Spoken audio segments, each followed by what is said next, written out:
The Death Wish enchantment worked. It worked a little bit too well. Damn! Sonny was drowning in the tide of nightmare creatures. No matter how strong he was, no matter how fast he was, no matter how well he understood the attack patterns of the Stonehive soldiers, there were just too many of them for him to handle without paying the price. The mantle of the underworld sustained more and more hits. The onyx armor mostly held, for now, and what little damage it did sustain was swiftly mended by the living stone enchantment. His body beneath it, however, was hurting. There were no holes in him yet, but it was just a matter of time. There was one good thing about the situation, however. It was that the irregulars were completely safe from being attacked from the back. Sonny was holding the mass of abominations advancing from the rear single-handedly, killing more and more of them as he desperately tried to survive. By now, all the snow around him had melted, and the rocks were covered by the viscous blue lymph. Savaged carcasses of nightmare creatures littered the ground, and 3 shadow tentacles were rampaging among those that remained. The 4th had been destroyed by another fallen abomination, whom Sonny had finished off with the shining blade of the cruel sight. The twilight enveloping the summit of the mountain was long gone.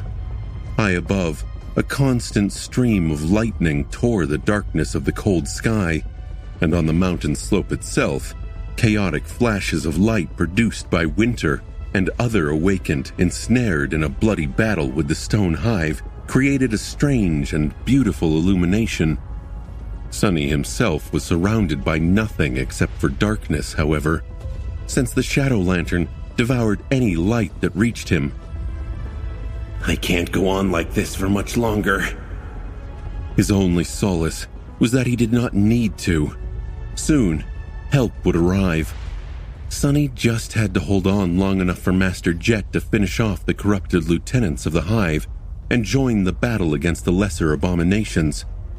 Slaying a score of corrupted was not something an Ascended was supposed to be able to do, but he had faith in Soul Reaper's ability. After all, even saints were wary of fighting her. Killing a frenzied fallen beast with a devastating slash of the cruel sight, and at the same time piercing the head of an awakened monster with the ghostly blade of the Moonlight Shard, Sonny used the carcasses of the dead creatures to buy himself a moment of respite and glanced higher up the slope, where Soul Reaper was in a similar position as him, drowning in abominations as she was trying to hunt down the strongest among them before they could hurt her. Master Jet was moving with murderous purpose and terrifying speed, dodging the storm of attacks as she descended upon one corrupted after another, the blade of her glaive ignoring all physical armor as it viciously struck directly at their darkness-infested soul cores. All of it was very bizarre, and also gave him a better understanding of why Soul Reaper was so feared by other awakened. Very few humans possessed a powerful means of defending themselves from soul attacks. However, she was not even delivering blows infused with soul damage. Instead, her glaive was somehow able to deliver physical damage directly to the souls of her enemies. More than that, it could bypass all forms of armor and strike at the vulnerable cores. Scary. But there was more strangeness about how Master Jet fought. She was just too fast, too strong, too deadly. Even knowing that her cohort was assembled based on their ability to augment the combat performance of their commanding officer, Sonny could not explain how Soul Reaper was so frighteningly powerful. Just her physical prowess alone was almost on par with his own, which was not supposed to be possible. Not only did Sonny possess more cores, but he also enjoyed the enhancement of shadows. And yet, he couldn't deny what he saw. Her battle style, meanwhile, was brutal and domineering, honed and perfectly sharpened to achieve a single purpose: deliver swift death and utter devastation to her enemies. While it lacked flair and refinement, when Sunny looked at how Soul Reaper fought, he felt something that he had never felt before. It was the lethal weight of thousands and thousands of deadly battles. He did not think he had ever encountered a human fighter who seemed to possess quite as much combat experience. Her technique possessed a dark depth to it that he had yet to sense from anyone else. Not even Pierce and Welty, two high-ranking knights of valor, could compare to Soul Reaper.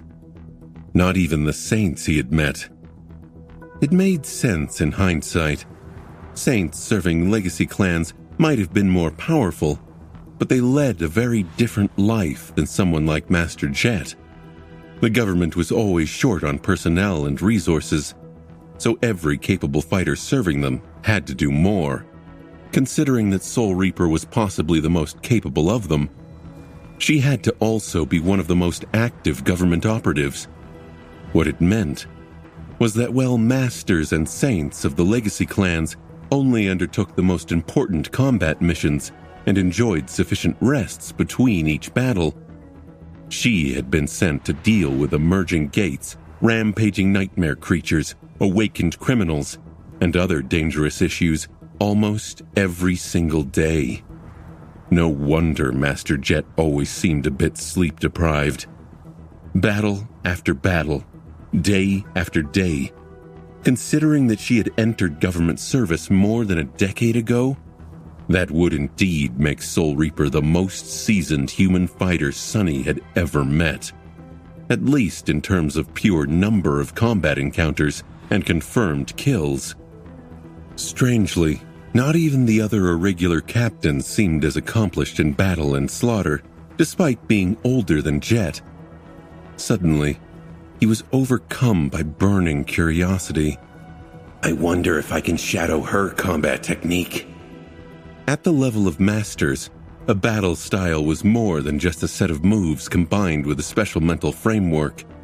Due to how intricate their control of essence was, a style also included unique patterns of essence reinforcement. Knowing that he only had a split second left before his battle would continue, Sunny strained his eyes and peered beneath the surface of Master Jet's mortal shell. After reaching the third step of Shadow Dance, his ability to observe and understand the flow of essence had vastly improved. However, what he saw left him shaken and disturbed. Sunny had seen souls that were radiant and full of light, and he had seen souls that were being consumed by a spreading corruption. However, he had never seen a soul like Jet's. It was lightless and shrouded in darkness, almost like his own. A single powerful core burned in its depths. Superimposed against her heart, the core itself was strange, bizarre, and filled him with an eerie sense of profound unease. The ethereal orb was irregularly shaped and much larger than it was supposed to be, grossly overshadowing the size of other ascended cores he had witnessed. Its surface was covered by a net of deep, twisting cracks. No, not quite. It was more like the whole core was assembled from numerous shards, as if it had been shattered once, and then crudely assembled back into an uneven sphere. Some shards seemed to match each other, while others did not fit well, bringing a sense of chaos to an already flawed and fractured, disfigured construct of Soul Reaper's core. However, there was also a certain order and beauty to the ugly disharmony of it. The patchwork sphere of broken shards shone with furious, radiant light. It was brimming with a stunning amount of soul essence, which was much more than an Ascended should have possessed. However, unlike most cores, this one's radiance was not uniform. Instead, most of the light was concentrated in its depths, while the outer edges were dark and dull. More than that, Thin streams of light were constantly flowing through the cracks of the shattered core and dissipating into nothingness. They were like water slowly seeping out of a cracked vessel. Despite that, Master Jet's essence did not seem to be diminishing. Instead, as Sunny watched, the strange soul core only grew brighter. What the? At that moment, Soul Reaper had just slaughtered another corrupted abomination. This one had taken her longer to put down, since, as a monster, it possessed 2 cores. Each had to be destroyed with separate strikes. As soon as both perished, however, the creature twitched and collapsed to the ground. Then, something strange happened. When the corrupted insect died, a flood of tainted essence seemed to rush into Master Jet's fractured core. The remnants of the fetid darkness permeating it were then burned away by the furious light, and soon a stream of pure radiance flowed into the brilliant center of the shining sphere. Sunny was left very puzzled by what he had just seen, and a little bit troubled as well. I guess there really are all kinds of bizarre aspects. He was one to talk. His own soul was not exactly the picture of normalcy. In any case, distracted by the unusual nature of Master Jet's soul core, Sunny had missed his chance to study her battle technique. All he managed to notice was that her flesh was saturated by essence to a much larger degree than usual. It was as if, unlike all the other awakened, Soul Reaper's ability to reinforce herself with essence was not limited by the modest capacity of human flesh, or at least had a limit so high that it put the rest of them to shame. That would partially explain why she was so strong and fast despite possessing only a single core. This just went to show that having multiple cores was not an absolute advantage. There were a lot of strange and unimaginable powers out there, many of which could achieve the same result through different means. However, they wouldn't be as versatile. Would I be able to win against her in a fight? Sunny was not sure.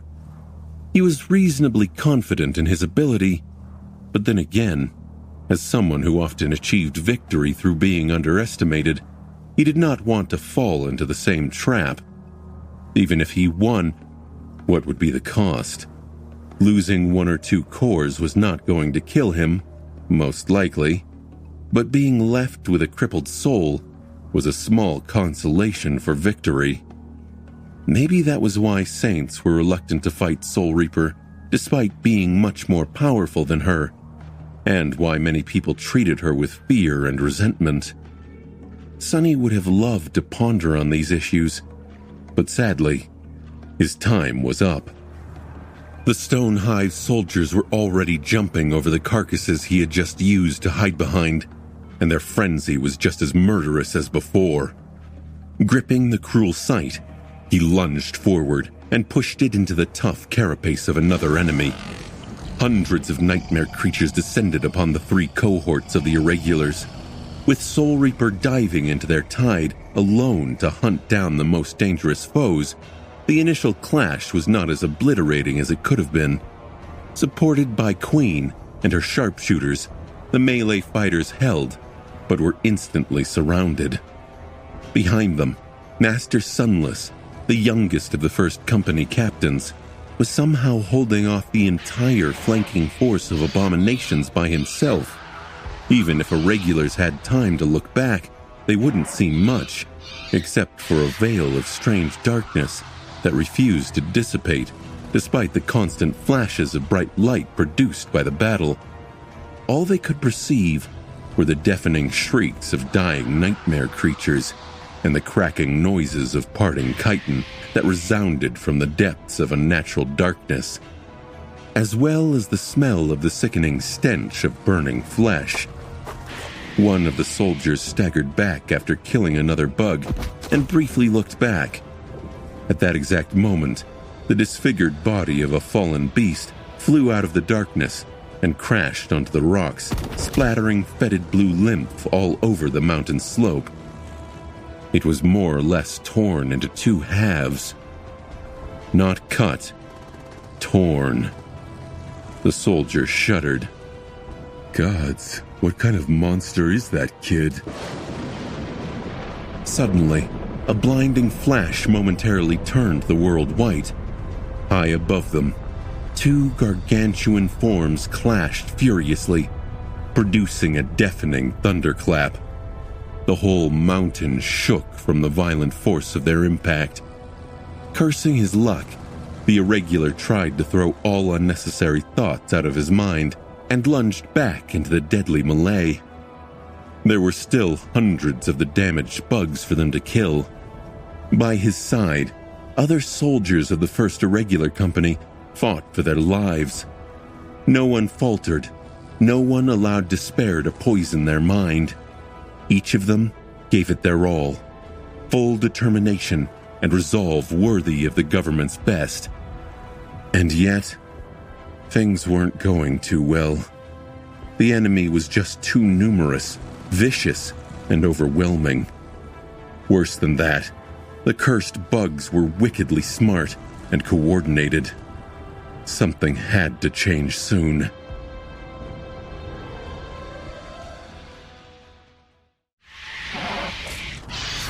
Stuck in the middle of a never-ending massacre, barely holding on, and sensing a ruinous hint of exhaustion already seeping into his muscles, Sonny knew that the battle was entering its decisive stage. For now, it seemed to remain in a fragile equilibrium. The Jade Beetle and St. Tyrus were clashing somewhere high above, neither capable of striking down the adversary yet.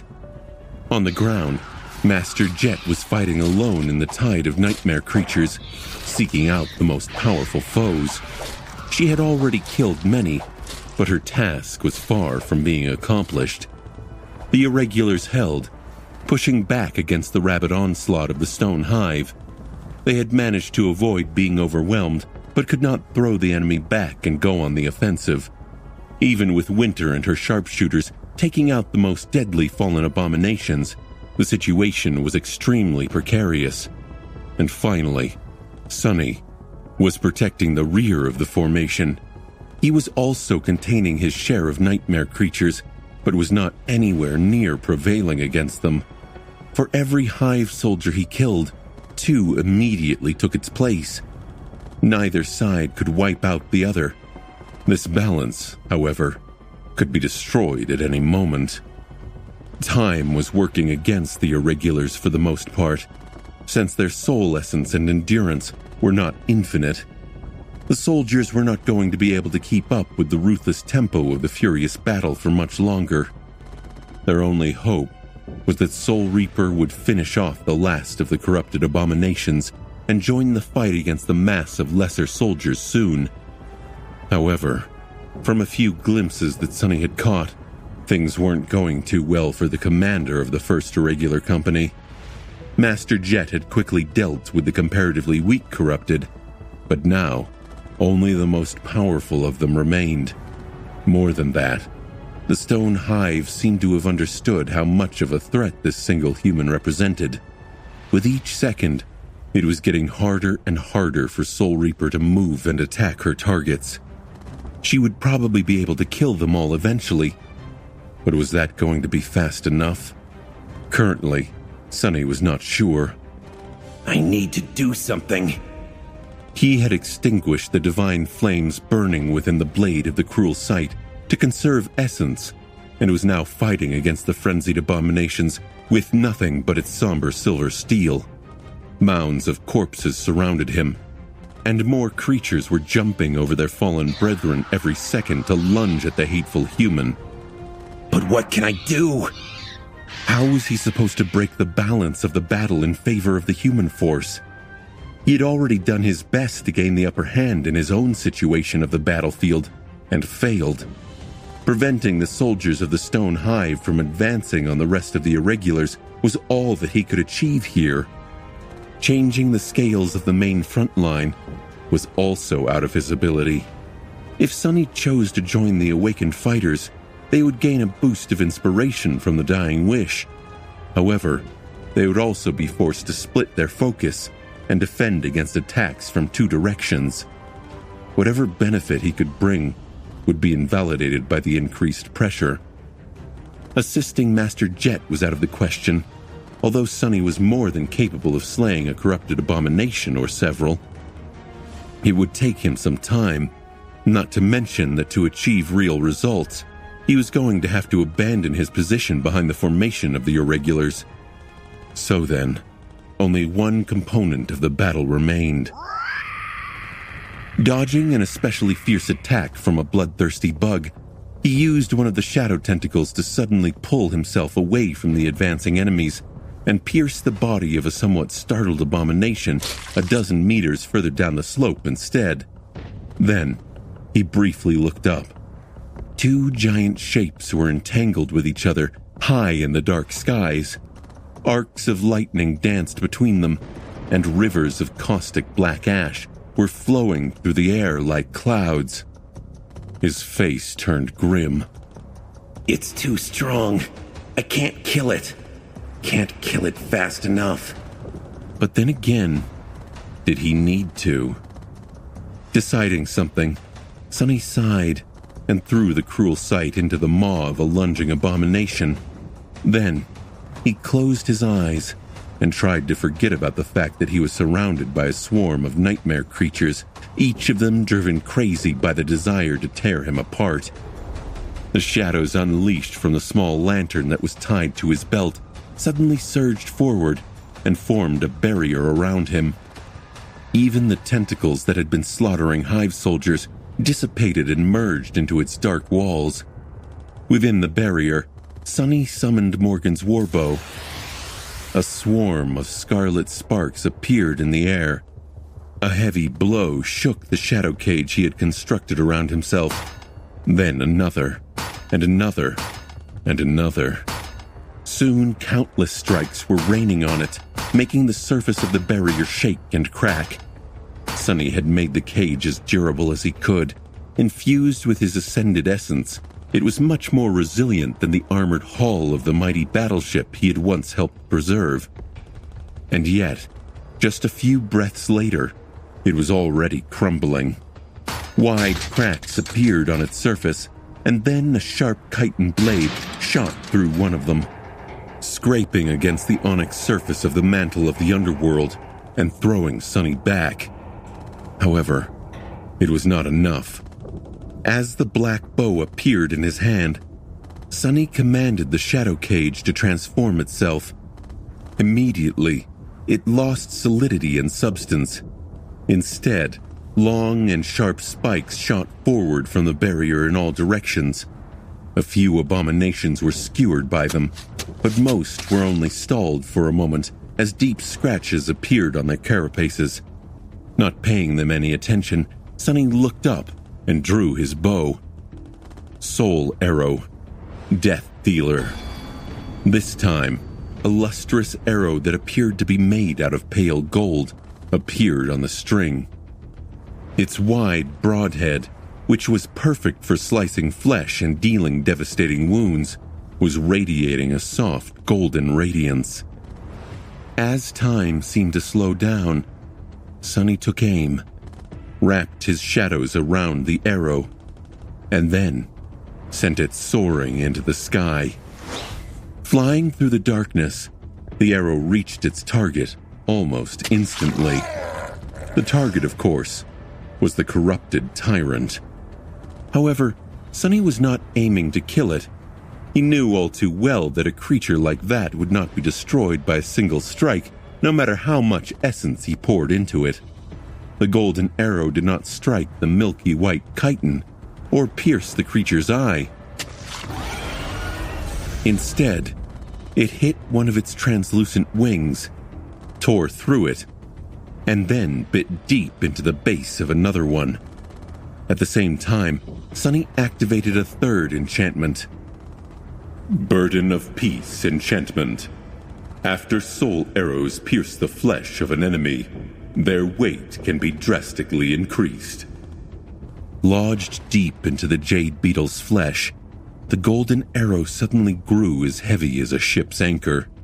Far below the mysterious tyrant, Sunny smiled in satisfaction. Try and fly now, bastard. Sunny was not powerful enough to casually slay a corrupted tyrant, yet defeating one was not outside the realm of possibility for him anymore. But it would require a good amount of meticulous study and preparation. Even then, challenging a nightmare creature of such immense power meant dire risk to his life. Sunny did not need to kill the Jade Beetle. All he really needed to do was to break the balance of power between the monstrous tyrant and Skytide. Something like that was more easily said than done, but Sunny had several advantages that very few people possessed.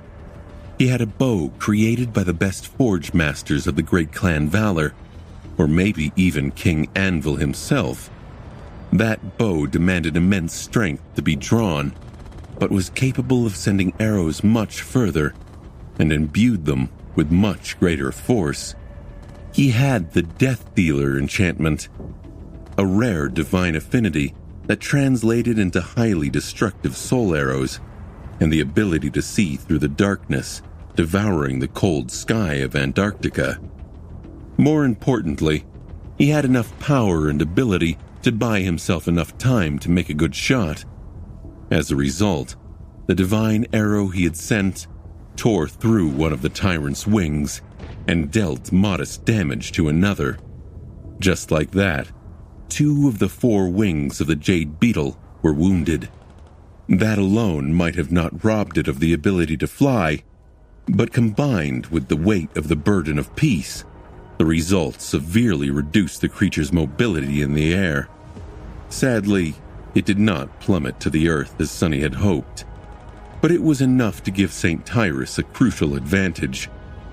Using the window of opportunity created for her by Sunny's arrow, she lunged into a recklessly committed attack without wasting a single moment. Slashing at the 2 untouched wings of the Jade Beetle with her steel talons, Skytide finally managed to break them. Then, she delivered a terrible blow with her beak and threw the abomination down. Wounded and barely able to keep its weight in the air, the corrupted tyrant was ruthlessly sent into a perilous fall. The Jade Beetle tried to slow down the speed of it, but failed. A few moments later, the massive body hit the slope of the mountain with a thunderous crash.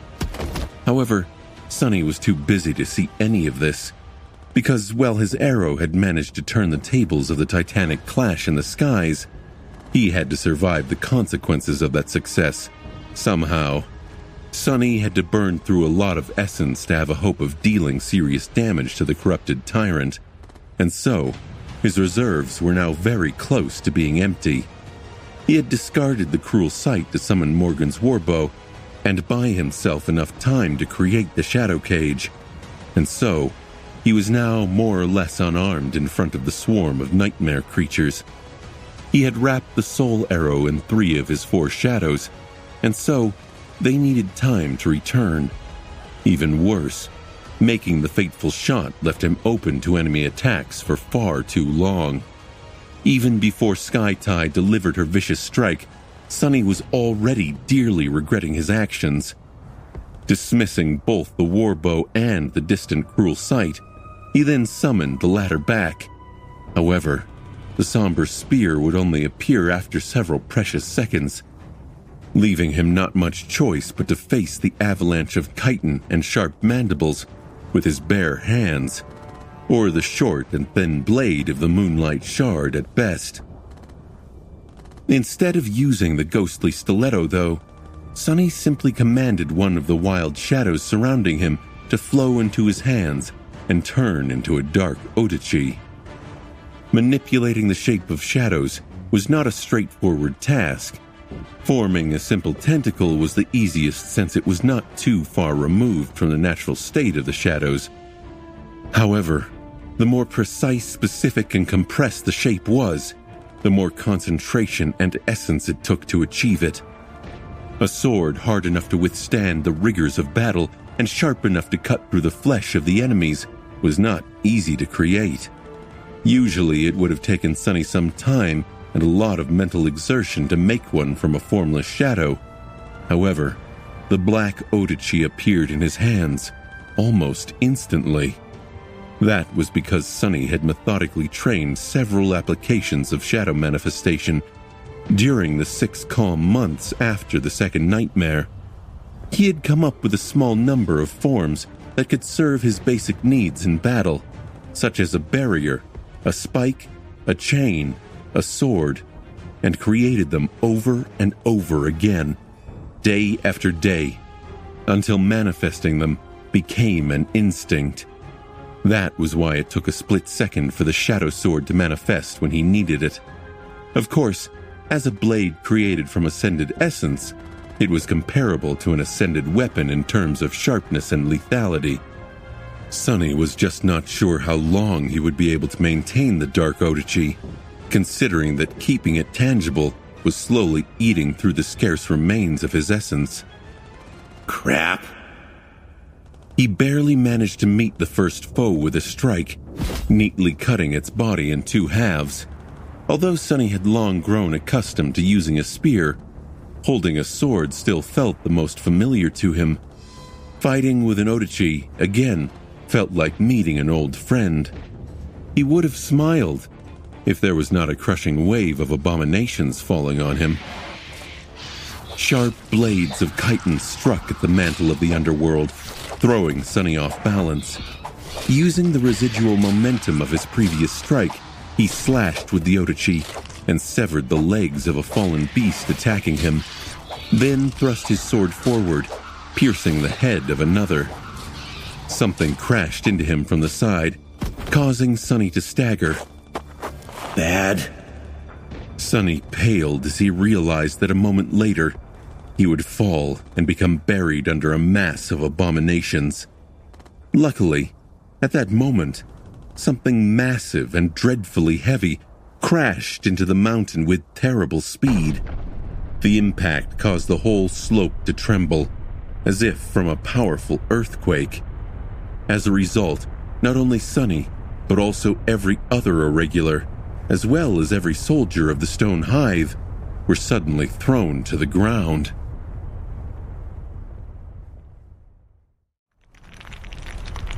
A huge cloud of snow and stone debris rose into the air.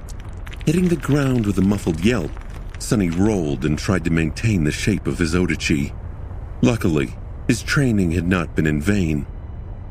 Even after being startled by the earth-splitting fall of the tyrant and jolted by the sudden collision with the slope of the mountain, he did not allow the shadow sword to unravel. Ugh. Damn.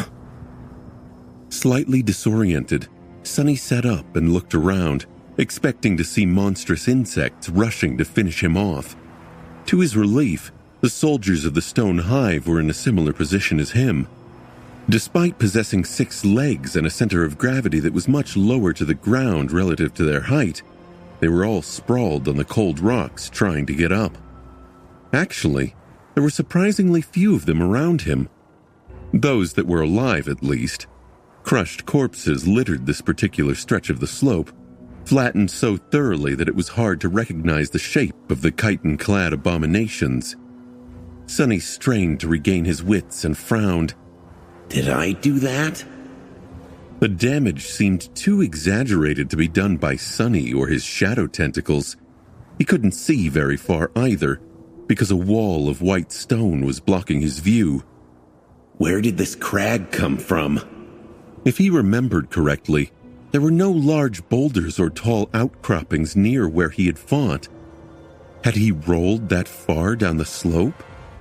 As Sunny was trying to understand why a wall of rock suddenly appeared in front of him, a stream of inky black liquid flowed down its smooth white surface. Then, the wall of stone moved slightly. His eyes widened.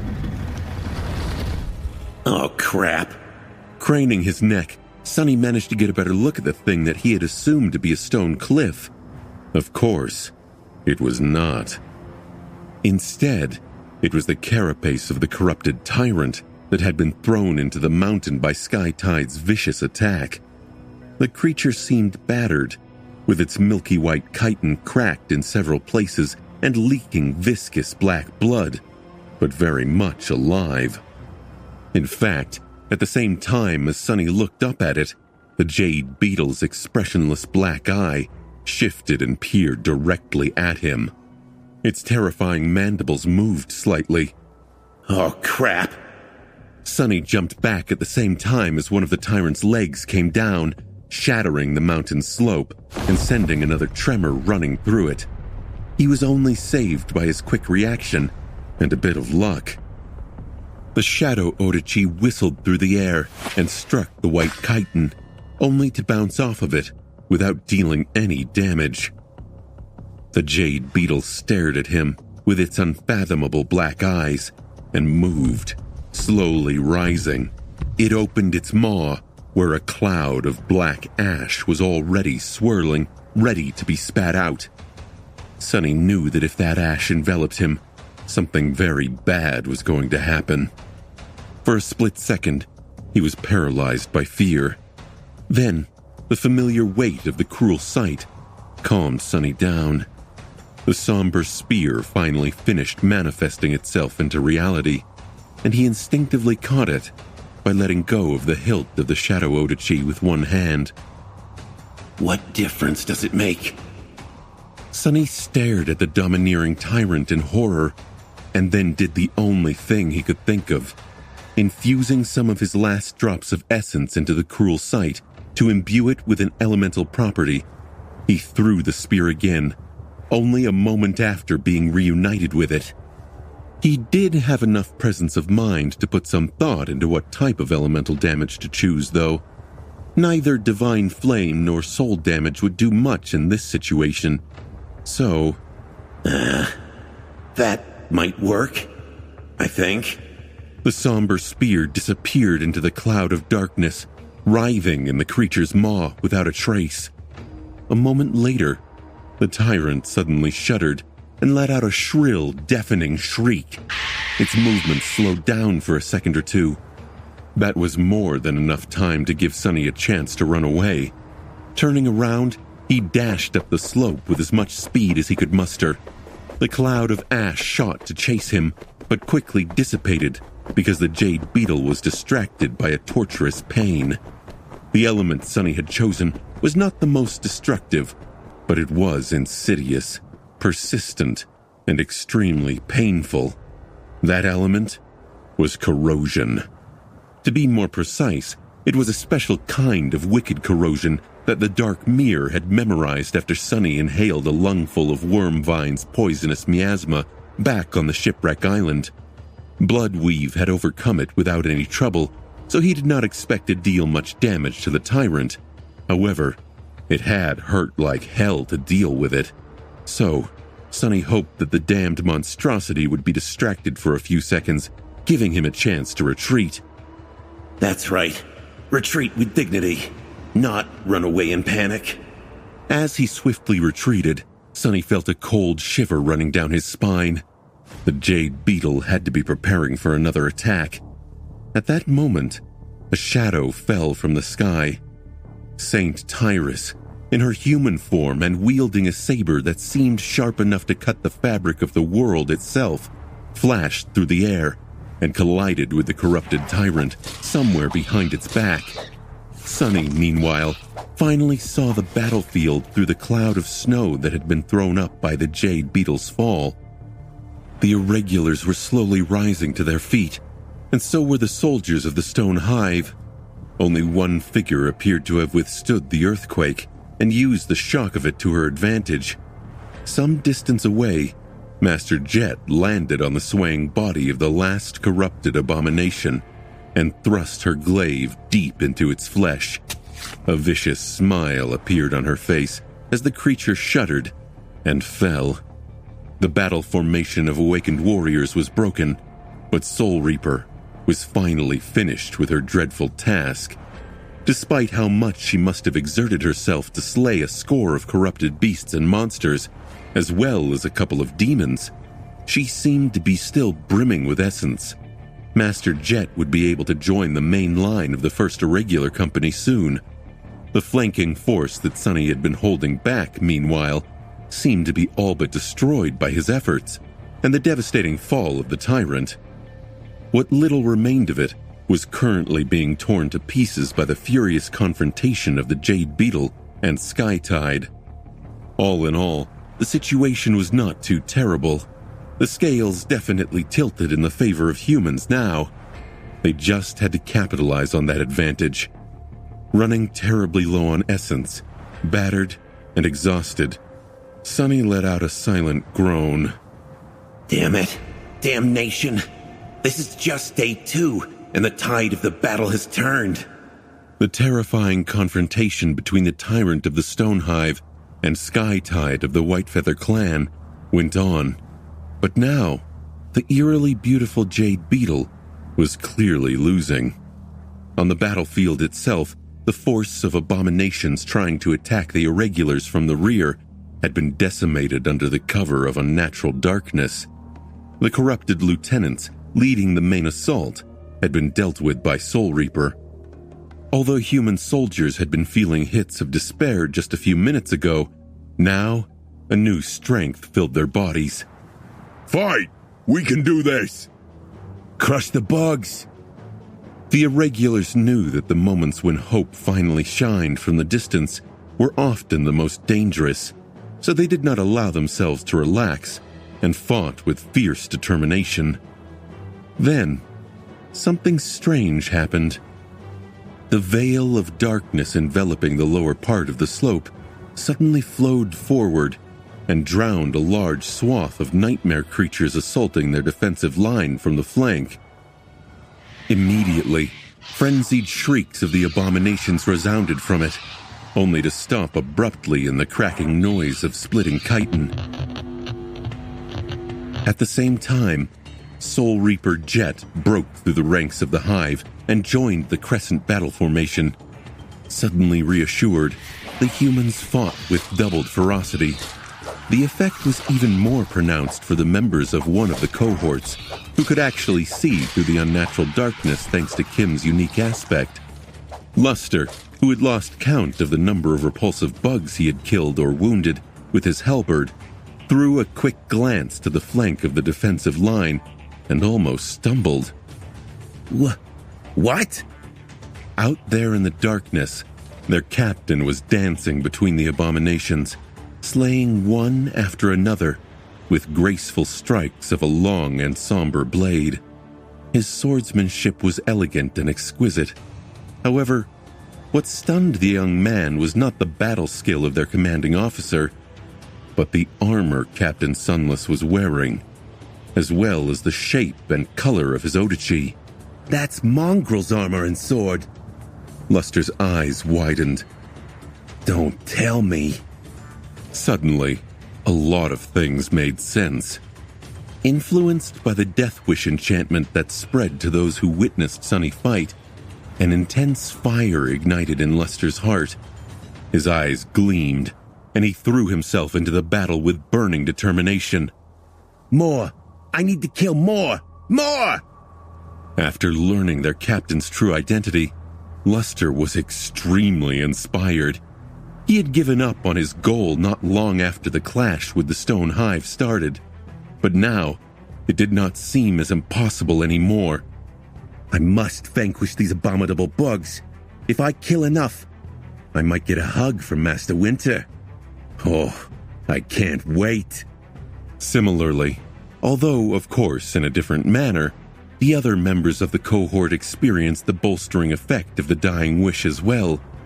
All of them fought like devils, earning themselves a fearsome reputation among the Irregulars. And the man who had made it all possible was currently cursing his fate. Damn, crap, curse it all.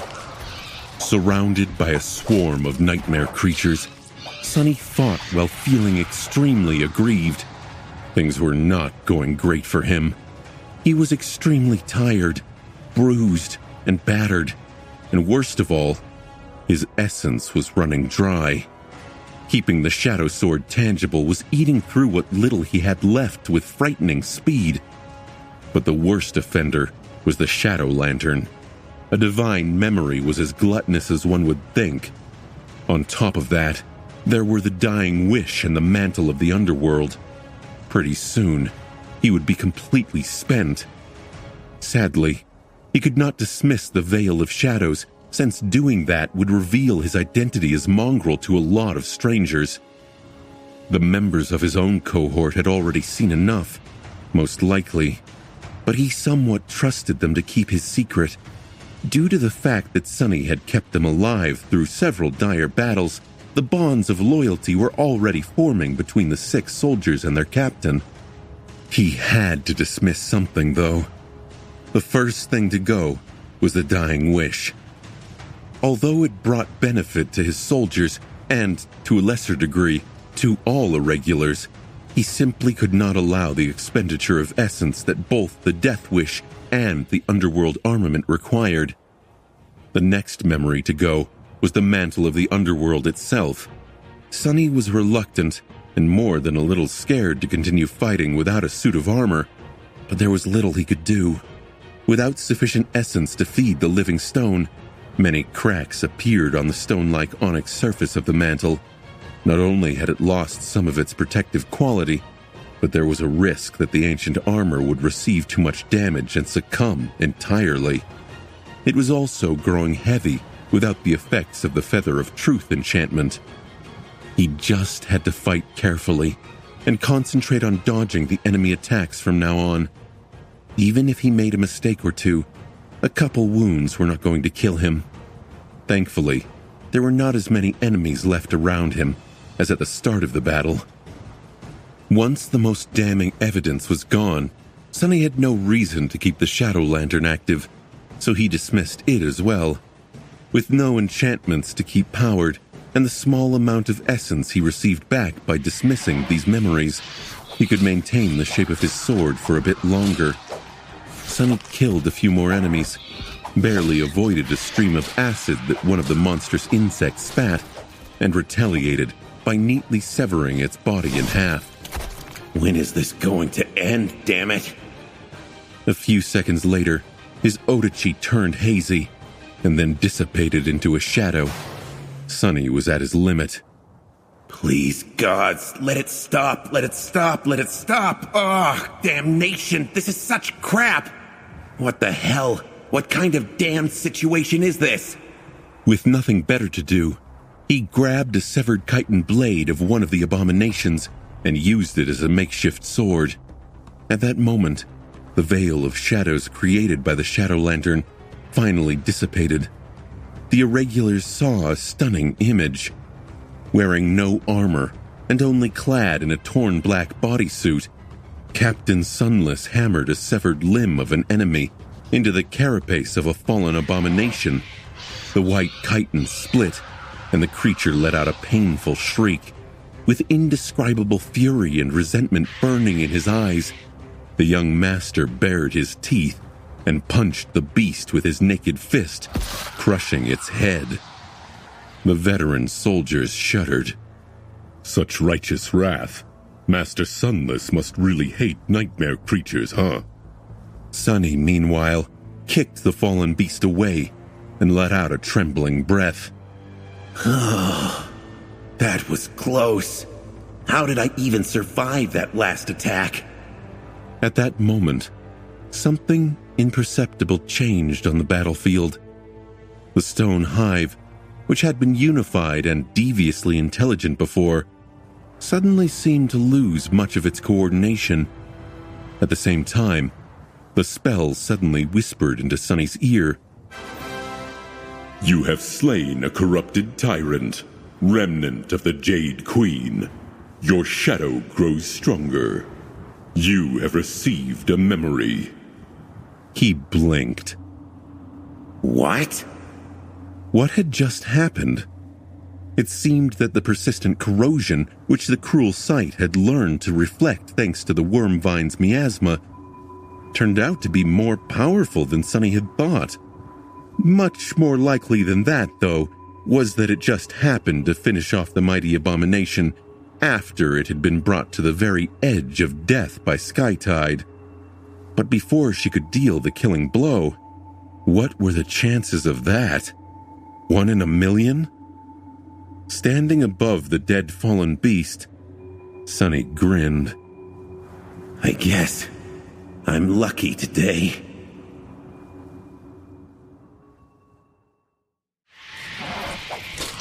After the death of the tyrant, the battle did not last long. The Stone Hive had already lost many soldiers, as well as its most powerful champions. Without the guiding sentience of its ruler, the lesser creatures seemed to lack most of their intelligence and coordination.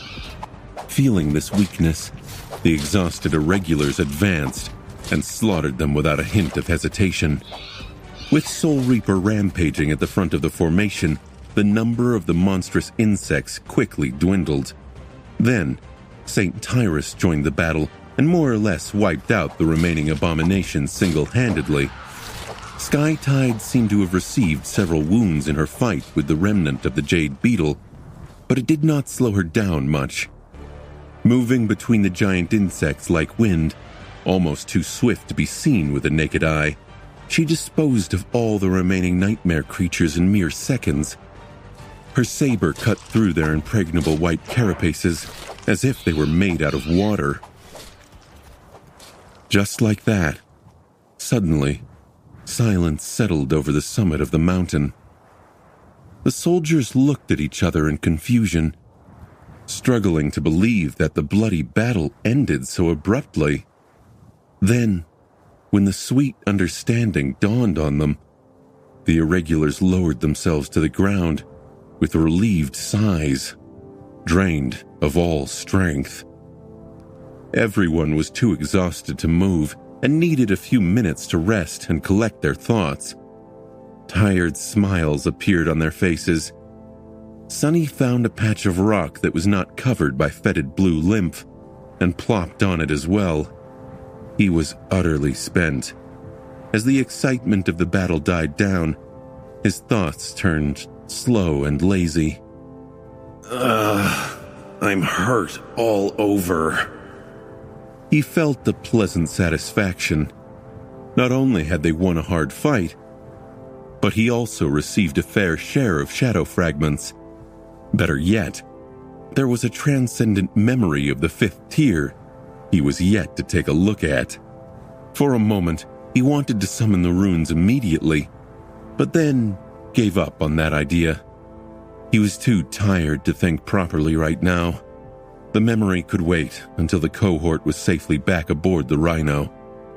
For now, Sunny was content to just sit on the ground and rest. As he did, his shadow naturally took a look around.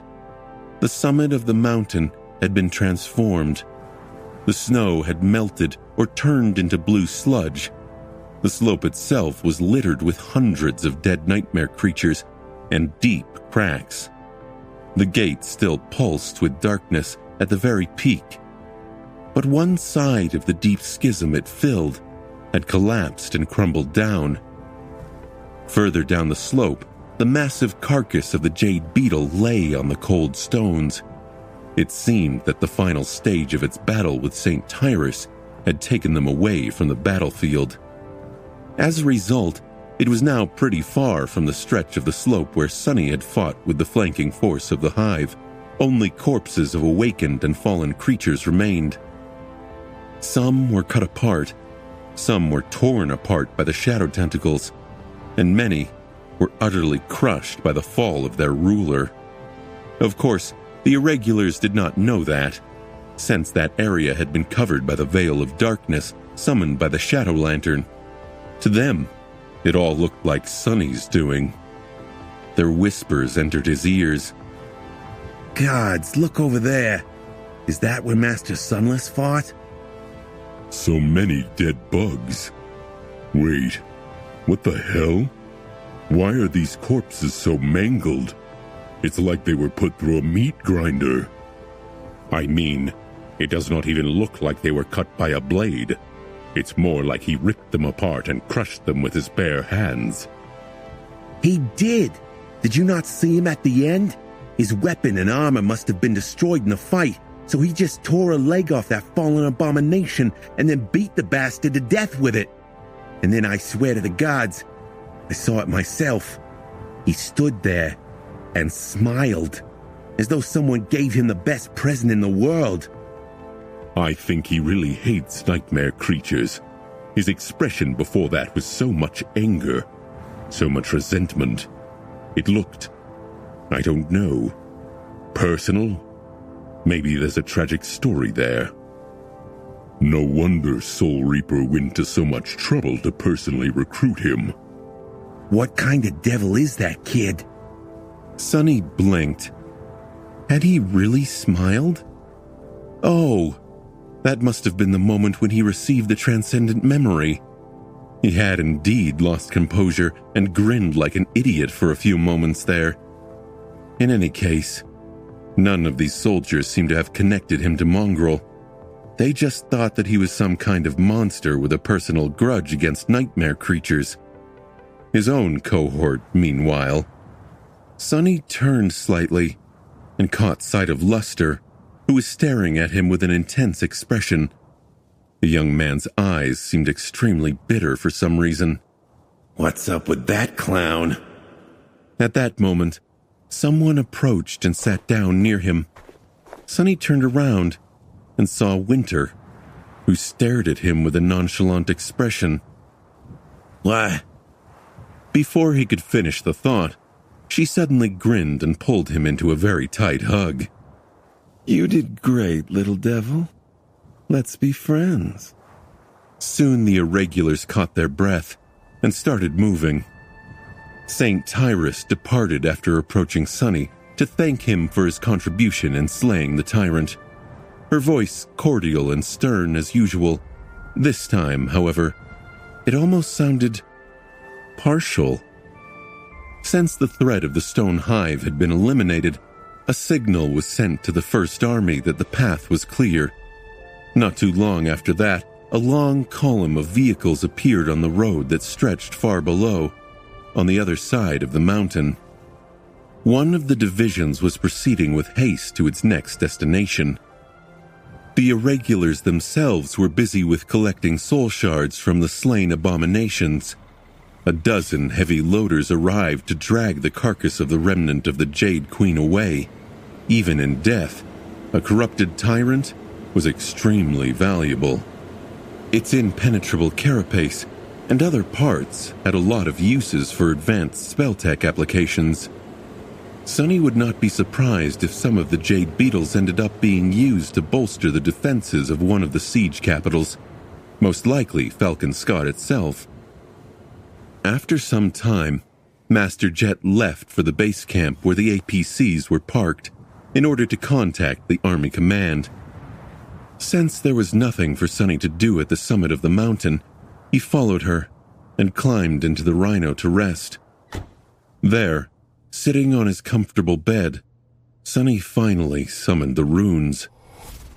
A transcendent memory. Ha! Let's see. Soon, his eyes gleamed. The runes shimmered in the air. Memory, Sin of Solace. Memory rank, Transcendent. Memory tier, 5. Memory type, Weapon. Looking at the ethereal weave of symbols, Sonny felt a cold shiver running down his spine. A weapon. The Sin of Solace was the third transcendent memory he had received. However, it was of a higher tier than both the Undying Chain and the Dying Wish combined. More than that, it was a weapon that could express its power much more directly than armor or a charm. Something that he desperately needed here in the cold expanse of Antarctica. A weapon bestowed by the slaying of a corrupted tyrant had to be truly powerful. Holding his breath, he continued to study the runes. Memory description. This blade is a whisper of Ariel, the demon of dread, who turned a beautiful monster into a queen and gave her a sinister gift of forbidden knowledge. Sonny tilted his head, suddenly excited. The Demon of Dread? Another daemon? There are 5 of them I know of now. The Demon of Fate, Demon of Hope, Demon of Choice, Demon of Dread. Wait, who was the 5th one? He strained his memory for a while, and then scratched the back of his head. Oh, right, the Demon of Oblivion. How did I forget? Sonny pondered about the fact that the Demon of Oblivion was so forgettable for a bit. Then, he slightly shook his head. In any case, if this memory was connected to a daemon, it had to be immensely powerful. His heart started to beat faster. Memory enchantments, Sinister Whisper, Perfect Jade, Omen of Dread, Hideous Truth, Cursed. Sonny blinked. Wait, what? Cursed? What did that mean? Cursed? Somewhat disturbed, he decided to read the description of the last enchantment first. Soon, an ugly expression appeared on his face. Cursed. Enchantment description. This blade slowly drives its wielder mad. What the hell? His new, shiny, transcendent weapon had come with side effects? What the crap is this? Since when do memories have flaws? Does it want to drive me mad? We'll see who goes mad first, damn it. Glancing at the runes with resentment, Sonny decided to study the other enchantments before coming to conclusions. Sinister Whisper. Enchantment description. This blade can deal both physical damage and mental damage to those that it cuts, destroying not only their bodies, but also their minds. The mental damage persists like a curse, even after a single cut. He grunted. How insidious. Mental attacks were almost as rare as soul attacks, and equally as hard to defend against. There was something terrifying about them too, especially to those beings that were very hard to kill or nearly immortal. After all, what was the point of living if one's sanity was gone? A blade like that, truly, would have been a bane of someone like the eternal chain lords of the Kingdom of Hope. If only the damned memory did not deal the same mental damage to its wielder. Sonny grimaced, and then continued to read the runes. Perfect Jade. Enchantment description. This blade is carved from a piece of sublime jade, and as such, is sharp and durable beyond logic and reason. Straightforward.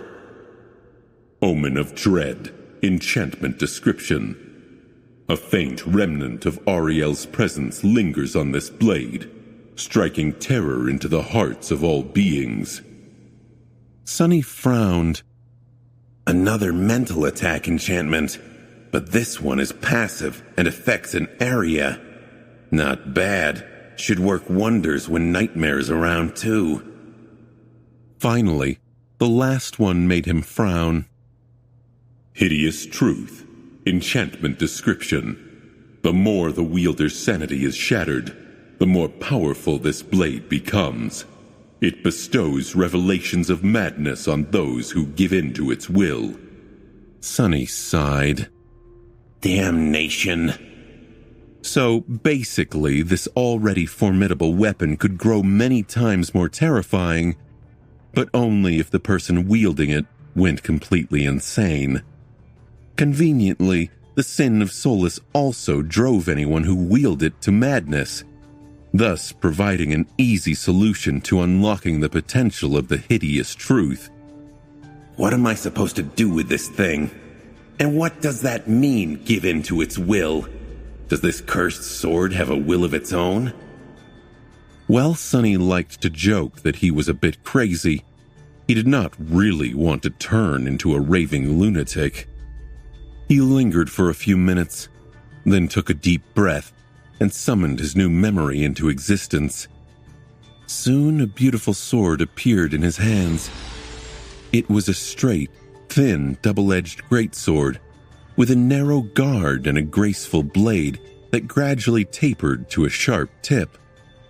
Despite the fact that it was almost as long as Sunny was tall, the Sin of Solus, surprisingly, did not weigh much.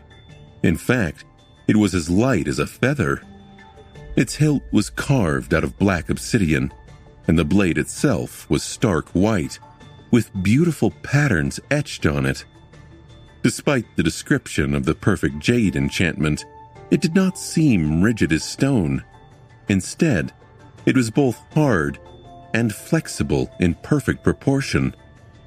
A sword such as this was nimble and swift, but also capable of dealing devastating damage. Despite its breathtaking beauty, as soon as Sunny touched the cool obsidian hilt, it was as though someone whispered into his ear. He shivered and turned around, only to find that there was nothing behind him.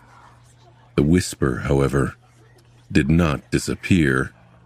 It continued to flow from somewhere just out of reach, too quiet to discern any words for now. Sunny felt that if he just concentrated hard enough, he would be able to understand what the rustling voice was saying. And it was very important to understand it. There was a meaning to them that he just had to know.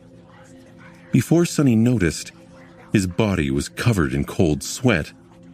He stared at the Sin of Solus with a complicated expression, and then summoned the undying chain. As soon as the bleak armor wrapped itself around his body, the insidious whisper seemed to grow quieter. Sunny was only slightly obsessed with listening to it now. Good. The chains of longing enchantment of the transcendent armor provided him with a high protection against mind attacks, and the cursed attribute of the beautiful Jan seemed to be just that, a strange and sinister mind attack aimed at the sword's own wielder. Which meant that Saint, who was completely immune to mind attacks, would be able to use the jade sword without any problem. Sunny was sufficiently certain that he would be able to withstand the tantalizing whispers if need be as well.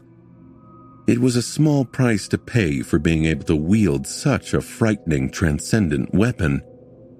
If push comes to shove, I can afford to lose a bit of sanity too. I mean, what's wrong with going a little mad? Been there, done that.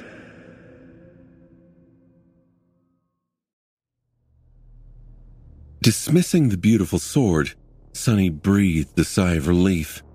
The insidious whispers assaulting his mind disappeared, leaving only a lingering sense of chill and unease behind. The pressure of the call was already enough to drive a person insane. Adding the curse of the Sin of Solus to this burden was not for the weak of heart. Well, whatever. I'll just let Saint use it for now. He was impressed by the cursed blade, though. Its fundamental properties were already fearsome enough, considering that this transcendent weapon's sharpness and durability were further enhanced by the perfect jade enchantment. It also synergized well with Nightmare's Dreadlord attribute and the Mantle of Fear ability. What made it so alluring to Sunny was the mental damage it dealt, though. Mind attacks were an insidious thing. While not as obviously destructive as more straightforward elemental damage types, and not as universally deadly and hard to defend against as soul attacks, they possessed one frightening quality. The more sentience a being possessed, the more that being stood to be damaged by a mind attack. What it meant was that while lesser nightmare creatures, beasts and monsters, would not be as susceptible to the sinister whisper, the truly dangerous foes, demons, devils, tyrants, terrors, and humans, would suffer terribly from it. And since those were the enemies Sunny was wary of the most, the Sin of Solus was a perfect tool to satisfy his needs. I just have to be careful not to suffer terribly myself. But even if he did, at least he would be reaping the benefits of the hideous truth. Sonny felt that the cursed sword would become truly terrifying if its wielder managed to unlock that strange enchantment. At its full force, maybe the Sin of Solus would be powerful enough to strike down even great nightmare creatures or supreme humans. With a wistful sigh, Sonny decided to check his progress in other areas, since he already had the rune summoned. Shadow fragments, 870 out of 4,000.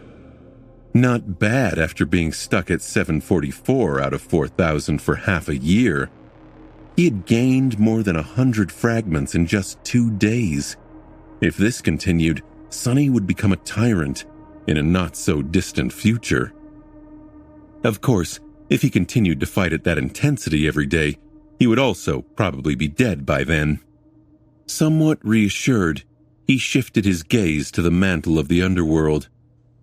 Vanquished foes, 4,555 out of 6,000. The monumental task of satisfying the requirement of the Prince of the Underworld enchantment was nearing its final stage. With how many nightmare creatures ran rampant in Antarctica, Sonny would certainly be able to complete it soon. Now that his identity as Mongrel was, most likely, known to the members of his cohort, there should be no problem wearing the mantle more often.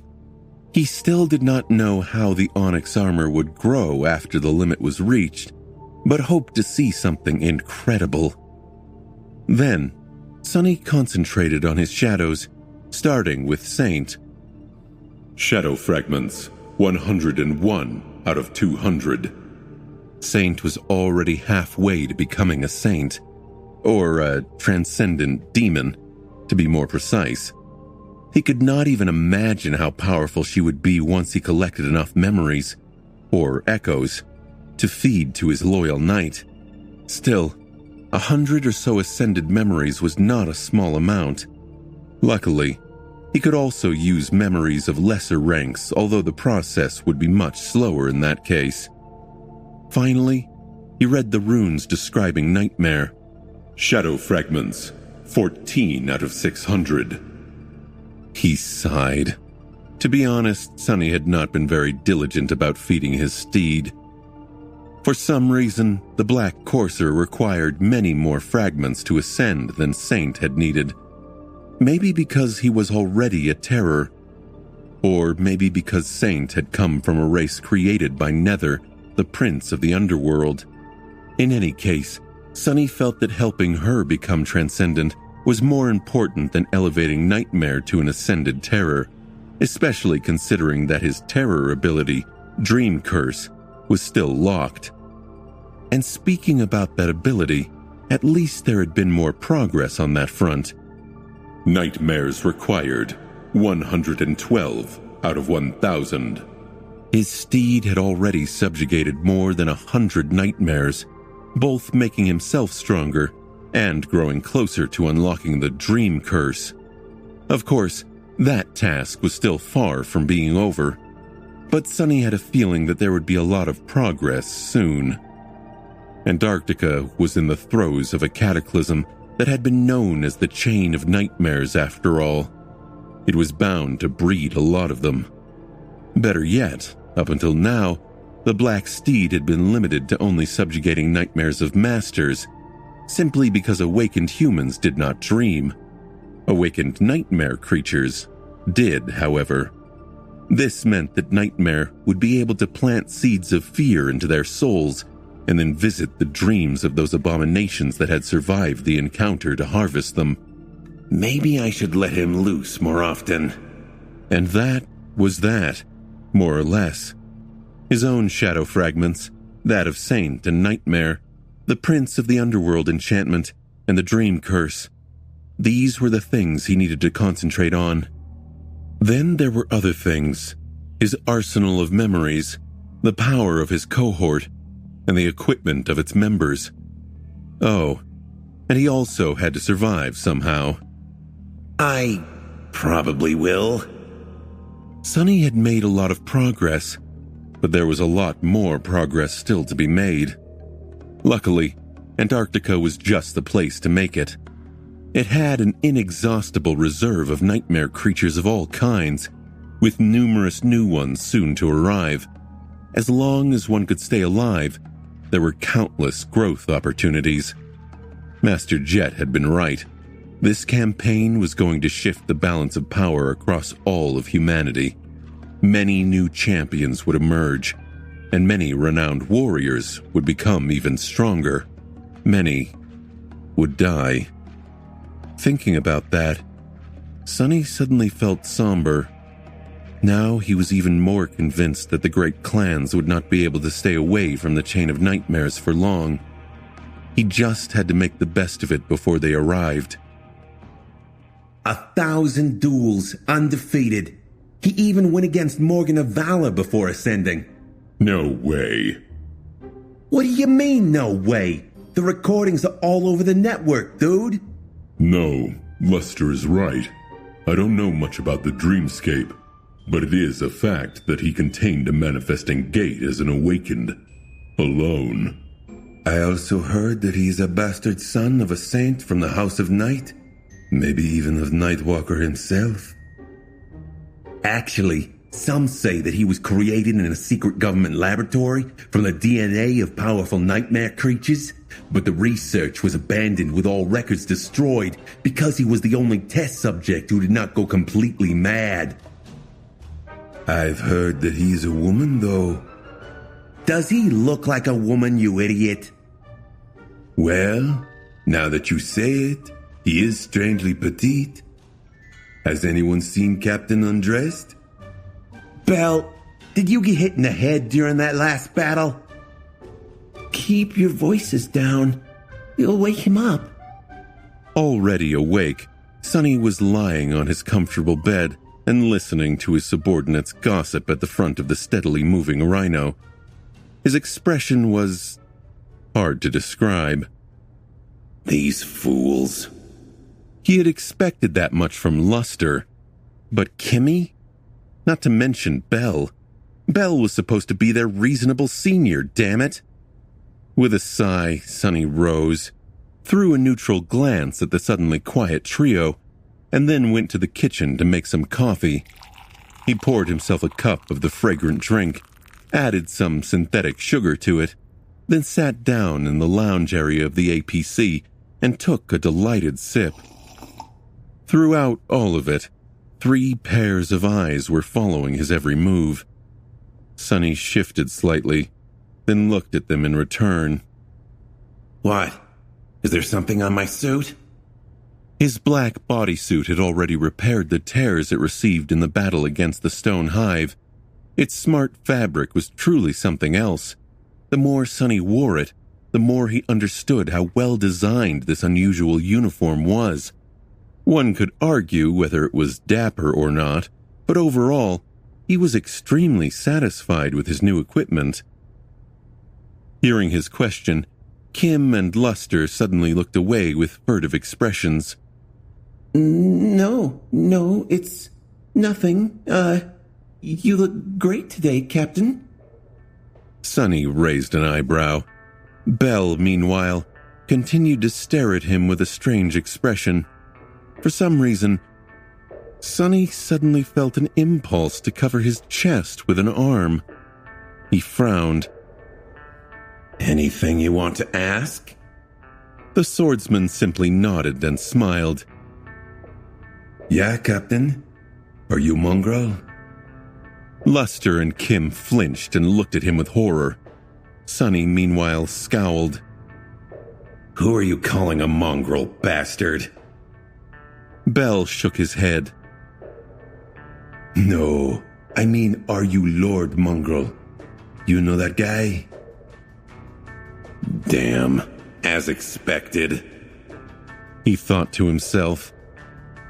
Truth be told, the moment the question had been asked, he had no choice but to answer. Sonny just stalled a little to collect his thoughts. He shrugged. Oh, yeah, that's me. Then Sonny took a sip of his coffee with a nonchalant expression. Luster and Kimmy, meanwhile, were staring at him in shock. Their eyes were as wide as saucers. For a few long moments, there was nothing but dead silence. Sonny enjoyed his drink for a bit, and then scratched the back of his head. But don't tell anyone. It's a secret. I wasn't really supposed to become known to the public, you know? Their expressions slowly changed. A hint of grave understanding appeared in their eyes. The three looked at each other, and then Kim resolutely nodded. Of course, Captain. We will keep silent about who you really are. We'll tell Samara, Quentin, and Dorn, too, don't worry. Sonny nodded with satisfaction. Isn't it great to have such understanding minions? Of course, he had no idea what it was that they thought they understood, but that was the beauty of it. He did not need to. The best and most convincing lies were those that people built in their heads themselves. Human imagination was a wild thing. Whatever idiotic theory his soldiers decided to believe, be it that their captain was a secret love child of a famous saint or a product of a forbidden government experiment, it was all good with him. The point was that they would keep it to themselves. Just like that, a few more people learned that he was mongrel. Sonny felt a bit sad about that fact. On the bright side, it seemed that he would have no problem summoning the mantle of the underworld in the future, at least not when the cohort acted independently of other human forces. Luster, too, was looking at him with a newfound reverence. If there was one inconvenient thing about the revelation that Captain Sunless was, in fact, the famous Lord Mongrel, it was that Belle kept throwing strange glances at Sonny. What the hell? With a friendly smile, Sonny took his cup of coffee and returned to the back of the Rhino. Climbing back onto the bed, he then took out his communicator. There, a new message was waiting for him. As his smile grew a little wider, Sonny concentrated on the lines of text. Hey, Sonny. How are you doing? Everyone is talking about the Southern Quadrant campaign. That is where you went, right? Are you an officer now? Tell me so that I can brag about it in school. One of my classmates' sisters is apparently an ace MWP pilot. She won't stop talking about it. Anyway, are you doing well? The news says that everything is going great, but my dad seems very stressed. I don't think I've ever seen him so tense. Oh, I'm doing well myself. A few kids in my class stopped coming to school, so I guess they are at the Awakened Academy now. But I'm not showing any symptoms yet. I'm practicing my archery and swordsmanship every day, though. You'll be proud of your pupil. Sonny reread the message a few times, then finished his coffee, grinned, and started composing a response. Sonny. Hey, an officer?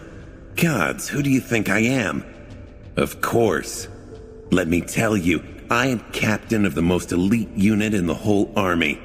I have a bunch of powerful Awakened under me, and a reputation so fearsome that the other masters want to be my friends. The Devil of Antarctica. That's what they call me.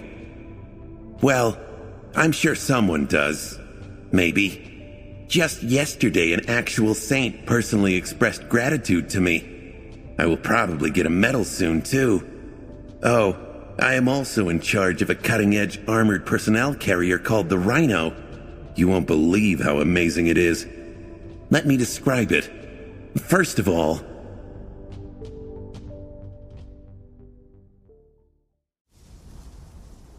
the initial several weeks of the Antarctica campaign were the most intense, at least for now. The divisions of the First Army steadily moved south, fighting through the swiftly growing swarms of nightmare creatures and establishing strategic encampments along the way. These encampments were going to serve as the transit points of the evacuation network soon. Moving through them, the population of the Antarctic Center was going to be relocated to the siege capitals to await eventual salvation. The same thing, only on a much larger scale, was happening in East Antarctica, where most people of the Southern Quadrant lived. As days went by, the chain of nightmares grew more rampant. New gates manifested with increased frequency, disgorging more and more abominations into the waking world. Luckily, the burden pressing down on the First Army also grew lighter. Since more and more divisions reached their destinations and entrenched themselves inside the cities that would become humanity's strongholds in the coming months. Without the need to brave the enemy-infested wilderness, the lives of the soldiers became less perilous. That was not to say that they were not busy. Turning a populous city into a wartime fortress was a laborious task, too. However, no one was as busy as the First Irregular Company. Just like Master Jet had promised, the Irregulars rarely rested. While other soldiers had specific tasks that sometimes forced them into battle with the nightmare creatures, and sometimes did not, the 7 cohorts of Irregulars constantly moved between various flashpoints to douse their flames. Day after day, battle after battle. Soon, the novelty of Antarctica's sobering reality dissipated, and the endless procession of combat engagements blurred into one continuous bloody ordeal. They were still doing their job.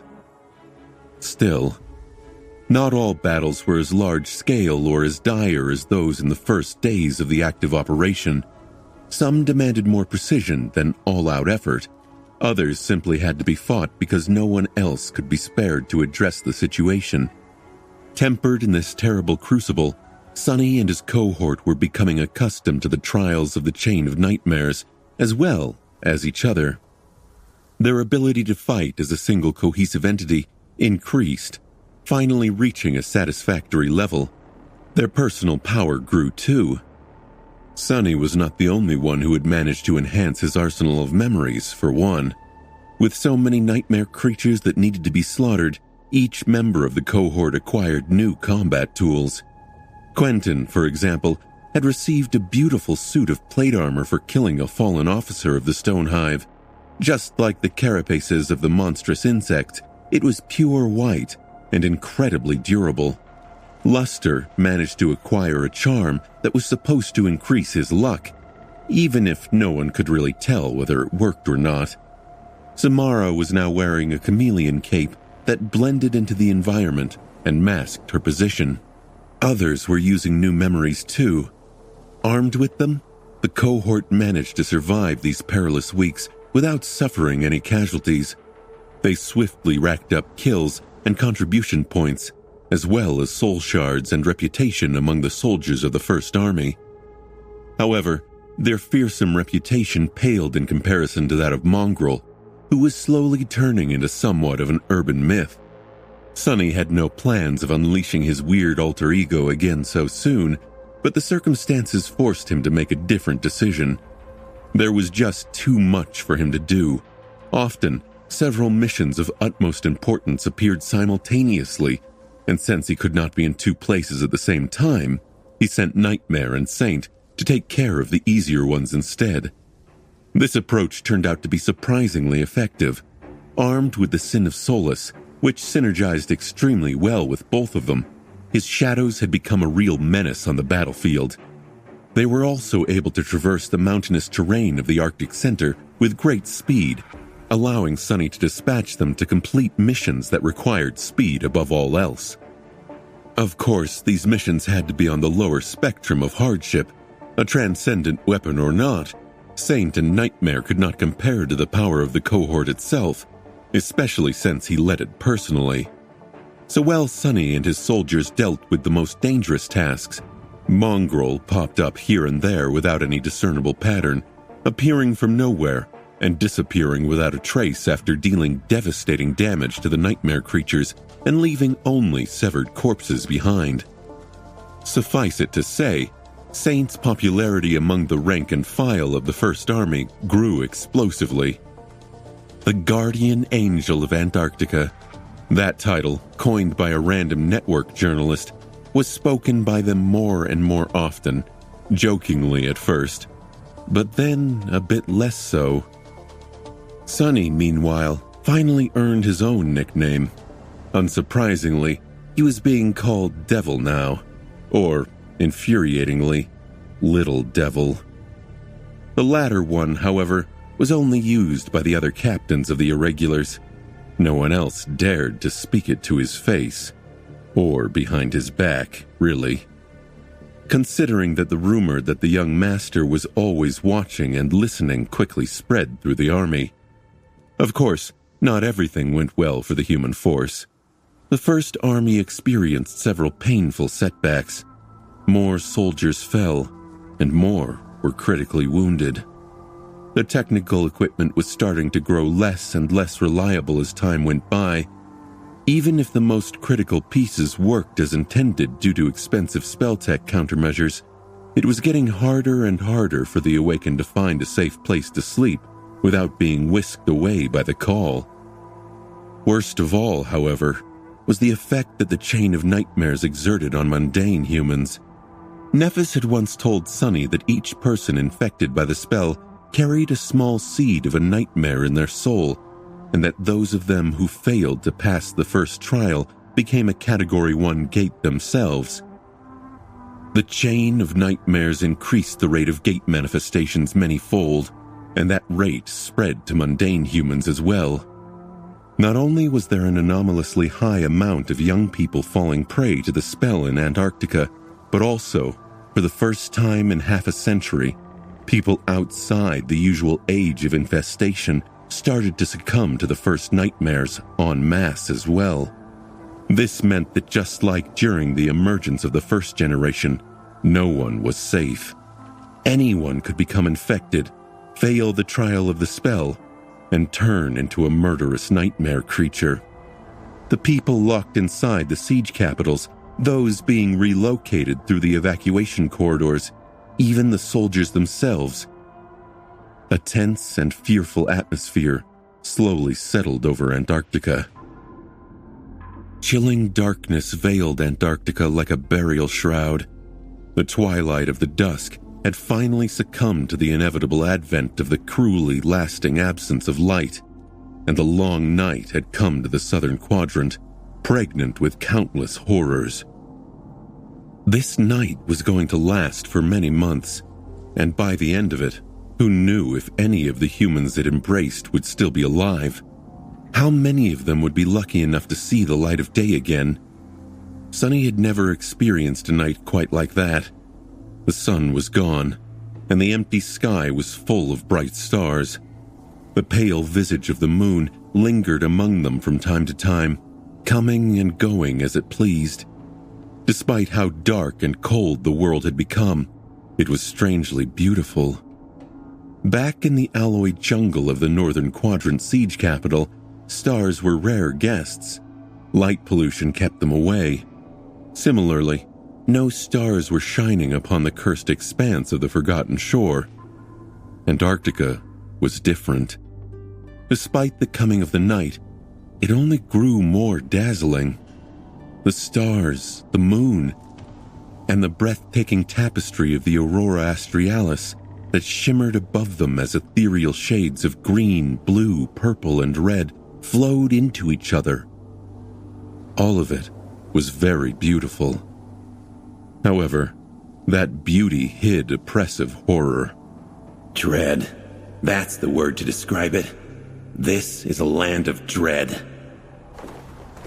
Sunny and his cohort were walking through the encampment of the First Evacuation Army, their armor covered in dents and painted by the blood of the nightmare creatures they had recently killed. The tense and tired soldiers hurried to get out of their way, throwing intense looks at the irregulars. Look, it's the devils. They're here. Thank the gods. Recently, they had become a comforting sight for the rank and file of the First Army. Wherever irregulars appeared, problems seemed to disappear, and the number of casualties drastically fell. Of course, these victories had a cost. It's just that the soldiers weren't the ones paying it. With a grim expression on his face, Sunny glanced at Dorn, who was limping and seemed barely able to walk. The giant man's face was pale and covered in cold sweat. He had received a severe wound in the last battle. Even with Quentin's help, Dorn was going to be out of commission for at least several days, which meant that they would be short a man should a new mission arrive. The campaign was still on track, but it was getting more dire with each day.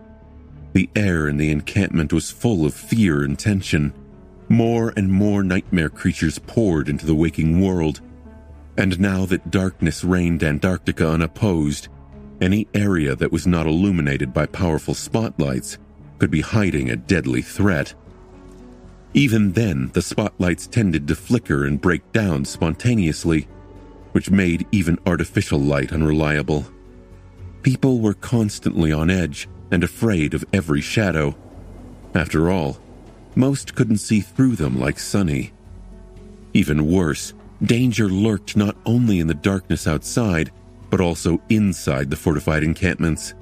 The spell was spreading through the ranks of mundane humans like a plague, and anyone could turn into a rampaging monster if left alone for too long. There was no real safety anywhere. If things are like that after just 1 month, how are we going to last the whole year? Shaking his head, Sunny looked ahead and caught a glimpse of the rhino. His eyelids suddenly grew heavy. He really needed rest. Despite the glum atmosphere in the camp, objectively, things were going reasonably well for the field army, dispatched to the Antarctic Center. It had already advanced almost all the way to the southern edge of the narrow landmass. All but one division, the one Sunny and his cohort were assigned to, had already reached their destinations and were in the process of converting them into siege capitals. Evacuation networks had been established, with fortified transit outposts placed near the strategic points. Constant patrols maintained protected corridors for the armored convoys to ferry the civilians from smaller settlements into the handful of human strongholds. Up north, the relocation was already in full swing. Here in the south, however, it was only starting still, and the first phase of the operation was well on its way. Maybe we'll get to relax behind a thick wall of a siege capital soon, too. Climbing into the rhino, Sunny glanced at Kim.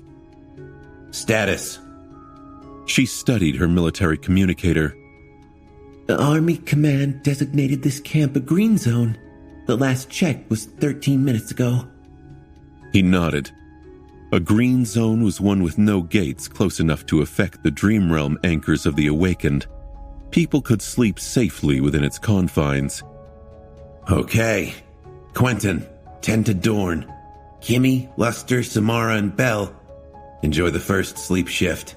I'll stand watch until you guys return. They nodded and soon disappeared inside the sleeping pods. Quentin got busy dealing with Dorn's injury, using both his aspect and extensive medkit. Sunny, meanwhile, walked over to the command and communication suite and sat behind a console. He lingered for a moment and then summoned his runes. Shadow fragments, 1,332 out of 4,000.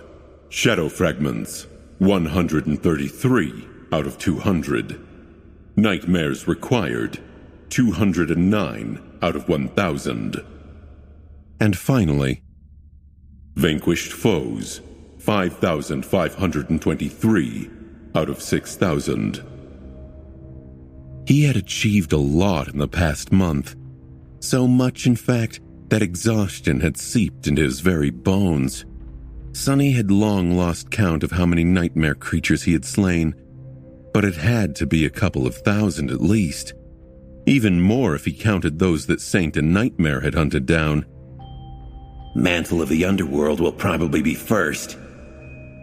Even though he could not wear the onyx armor in every battle, its counter was swiftly approaching the limit. Sunny sighed, and then dismissed the runes. Almost simultaneously, the symbol of an incoming communication appeared on the console's screen. He closed his eyes for a moment. Looks like a new mission is here after all.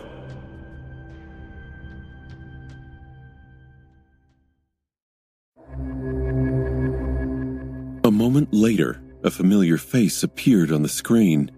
Despite the pressure of leading the First Irregular Company into the meat grinder of the Southern Quadrant campaign, Master Jet looked relaxed and at ease, like she always did. No, actually she almost seemed to look better than how she had back in the safe haven of the NQSC. It was as though the exhaustion that everyone in Antarctica felt could not touch her. The perpetual dark circles under her eyes were gone, and her whole presence appeared strangely invigorated. Sunny had a suspicion as to why. Soul Reaper flashed him a bright smile. Hey, Sunny. How's it going? He simply nodded. We cleared that fallen nest. Dorn was wounded, though. He'll need a few days to recover. In the past month, his relationship with Master Jet had gradually changed. They grew a bit closer and more familiar with each other. That sense of camaraderie could only be forged by fighting side by side in numerous battles, and was only enhanced by the exceedingly rare background they shared. Wasn't it funny to see two outskirt rats leading the elite government awakened into battle? However, at the same time, after observing Soul Reaper in combat more, Sunny felt that he had come to understand the nature of her flaw, and it was a grim one for sure. A long time ago, in a different lifetime, almost before even the Forgotten Shore, Sunny had heard from Teacher Julius that Master Jet was feared by many awakened.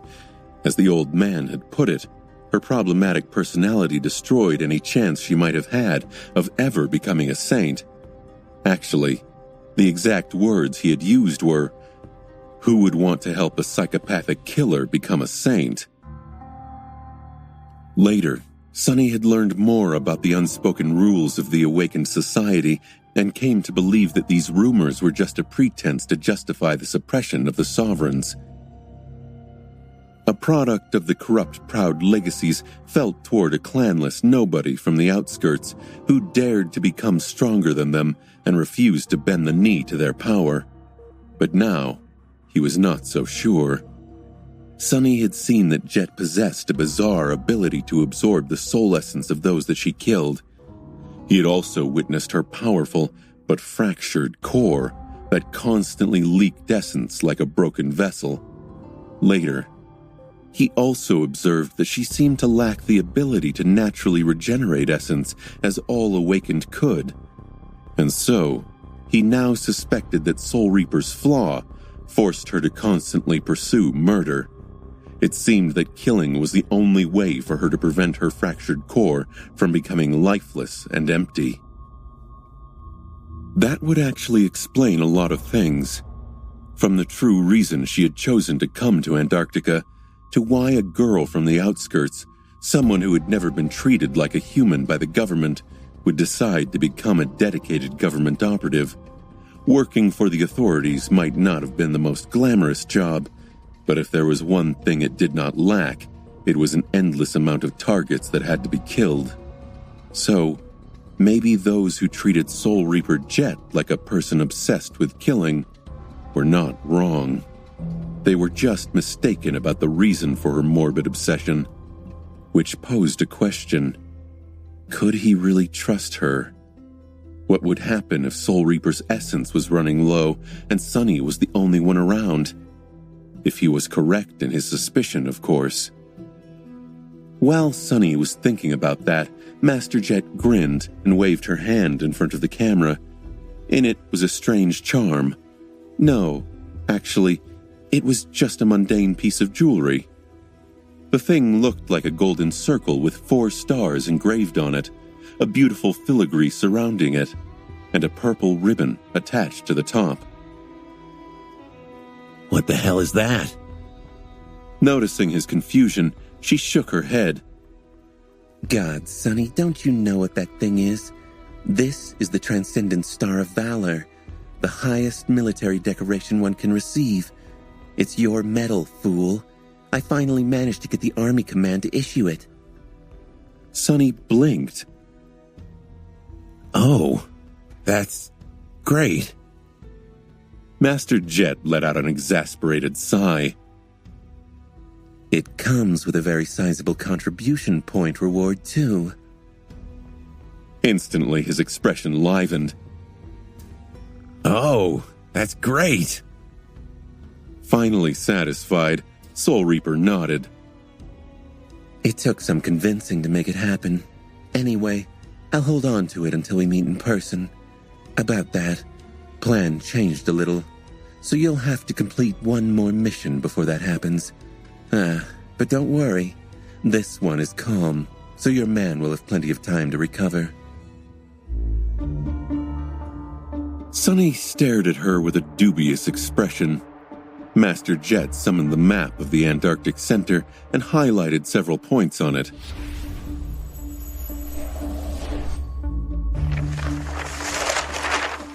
The division you're with is not going to proceed further south, since there are no big population centers there. However, there is a very important research installation at the southernmost point of the landmass. It's about 400 kilometers away from your current position. Sunny studied the map. The Antarctic Center resembled a gargantuan snake that sprawled across the ocean, and the installation Jet mentioned was situated at the very tip of its tail. What about it? She shrugged.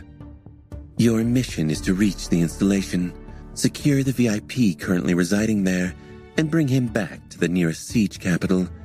There is a garrison of local awakened commanded by a master at the installation too. They will be responsible for evacuating the regular staff and scientists.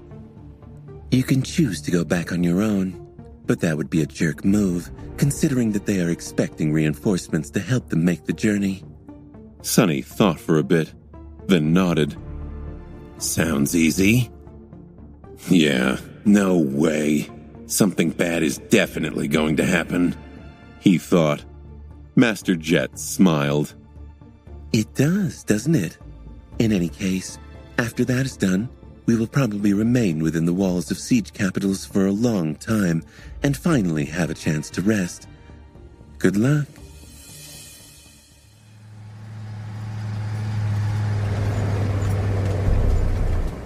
The next day, Sunny and his cohort separated from the battered division.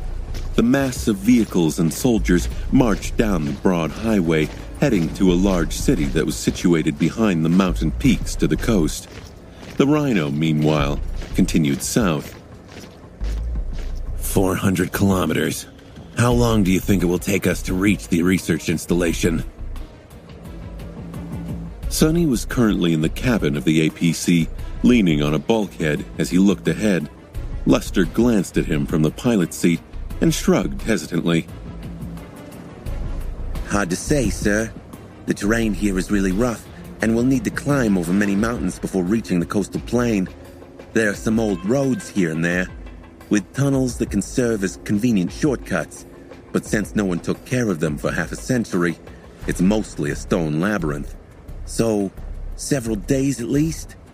Maybe even a week if we want to be really careful and lower the risk of stumbling into a horde of nightmare creatures. He hesitated for a few moments, and then added, Of course I can get us there in a day if we leave the mountains and drive along the coastal thoroughfare. Since most of the Antarctic Center was mountainous in nature, moving across its expanse with speed was somewhat of a problem. It would have been much faster by air, but no one was suicidal enough to use aircraft in these circumstances. The reason was very simple. It was impossible to load enough armor on a flying vehicle. Not only would its electronics and navigation be swiftly fried by the interference of the gates, but even worse than that, countless nightmare creatures in a 100-kilometer radius would be able to see and take the aircraft down. Since very few awakened could fight effectively in the air, being swarmed by winged abominations or taken down by a hail of ranged attacks from the ground was their worst nightmare. Still, that did not mean that there were no means of traversing the Antarctic Center quickly. Since the terrain was much more flat near the coast, there was a convenient highway running along the shore of the cold ocean. It's just that traveling by it was not exactly safe, especially these days. The ocean, too, was overflowing with nightmare creatures. all kinds of horrors hid beneath its restless surface. Sonny sighed. No, let's not go anywhere near the coast. Avoid those old tunnels, too. Just take your time and take us over the mountains, Luster. Dorn needs time to recover anyway. The young man smiled. Yes, sir. Will do, sir. Sonny gave him a bleak look and shook his head. Ever since the revelation of his identity as Mongrel, Luster had been acting as an overly enthusiastic sycophant. It was honestly a bit bothersome. Well, all right then. He walked back to the back of the Rhino and sat down to meditate. In the past month, the importance of replenishing one's essence had become painfully clear to all awakened in Antarctica. There were just too many nightmare creatures around and too many battles that had to be fought. Maintaining one's reserves was often the difference between life and death. It was also an inescapable restriction that defined how often and how well one could fight. Sonny's essence capacity was roughly 4 times as vast as that of almost any other master, but the rate at which his soul restored it was only twice as fast. As a result, he needed 3 to 4 days to fully replenish it. Sleep, rest, and meditation helped, but who had time to rest in Antarctica? All of them had to get accustomed to fighting while suffering from a dire deficit of essence. That was another reason why the campaign grew harder as days went by, and why everyone was exhausted. His cohort was in a much better spot than most thanks to Luster, but Sonny himself had not been able to make use of the young man's extraordinary aspect. Luckily, they were not supposed to fight any serious battles in the next few days. That was already a blessing. Keeping his eyes closed, Sonny rested as his shadow scouted the route ahead. The Rhino climbed the steep slopes of the mountain chain with agility that was surprising for a machine of that size. The Aurora Australis shimmered with ethereal lights in the black sky above it, but the mountains themselves were shrouded in darkness. Driving a heavy APC up and down the treacherous slopes at night was not for the faint of heart, since one small mistake could send it plummeting down from a deadly height. Still, Luster seemed to be doing fine. He even had his lucky charm summoned, rubbing it from time to time with a nervous look. Everything seemed calm. Slowly but surely, they were moving toward their destination. Sonny made an effort to memorize as much of the landscape as he could, knowing that they might be coming back the same way after picking up the VIP at the research installation. The southern edge of the Transantarctic Mountains was indeed a real labyrinth. Tall peaks rose into the sky with remnants of broken roads clinging to their slopes. Dark maws of tunnels that had been burrowed through the mass of stone appeared from time to time, filling him with a sense of alarm. The roads, as well as the tunnels, had been constructed long before he was born, during the Dark Times. Back then, humanity had been busy destroying itself in a series of devastating wars as the world fell apart around it. Then, the nightmare spell came, and many things changed. The old roads were now abandoned and in a state of disrepair, but the Rhino could still make use of them. The progress was slow, however, and it was only made slower by the need to avoid active gates and prowling swarms of nightmare creatures.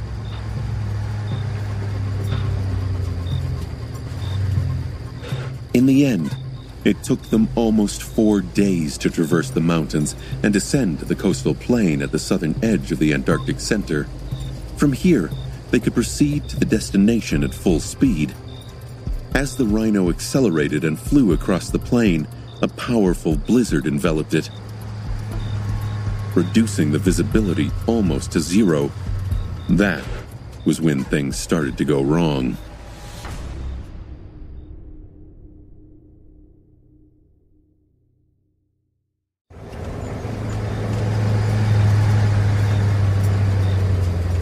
Sonny woke up with a start.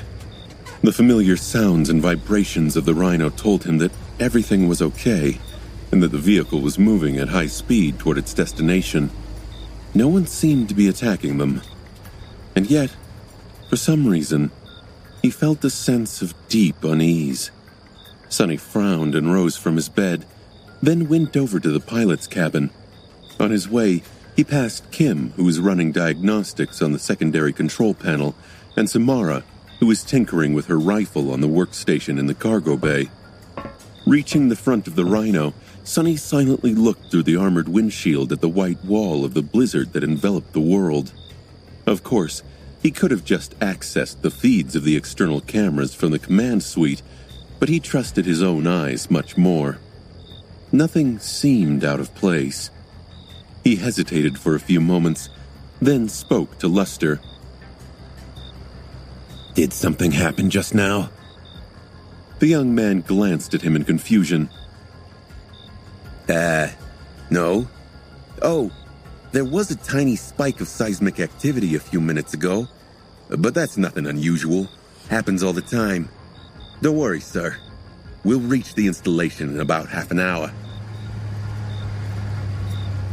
Sonny scowled. Good.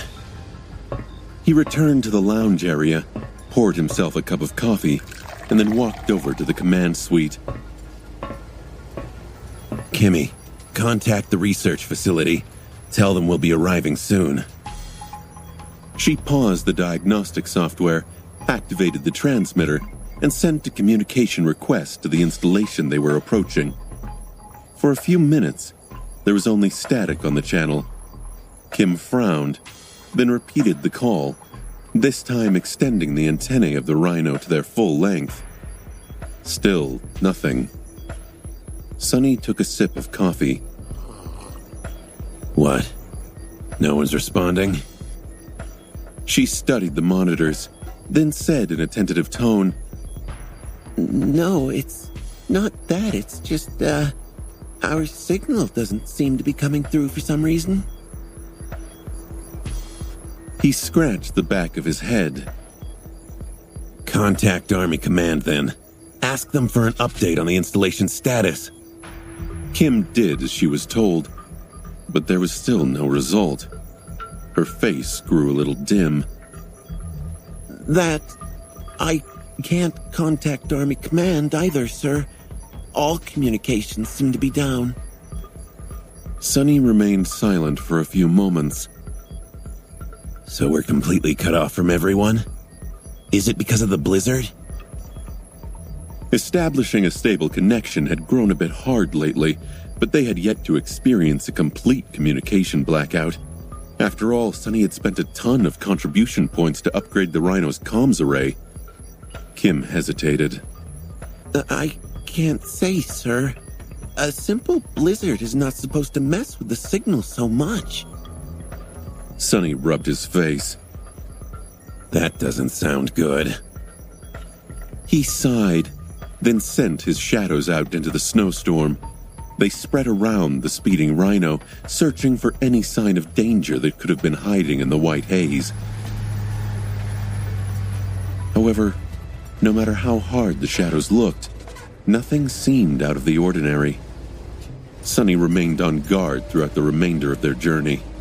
Minutes passed by without anything happening. Soon, there was a soft sound and some movement in the lounge area. Belle, Quentin, and Dorn returned from the dream realm and climbed out of the sleeping nooks, looking rested and refreshed. Even though the big man still showed some discomfort, his injury was well on its way to being healed. Just like that, half an hour flew by. Sonny caught sight of the research installation long before the powerful projectors of the Rhino flooded its gates with light. The facility looked more like a small fortress settlement than a scientific base.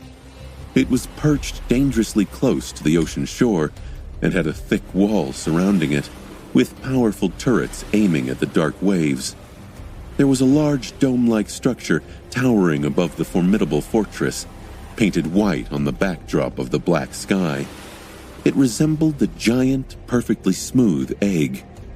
The facility had no official name and was known simply as LO-49. Sonny had no idea what kind of research was being done on its premises, but considering that there was a sizable garrison of Awakened guarding the installation, complete with an ascended commander, it had to be pretty important. The best evidence that the scientists living here were doing very valuable work, though, was the fact that Sonny and his soldiers had been sent to retrieve them. Lester, slow down. We're near. The Rhino gradually reduced its speed and approached the settlement.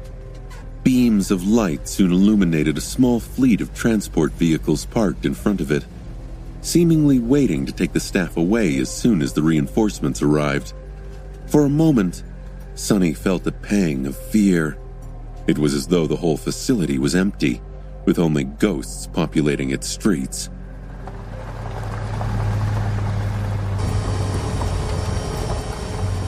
Then, however, the turrets above the gates moved, taking aim at the approaching APC. Powerful spotlights ignited on the wall, cutting through the snow and flooding the immediate area with stark light. The Rhino drove to the fleet of transport vehicles and parked nearby.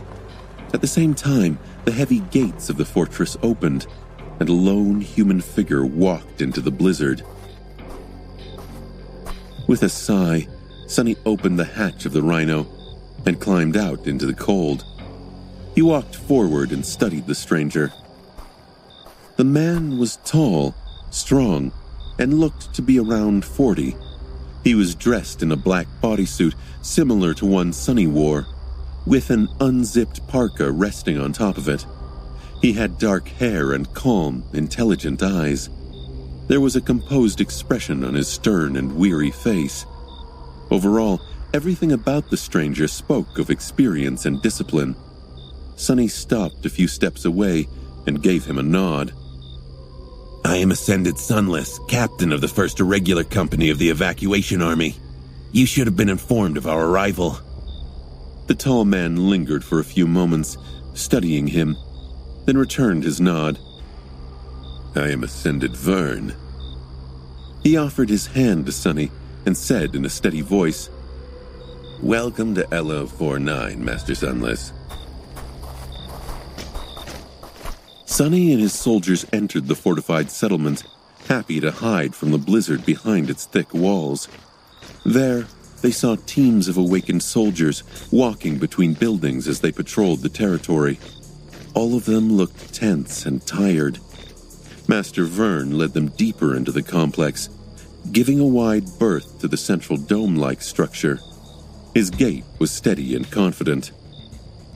I have around 100 awakened under my command, as well as close to 1,000 mundane soldiers. There are about 500 scientists and civilian staff members under our protection.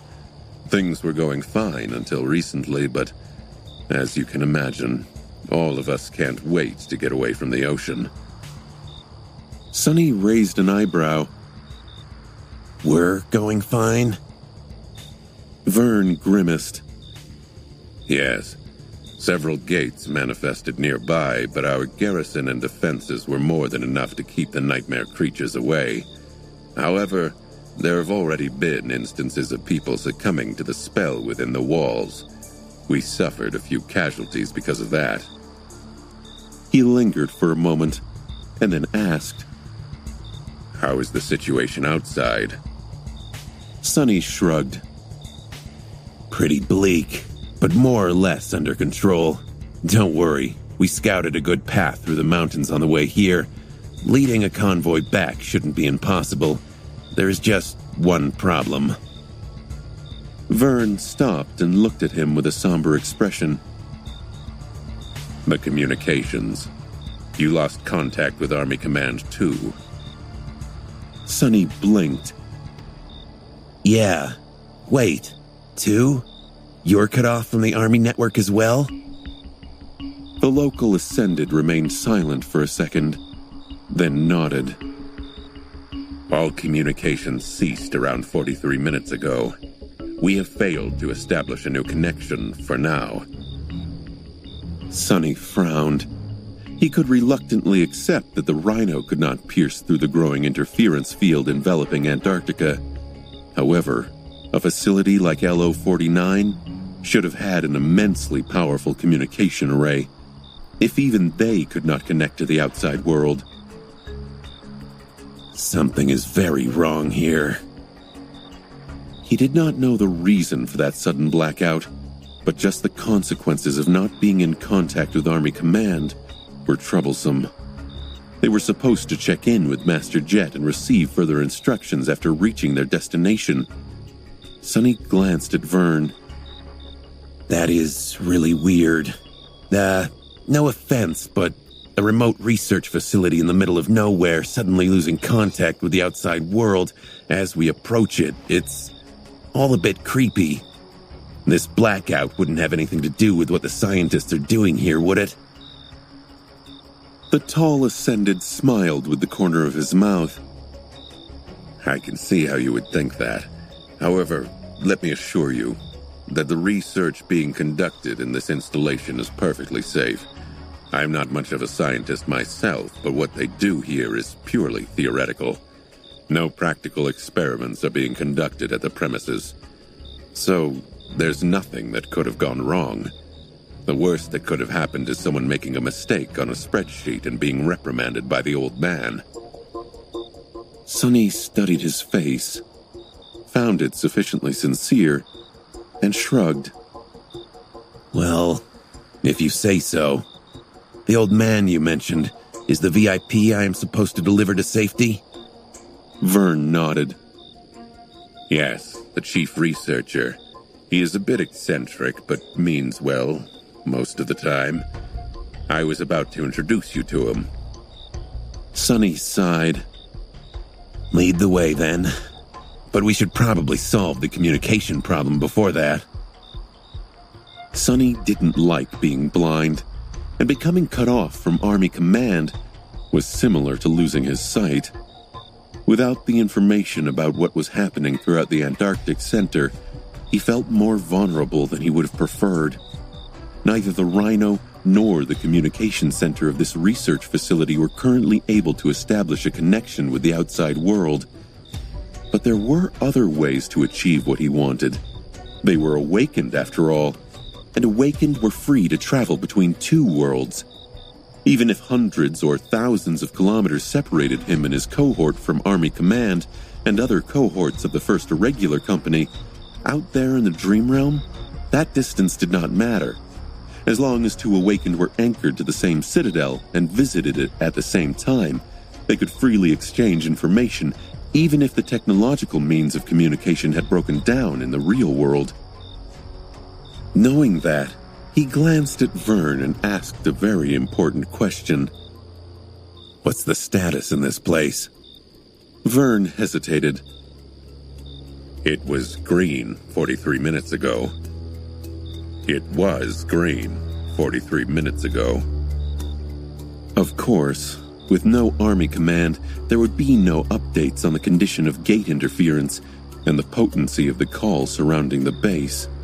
However, Awakened, and especially Masters, could make a judgment on that matter themselves.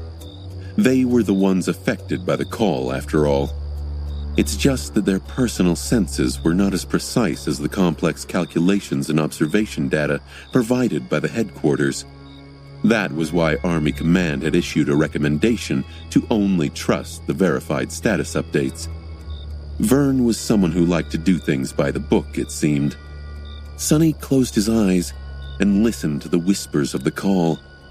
They were so faint as to be almost non-existent. Nothing appeared to have changed in the past 40 minutes. He opened his eyes. Should still be green. Luster, Samara, and Kim, go get some sleep and find out what the hell happened. Try to get information from Colonel Jet herself or one of our captains if you can. We were supposed to receive more detailed orders anyway. With that, he would be able to find out more about the situation in about 8 hours. Considering that Sonny had to guide a convoy containing more than 1,000 people to a siege capital, he needed to know as much as he could about the condition of their supposed route. Vern nodded. "You can bunk in that building over there. The sleeping pods we have here are rather nice."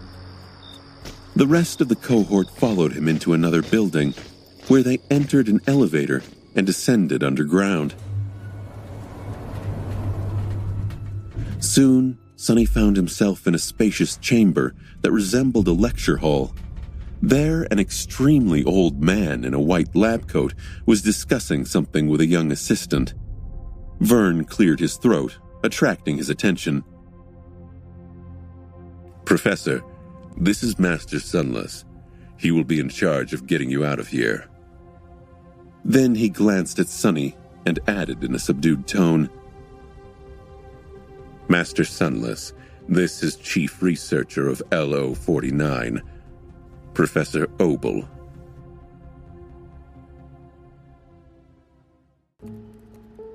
There were not a lot of old people in the outskirts, where average life expectancy was rather low. However, even in the city proper, the elderly were not a common sight, simply because the previous generations had been decimated by the arrival of the nightmare spell, so Sonny had little experience dealing with really old people. The man in front of him, however, was not just old, he was certifiably ancient. He had to be 80 years at least, or even older. His skin was thin like paper, with naughty blue veins clearly visible beneath it, and his neatly combed hair was completely white. The old man's eyes, however, were still brimming with sharp intelligence and awareness. This was someone who had been born long before the descent of the nightmare spell and lived both through the terror of the dark times and the turbulent chaos of the modern era. Sonny hesitated for a moment. "Obel? The Professor Obel?" The old man smiled. "Oh, you know who I am, Master Sunless. How flattering. It's nice to see that the young generation still appreciates obscure scientists like me." His assistant, a young woman with dark hair that was gathered in a bun and eyes full of attitude, sneered. "Indeed, I thought all awakened only knew how to swing a sword." Sonny gave her a deadpan stare. "For your information, I am a researcher and lecturer back in the academy, with several academic publications under my name. I only swing a sword when there's a reason to." The assistant blinked, then looked down in embarrassment. "Oh." Professor Obel let out a good-natured chuckle. "Don't be rude, Beth. In any case, we'll be in your care then, Master Sunless." He looked at Sonny with curiosity, and then asked, "What department are you assigned to in the academy, if you don't mind me asking?" Sonny shrugged. "Wilderness survival. My specialty is dream realm exploration and the history of dead languages." Professor Obel raised an eyebrow. "Oh, do you perhaps know a brat named Julius?" Sonny stared at him in bewilderment. Teacher Julius? Of course. He is my mentor after all, but I wouldn't call him a brat, with all due respect." The old man laughed. "He is to me. Julius used to be my student, you know, before awakening and choosing a different field of expertise. How is that rascal doing?" Sonny scratched the back of his head. Never in his life had he imagined hearing someone address Teacher Julius as a bratty rascal. "He is doing great. His health is good and he is very passionate about his research." Professor Obel nodded in satisfaction. "Good. That is good. Then, Master Sunless, what happens now? Are we leaving LO-49 already? His assistant frowned and looked across the chamber, where lots of scientists were busy copying data on external storage devices and running around in something that resembled panic. Sonny shook his head. We can't contact Army Command right now, so it's hard to say. There will be news in around 8 hours. That is the earliest we can leave, but depending on what information comes back, there could be a delay. The young woman, Beth, sighed with relief.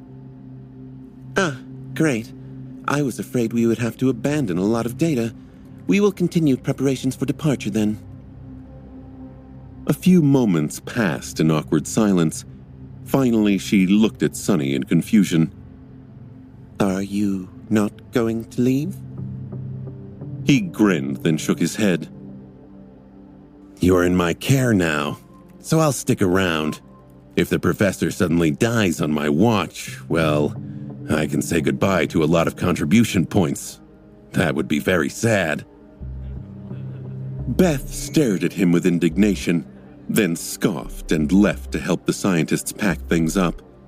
At the same time, Master Vern bowed slightly and took his leave, saying that he had a lot to do. Belle, Dorn, and Quentin left as well. Professor Obel watched them go and sighed. Don't mind my assistant, Master Sunless. All of us are on edge these days. Sonny shrugged. Understandable. After a while, he looked at the old man and asked, So, Professor, what exactly are you researching here? Also, LO-49, that's a strange name for a facility. The old man smiled. The name? Oh, it's just an abbreviation. Lunar Observatory 49.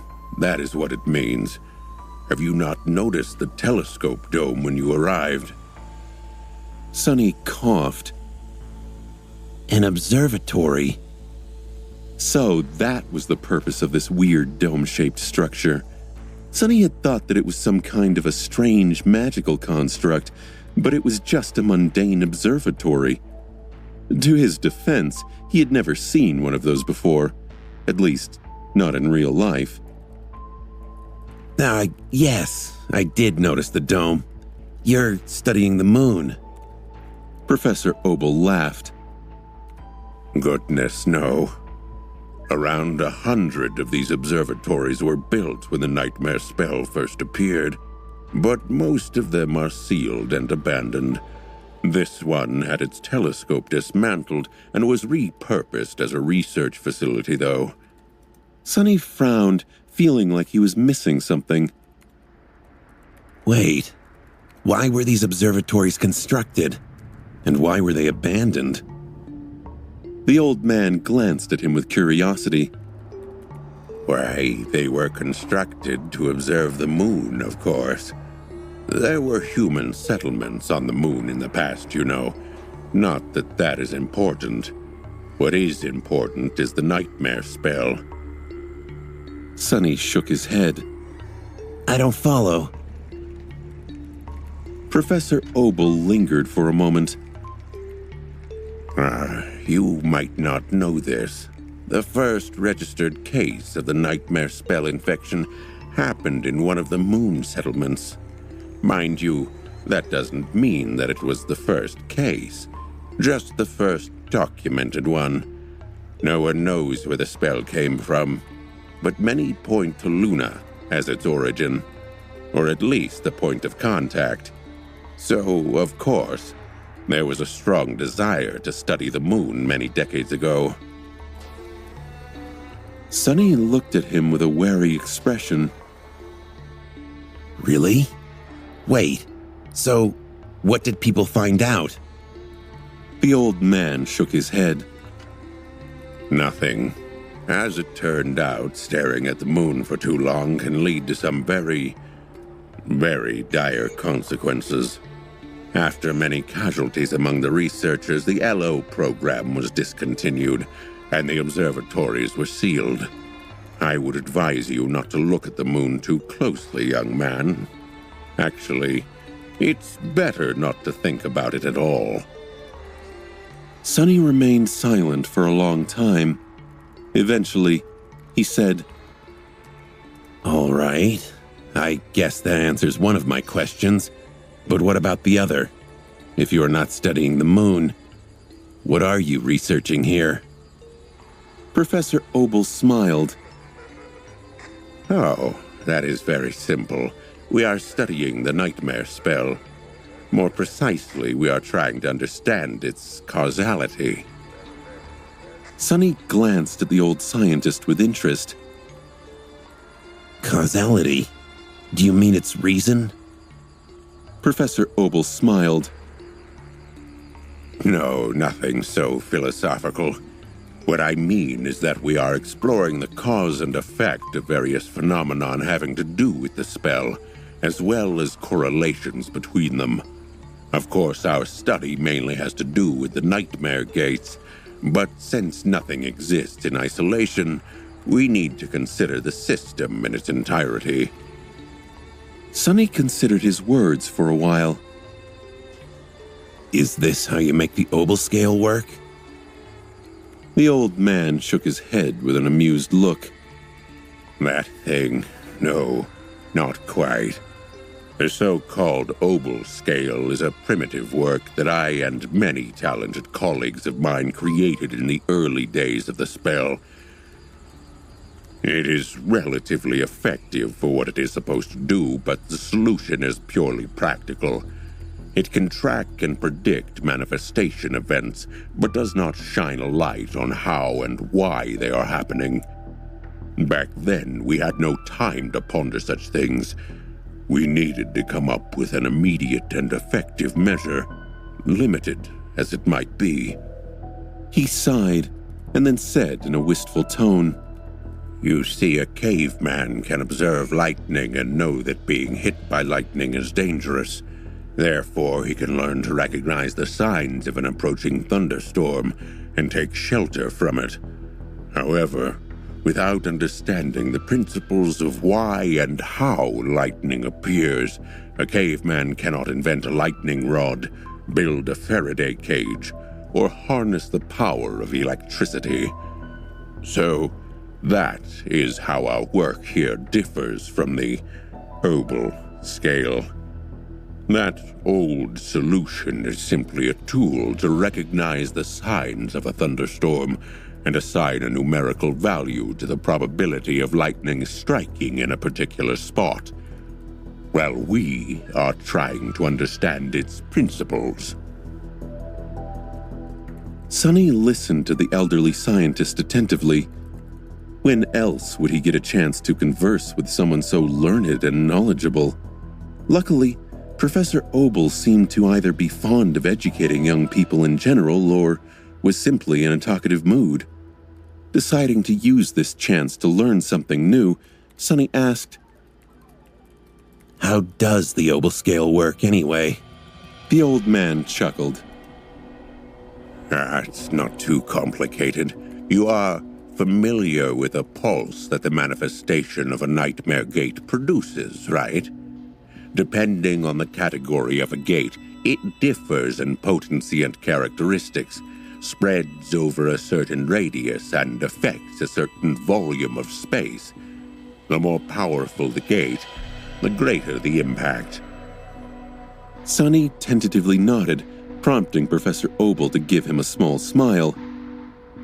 Well, in truth, that pulse is a bit more complicated than that, because it spreads not only through space, but also through time.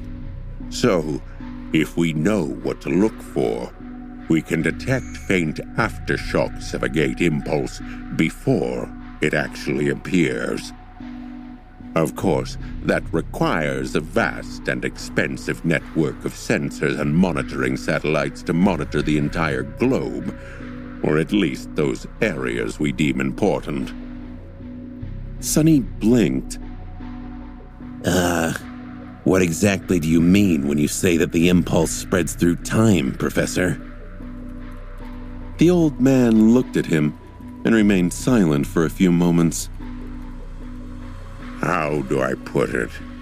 Try to imagine time as a river, young man. It always flows forward from the past into the future, and we travel forward with its current. Now imagine that someone threw a rock into that river. There would be ripples on its surface, wouldn't there? And those ripples, unlike the waters of the river itself, would travel both downstream and upstream. Hence, we can detect those ripples from a bit further up the stream. Sonny couldn't help but scratch his head. What Professor Obel said was not hard to understand. However, it was a bit harder to accept. Perhaps if I think about it in a different way. Sonny imagined a string of a harp. Someone plucked it in the middle, sending a vibration spreading both up and down. Downward was the future, and upward was the past. Then he imagined the inconceivable tapestry of fate, and the never-ending expanse of its countless strings, each stretching from nowhere to infinity. A certain event happened, making small sections of several strings tremble. Was that what the old man was talking about? A subtle frown appeared on his face. Come to think of it, is affinity to revelations perhaps work based on the same principle? Sonny hesitated for a bit, then cautiously said, I think I understand. Maybe. Professor Obel smiled. Good. However, as I said, this is just a primitive solution. That solution only observes the effect without understanding the cause, and the cause of why is much harder to comprehend.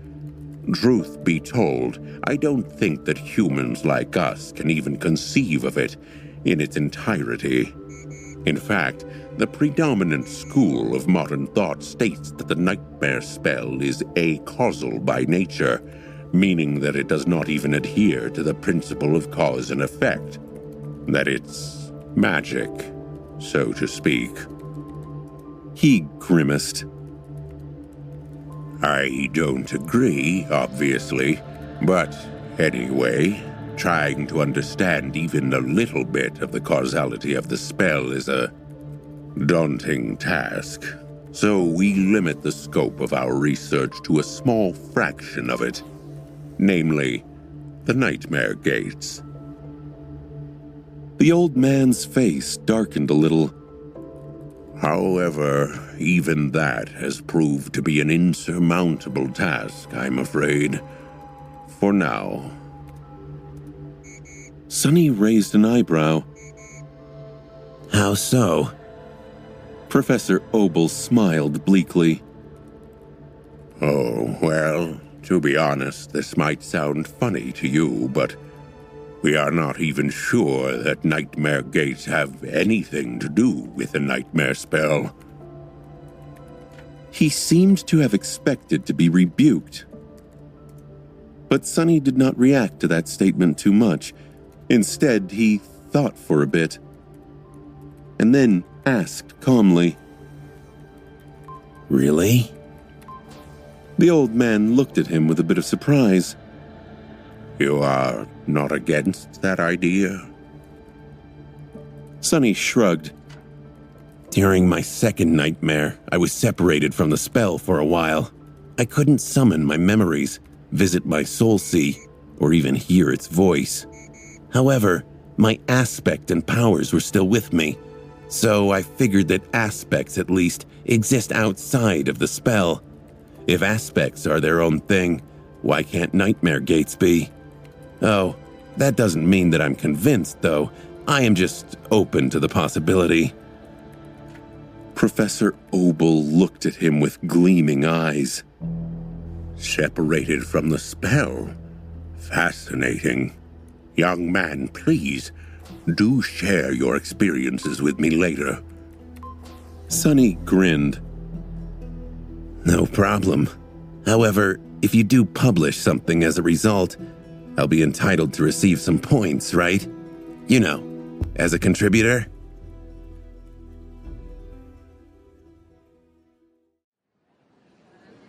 The old man chuckled and looked at his subordinates, who were packing things up in a hurry. After a while, he sighed. Whether nightmare gates are produced by the spell or not, there is definitely a connection between the two. Or rather, the three, since awakened, are also part of this equation. He grew silent after that, and then added in a more serious tone. What interests me the most, however, is which of the three came first. Sonny looked at him with surprise. Forgive me, Professor, but isn't that common knowledge? The spell came first, bringing with it the nightmares.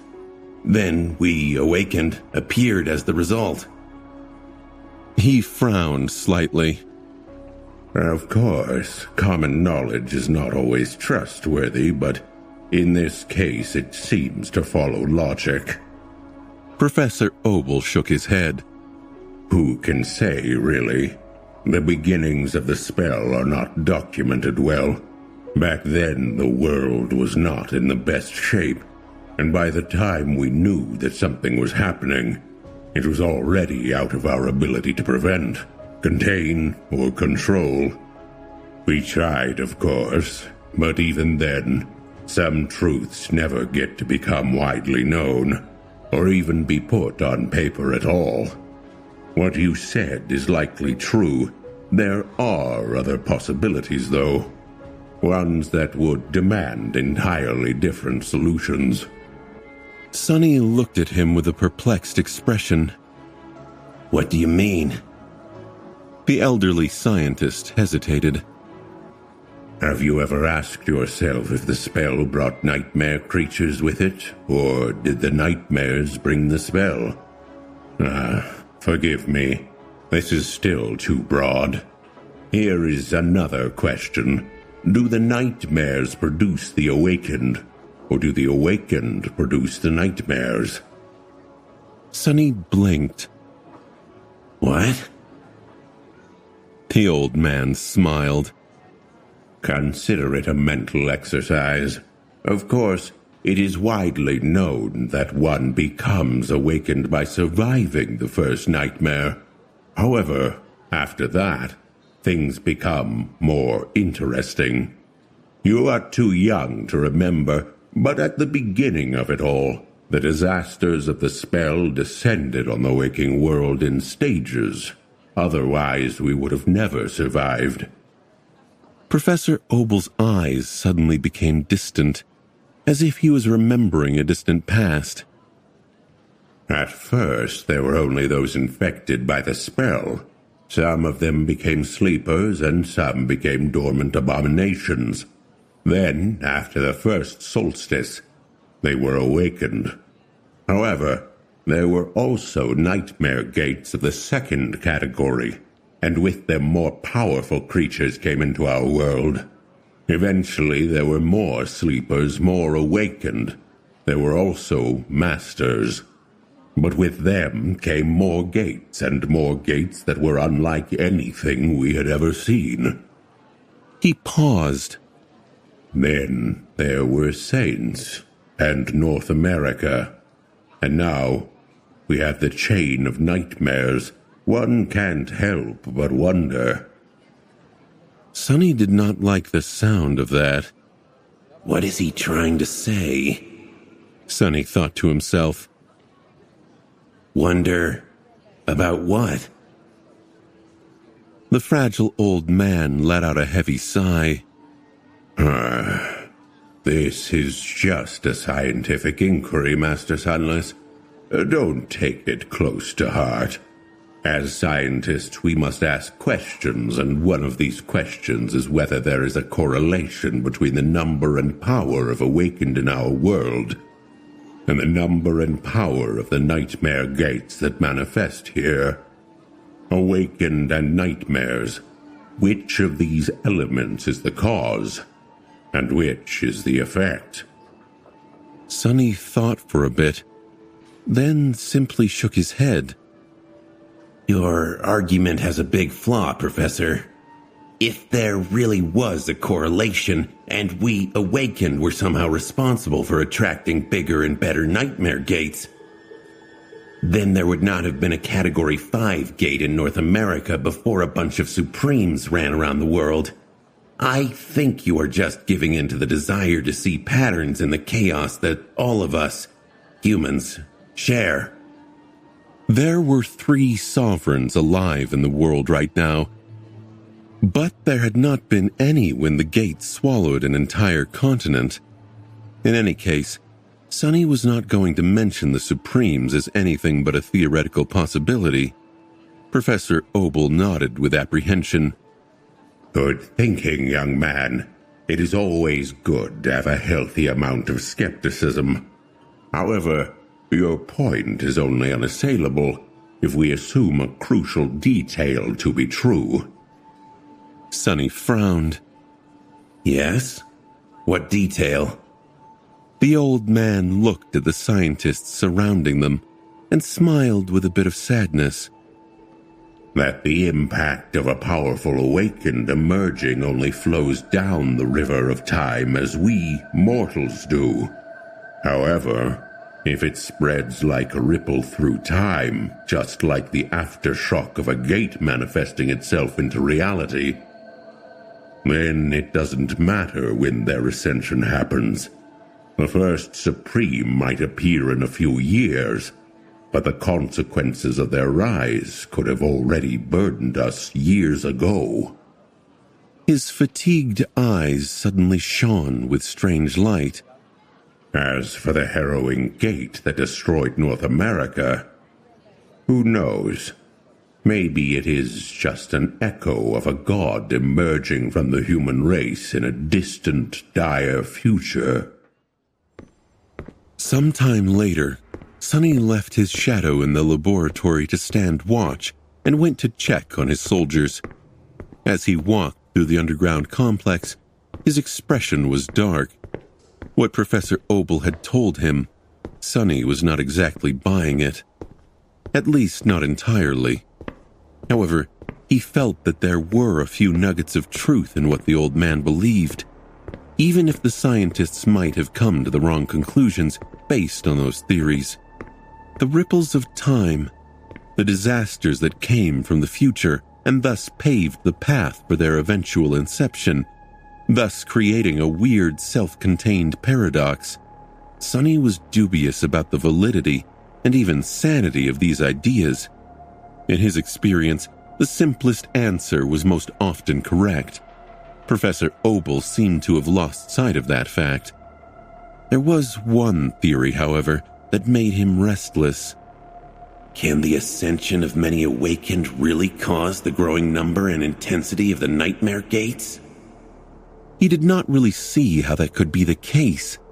After all, one had to go through a nightmare to become awakened, not the other way around. However, if he assumed that there really was a correlation, one thing would make more sense. Walking through the dark corridors, Sonny scowled. Can this be the reason why the Sovereigns are suppressing the emergence of new saints? No, more than that. Can this be the reason why none of them challenged the fifth nightmare yet?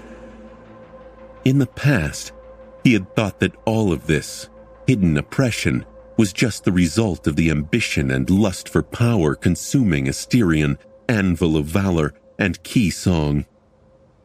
But was that the only reason? Sonny let out a frustrated sigh.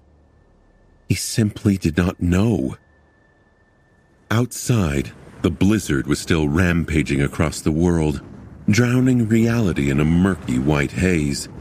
It was hard for a master like Sonny to get cold, but even still, he shivered and hurried to get back inside.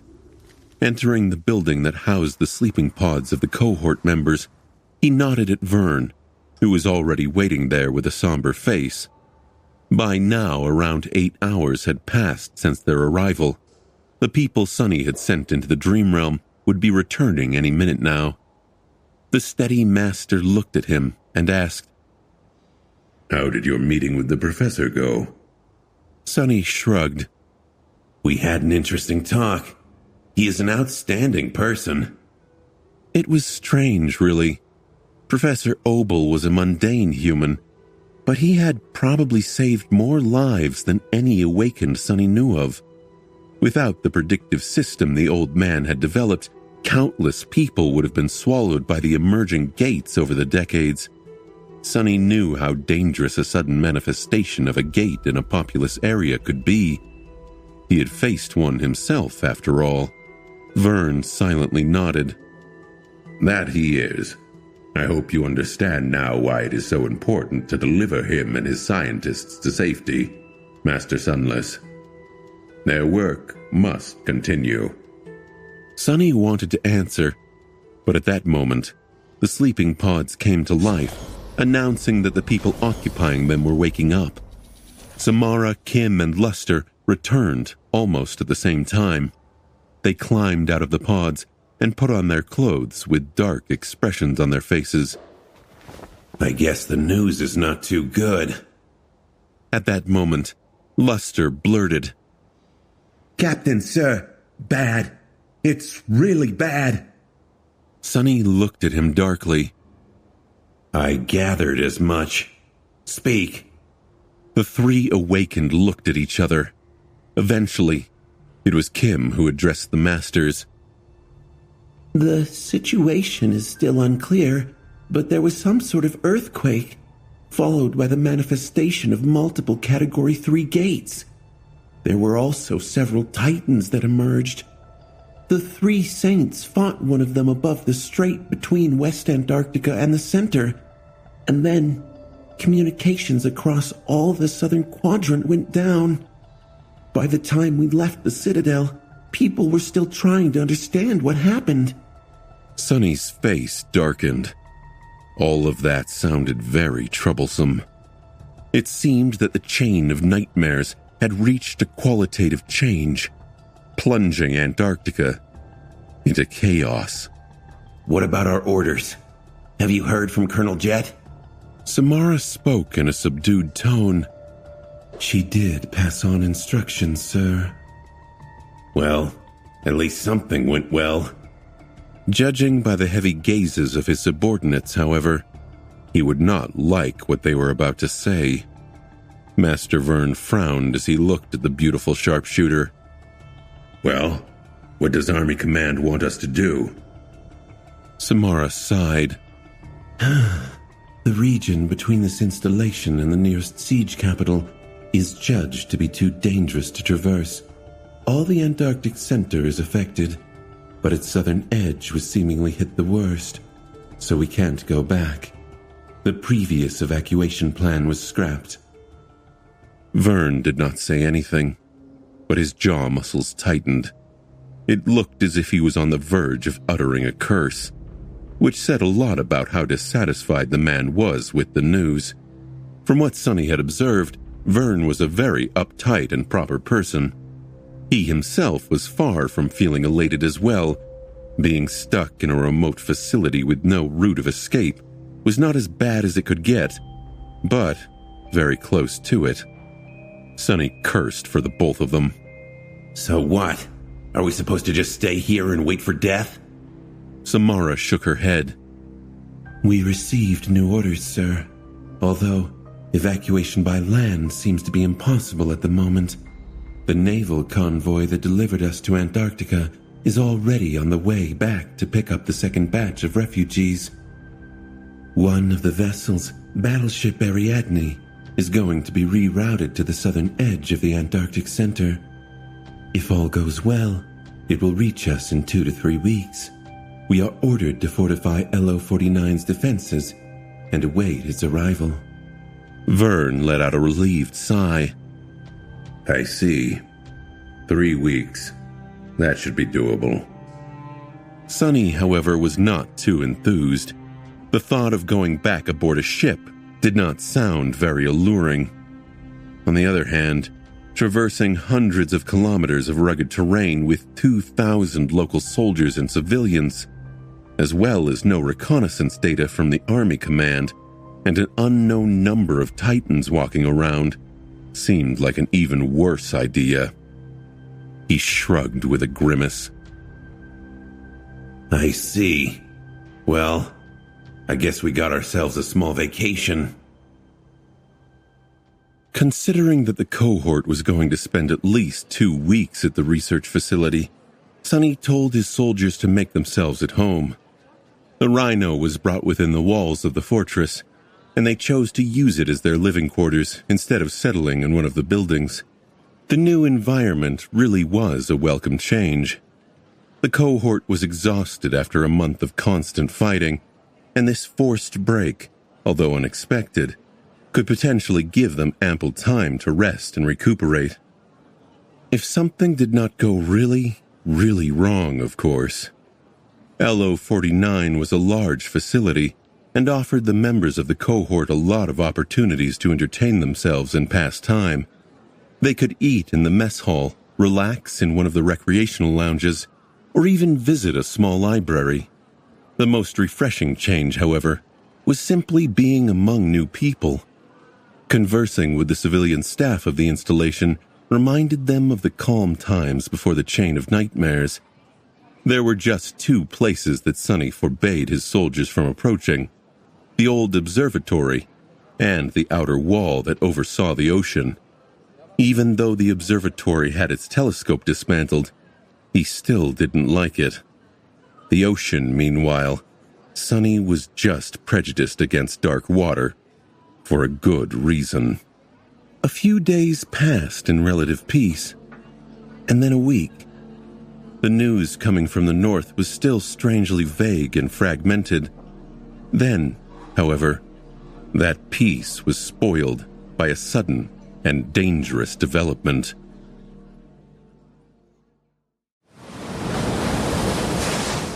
Sonny was staring at the black waves that came and went, licking the stone shore not too far away from the tall wall of the fortress. Even though he had told his soldiers to stay away from the ocean, Sonny came here once or twice every day, perhaps hoping to see the fearsome silhouette of the giant battleship emerging from the darkness. That was silly, of course, since the arrival of their ride away from LO-49 was days or even weeks away. Still, he found himself in a contemplative mood whenever he observed the waves. He was also reasonably sure of his ability to get away should anything other than Ariadne appear from the ocean. The blizzard finally subsided a few hours ago, so today, Sonny saw much further than before. Not that there was anything to see. Shivering in the cold, he sighed and turned around to find warmth inside one of the station's buildings. It was at that moment that Sonny froze and tilted his head as if listening to something. His eyes narrowed. Crap. The maddening whispers assaulting his mind had just grown much louder. Jumping off the wall, Sonny walked quickly and soon reached the security center of the facility. There, several awakened were monitoring the sensor feeds. Vern was standing in front of a wall of screens with a dark expression on his face. Hearing Sonny's steps, he turned his head. You felt it too? Yeah, it's strong. Vern closed his eyes for a few moments. This complicates things. This was an understatement. What they sensed was the call, which had suddenly grown much stronger. That meant 2 things, neither of them promising anything good to the people isolated inside LO-49. The first thing was rather obvious. Somewhere out there, very close to the facility, 1 or more nightmare gates had just opened. Considering how loud the call was, Sonny was willing to bet that there were 2 of them at least. The second thing was not immediately dangerous, but vastly more insidious. Vern gritted his teeth, then sighed, and pressed a few buttons on the console in front of him. Then, he spoke, his voice being carried all across the fortress by the integrated speakers. Attention all awakened personnel. This is Master Vern speaking. Effective immediately, the interference status of the LO-49 facility should be considered to be changed from green to yellow. I repeat. Sonny's face was bleak. With the strength of the call growing so much, the stability of the gateway anchors of the awakened inside the fortress was bound to become weaker. It was not at the stage where falling asleep would definitely lead to being thrown into an unknown region of the dream realm yet, but close to it. What it really meant was that from now on, falling asleep within the walls of LO-49 was a gamble for all awakened defending it. The probability of becoming pulled away by the seed of nightmare was not high, but it was also not zero. Damnation. Worse still, there were the gates themselves to deal with. Considering that they had to have opened close enough to strengthen the call, the nightmare creatures brought by them would undoubtedly come to visit, attracted by the smell of human souls. Finishing his announcement, Vern looked at Sonny with weary eyes. Sonny nodded. I'm on it. 4 shadows burst from his figure, swiftly gliding across the floor and leaving the security center a second later. They flew across the facility, climbed its walls, and plunged into the cold night beyond. Vern, meanwhile, started giving orders to his subordinates. Soon, junior officers of the security forces, which numbered close to a battalion, were summoned from all over LO-49. Considering their expertise and rank, the Devils were naturally included in this list. By the time everyone arrived, Sonny's shadows were already scouring the vicinity of the fortress, searching for the manifested gates. Vern briefed his people on what had happened. As he spoke, the faces of the soldiers changed slightly, knowing that they were going into battle soon. Only the irregulars remained nonchalant. Finally, Sonny sighed. Found it. The coastal plain did not have a lot of geographic features, so it was easy to discover the menacing rift that tore apart reality. He was slightly surprised that there was only one gate, but then again, it seemed to be a potent one. As everyone stared at him, Sonny winced slightly. There is a single gate, about 3 kilometers away from the northern wall. It seems to be a Category 3. The mundane soldiers among them paled, and even awakened seemed disturbed. He did not pay them attention. The nightmare creatures are... Wait, what the hell? He frowned. Usually a gate disgorges nightmare creatures of similar origin, at least during the first wave. These, however, were all over the place. Some were comically small, while some were large. Some were bestial, while some were bipedal. It was a whole menagerie of monsters. The nightmare creatures all look different from each other. A fierce scowl appeared on Vern's face. The scavengers. We fought their kind before. They start weak but quickly grow stronger by devouring corpses. They inherit the qualities of the things that they eat, too. Younger abominations are easy to deal with, but the older ones are truly vile. Sonny pondered for a bit. I see. Well, we seem to be in luck. There are about 300 of them, and I only see 2 corrupted. The Gate Guardian is a demon. The soldiers shuddered and stared at him with a bit of resentment. If that was what the captain of the Irregular considered luck, then what the hell could be called misfortune? 300 powerful nightmare creatures led by 2 corrupted, against 100 awakened, 2 masters, and 1,000 mundane servicemen of the local garrison. The situation did not look too good. Sonny lingered for a few moments, and then smiled. And the last piece of news, the bastards have caught our scent, so they are already heading here. There was not much time to prepare and make plans, since the abominations were going to reach LO-49 in mere minutes. The shrill alarms blasted throughout the facility, and powerful spotlights ignited on its walls, flooding the snow-covered plain with light. Civilians rushed to shelters, while soldiers ran to man the defensive fortifications. Sonny and his cohort followed, summoning their memories as they calmly prepared for battle. As they walked through bitter cold, he spoke.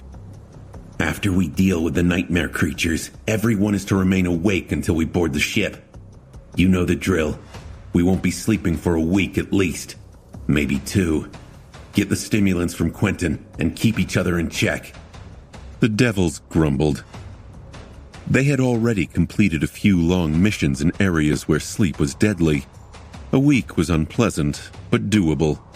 2 weeks, however, were going to be a hellish challenge. I just hope that Ariadne arrives on time. It was not like they had any acceptable choice other than to sit and wait. At that moment, someone called out to Sonny. Hey you, Master Sunless, or whatever. What is going on? He looked to the side and saw Beth, Professor Obel's assistant, shivering in the cold in her civilian clothes and flimsy lab coat. The young woman's hair was gathered in a bun, like always, but a few stubborn locks had wrestled free and were now dancing in the wind. Her pale face wore an irritated scowl, but he could see fear and alarm hiding behind that temperamental mask. In the past week, Sonny had spent most of his time with or near the scientists. When he was away, one of his shadows usually kept watch. He had spoken with the old man a lot, learning all kinds of things about the tumultuous times of the first generation, the world before that, and the scientific understanding, or rather the lack of it, of the nightmare spell. So he had come to know Beth rather well too. That was why he knew for a fact that she was pretending to barely remember his name on purpose. Gods, she is even more petty than I am. As the bleak steel of the undying chain appeared from nothingness and embraced his body, Sonny looked at the young woman and smiled. What do you think is going on? There's a big gate and a lot of nasty nightmare creatures coming this way. We'll go deal with them real quick.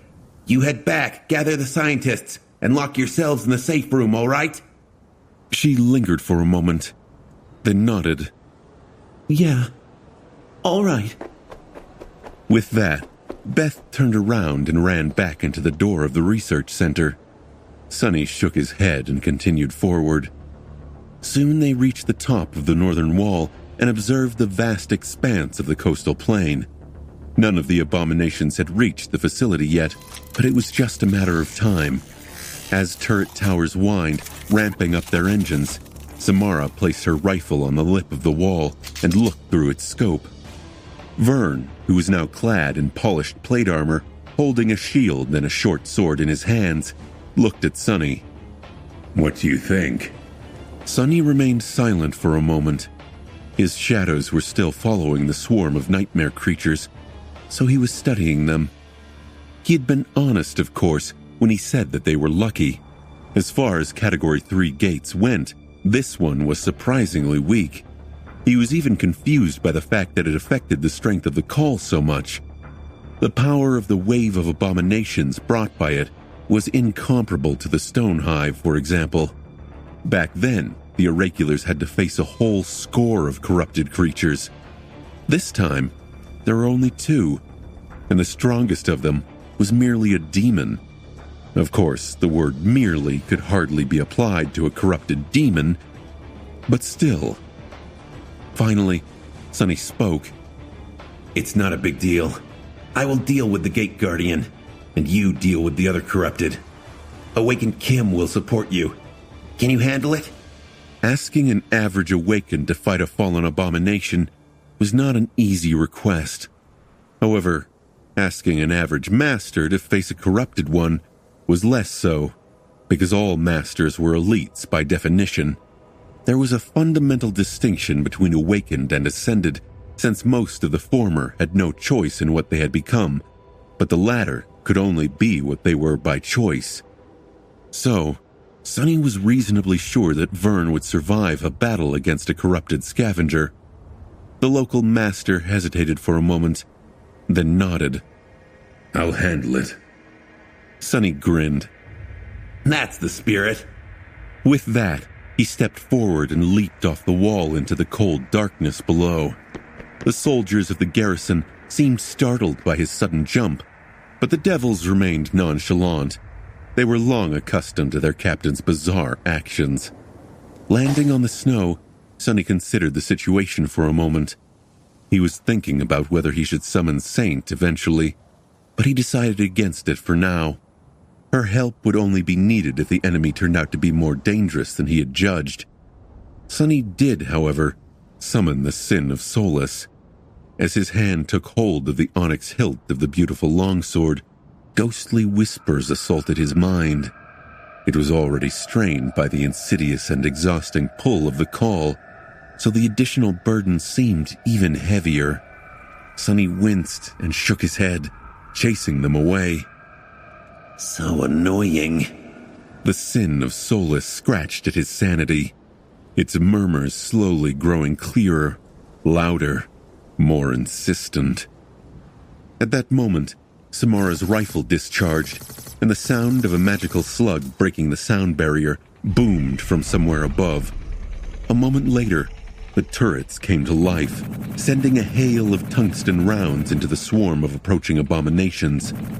Grinning, Sonny sent essence flowing into his muscles and chased after the bullets.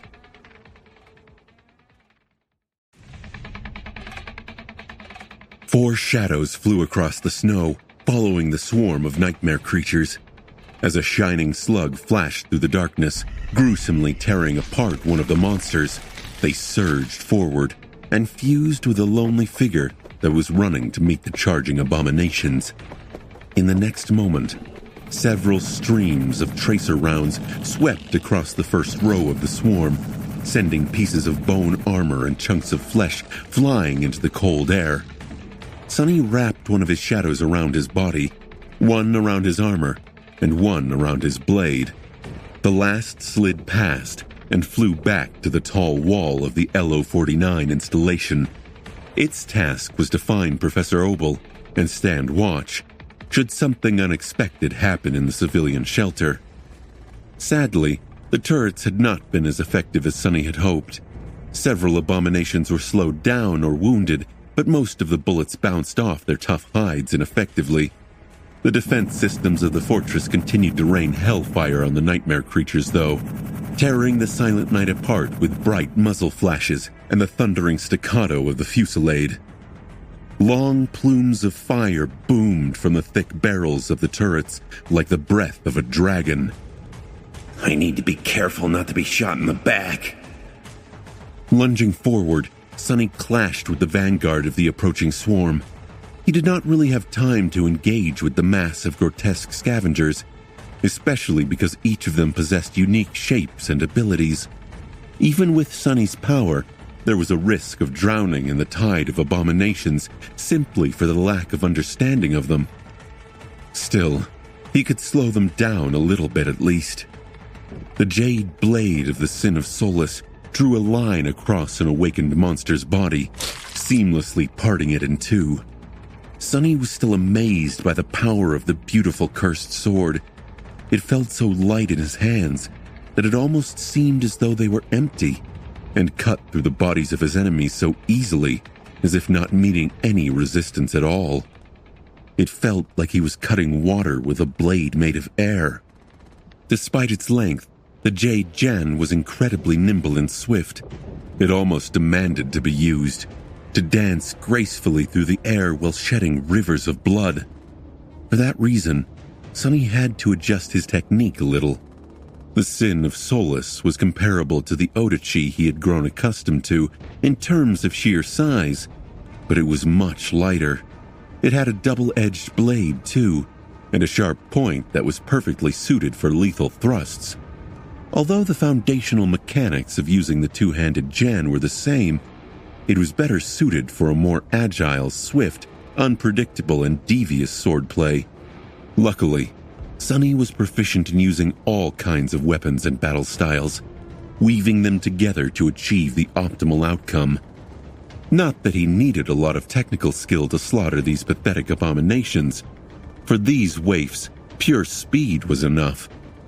Severing the first creature in half, he shifted his weight slightly, made a step to the side, and easily beheaded another. This one was a fallen, so its flesh presented more resistance to the jade blade of the Sin of Solace. However, it was still eerily easy to cut it down. Black blood rained on the white snow. By the time Sunny finished off the two stragglers that had broken away from the swarm, the mass of abominations already reached him. Instead of clashing with countless nightmare creatures, he simply dissolved into shadows and appeared 24 meters away in the midst of them. The Sin of Solace whistled through the air, reaping another life. Then, he was gone again. Just like that, jumping from one abomination to another, Sunny soon reached the heart of the scavenger mob, where the Gate Guardian towered above the lesser creatures. The corrupted demon was different from the rest of them. It was taller, stronger, and seemed much more ancient. Most importantly, it filled Sunny with a cold feeling of dread. His intuition was ringing alarm, screaming at him that this foe was strong, dangerous, perilous, deadly. The creature resembled a giant with a body that was covered by pale, strangely organic bone-like armor. It was littered with deep scars and signs of corrosion, but seemed almost impossible to break. On the demon's face, or rather, instead of its face, a single bone protrusion extended forward like a vicious horn. Sunny hesitated for a split second. You're an ugly one, huh? Then, there was no time to think. The demon noticed him almost before Sunny had appeared from the shadows and brought his devastating fists down, aiming to crush the enemy into a puddle of blood. Sunny silently cursed and jumped back. The Gate Guardian struck nothing but the cold ground, splitting it open and causing a small earthquake with its single blow. A powerful shockwave spread from the point of impact, throwing several nightmare creatures down. If a mundane human happened to be nearby, just this shockwave alone would have been enough to rupture their organs, killing them on the spot. Sunny, fortunately, was not mundane. His armor and ascended body absorbed the shock, and all he felt was a little rattle. A localized earthquake, nevertheless, was violent enough to throw him to the ground. Ah! Not good. Usually, in a battle against something so powerful, losing his footing would have meant death. A corrupted demon was fast enough to unleash a finishing blow long before the enemy managed to get back up and regain their mobility. In this case, however, no attack followed. The shadows in the place where the creature's fists landed suddenly surged forward and wrapped themselves around its wrists like black shackles. The Gate Guardian tried to straighten and unleash another blow, but was pulled back down by the shadow bindings. It let out a rambling growl that rolled across the battlefield like an ill omen and strained its mighty muscles. A moment later, the dark shackles exploded into a myriad of shards, and it was free again. That moment was all Sunny had needed, though. Using the short window of opportunity, Sunny jumped back to his feet, dashed forward, and thrust his jade sword into a small crack between two plates of armor that covered the giant's knee joint. The thin blade of the Sin of Solace easily slid into it and bit into the demon's flesh, drawing a few drops of putrid black blood. That was all he had time to do before leaping back. The shallow wound Sunny had delivered was by no means mortal or even seriously debilitating, but it didn't need to be. The plague of the sinister whisper had already been passed to the Gate Guardian by the swift jade blade. Let's see how strong your mind is, bastard. Even diminished by the potent mental barrier of the undying chain, the eerie whispers of the Sin of Solace were constantly assaulting his own sanity. Of course, it was strange to think of any nightmare creature as sane. They were all mad to begin with, after all. But Sonny had high hopes. A demon was a demon. No matter how wicked, it was still a sentient being. That sentience, which made these creatures so dangerous, could also be destroyed. The Gate Guardian finally unleashed another attack. This one was so fast that Sonny barely had time to react. With no other choice, he gritted his teeth and blocked it with the blade of the Sin of Solus. Another shockwave exploded outward, and he was thrown back like a cannonball. Crap! Sonny flew back, smashing into several nightmare creatures on his way. Several devastating impacts rattled his entire body, and bits of broken flesh flew into the air, landing dozens of meters away from the Gate Guardian. He collided against the ground, bounced, and then rolled for a bit, leaving a deep groove in the snow. Throughout all of it, there was a vicious smile on his lips, however. That was because he had managed to deliver a cut to the wrist of the demon just before his block crumbled. The giant was already near, so Sonny rose without wasting any time and dashed forward to meet him. For a short stretch of time, which nevertheless felt like an eternity, he danced around the corrupted abomination. Diving through the shadows and using shadow manifestation, Sonny was able to just barely stay ahead of the terrifying creature by a split second. Several more shallow wounds appeared on the giant's body, drops of blood rolling down its bone armor. At first, the demon did not seem to be affected at all. Then, however, something changed. First, his movement slowed down a little, becoming slightly erratic. Then his body grew tense. The creature twitched and suddenly struck itself in the head as if trying to shake off a dizzy spell.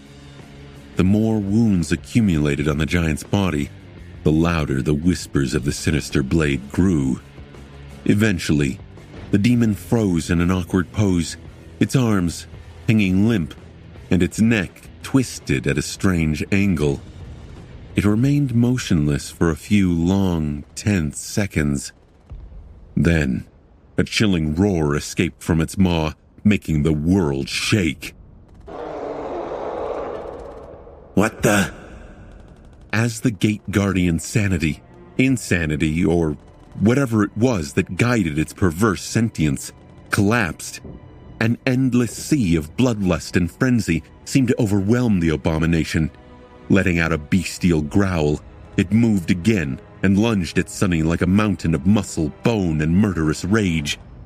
Sonny stared at that frightening sight for a short moment, then calmly stepped through shadows and appeared 20 or so meters behind the crazed horror. His disappearance did not seem to affect the demon much. Maybe the broken abomination did not even notice it, consumed by rabid whispers. Long arms forward grabbed the nearest nightmare creature and brutally ripped it apart. Then, not satisfied by the ghastly sight of the ruptured corpse, it howled and dove into the surrounding swarm, crushing and tearing bodies to shreds. Just in a few seconds, the crazed demon killed more nightmare creatures than Sonny had on his way to meet it. Damn. Looking at the rampaging Gate Guardian, Sonny couldn't help but shudder. The Sin of Solus was truly a frightening weapon. Did it only seem so? Or had the whispers of the Jade Blade grown a little clearer? He really felt like he could learn to understand them if he just listened a little bit closer, a little bit longer. Yes, surely he would. The rest of the battle did not take long. Verns awakened and the devils fought the swarm of scavengers at the front, while the frenzied demon decimated its center. Many nightmare creatures tried to attack the Gate Guardian to save their lives, but all of them failed. Sonny, however, did not. Felling a mindless enemy was infinitely easier than a cunning one, and the maddened giant seemed to have lost all its ability to think straight. Being consumed by the curse of the sinister whisper, it had turned into a rabid beast. Sonny used that to his advantage, pulling the attention of the corrupted demon toward other abominations while he methodically worked on dismantling its armor. The trick was to remain out of sight and only attack the giant from the back. Of course, navigating through the swarm of abominations without being cornered was not an easy task, but the havoc consuming the battlefield was so thorough that Sonny had even less trouble with that task than usual. Eventually, he bled the Gate Guardian, diminished its power with dozens of cuts, and finally pierced its black, wildly contorting heart. A few moments later, the voice of the spell reached his ears through the clamor of battle. You have slain a corrupted demon, Myriad Eater. Your shadow grows stronger. The giant's corpse crashed to the ground, making it tremble. Sonny stared at it for a moment, surprised. A corrupted demon. Suddenly, he remembered his first moments on the Forgotten Shore and the monstrous shark that had almost scared him to death. It was a corrupted creature too, either a demon or a devil. Considering the 2 soul shards that the Carapace Centurions later harvested from the half of the carcass that a much more harrowing being had left behind, who could have thought that one day he would be killing abominations comparable to that fearsome monstrosity? Shaking his head, Sonny brandished the Sin of Solace and looked around. It was time to clean up the rest of the mess.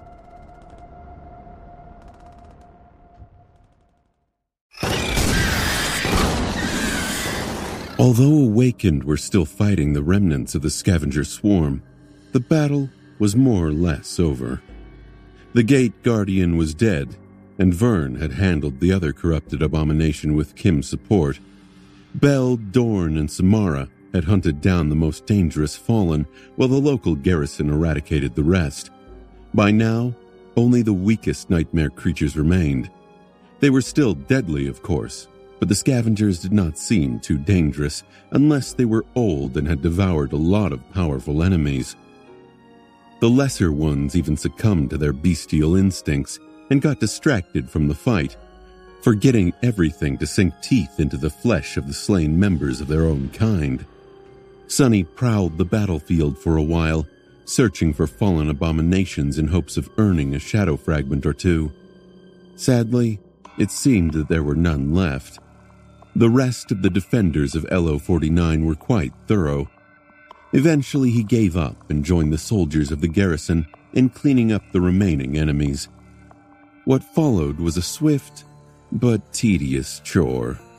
They quickly swept the field where the ground was drenched by blood and littered with the revolting corpses, slaughtering the last of the scavengers. At some point, Sonny found himself back near the corpse of the corrupted demon he had defeated.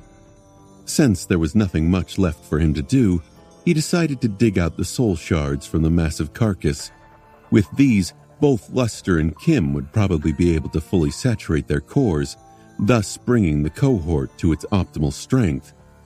The other members had long achieved full saturation, leaving only these 2. Still, even they were awfully close. Heading for the dead giant with greed shining in his eyes, Sonny accidentally heard the subdued voices of the Awakened from the local garrison. Gods, look at that monstrosity. Damn, I heard rumors, of course, but to see it with my own eyes. He really went to a corrupted demon alone. Yeah, it was scary. I couldn't see much, but their battle must have been a fierce one. 1/3 of the whole swarm was destroyed simply because the bastards got caught in the crossfire. Can you believe that? I guess they call him Devil for a reason. Hiding a small smile, Sonny stepped close to the carcass of the Myriad Eater and raised the Sin of Solace, planning to cut through the tough bone plate on its chest. Then, however, he tilted his head a little. There were strange sounds coming from the other side of the dead giant. Frowning, he noiselessly jumped on top of the massive corpse and looked down. There, a tiny scavenger was greedily biting into the tough flesh of the dead demon. The pathetic creature looked like a gaunt, starved gremlin that was only as tall as Sonny's knee.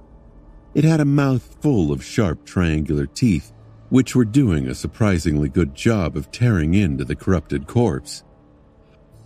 I guess even nightmare creatures have runs. As Sonny watched, the little imp tore a piece of bloody meat off with its teeth, raised its head, and swallowed the chunk of its former master's flesh with an excited snarl. It was then that the vermin noticed the human looking at him from above. Perhaps because of the omen of dread enchantment of the Sin of Solus, or perhaps because the adolescent abomination had enough brain to feel terror in front of a superior predator, its eyes widened in fear. The tiny scavenger froze for a moment. Then it shrieked and dashed away from the carcass of the myriad eater, trying to run away. Sonny blinked.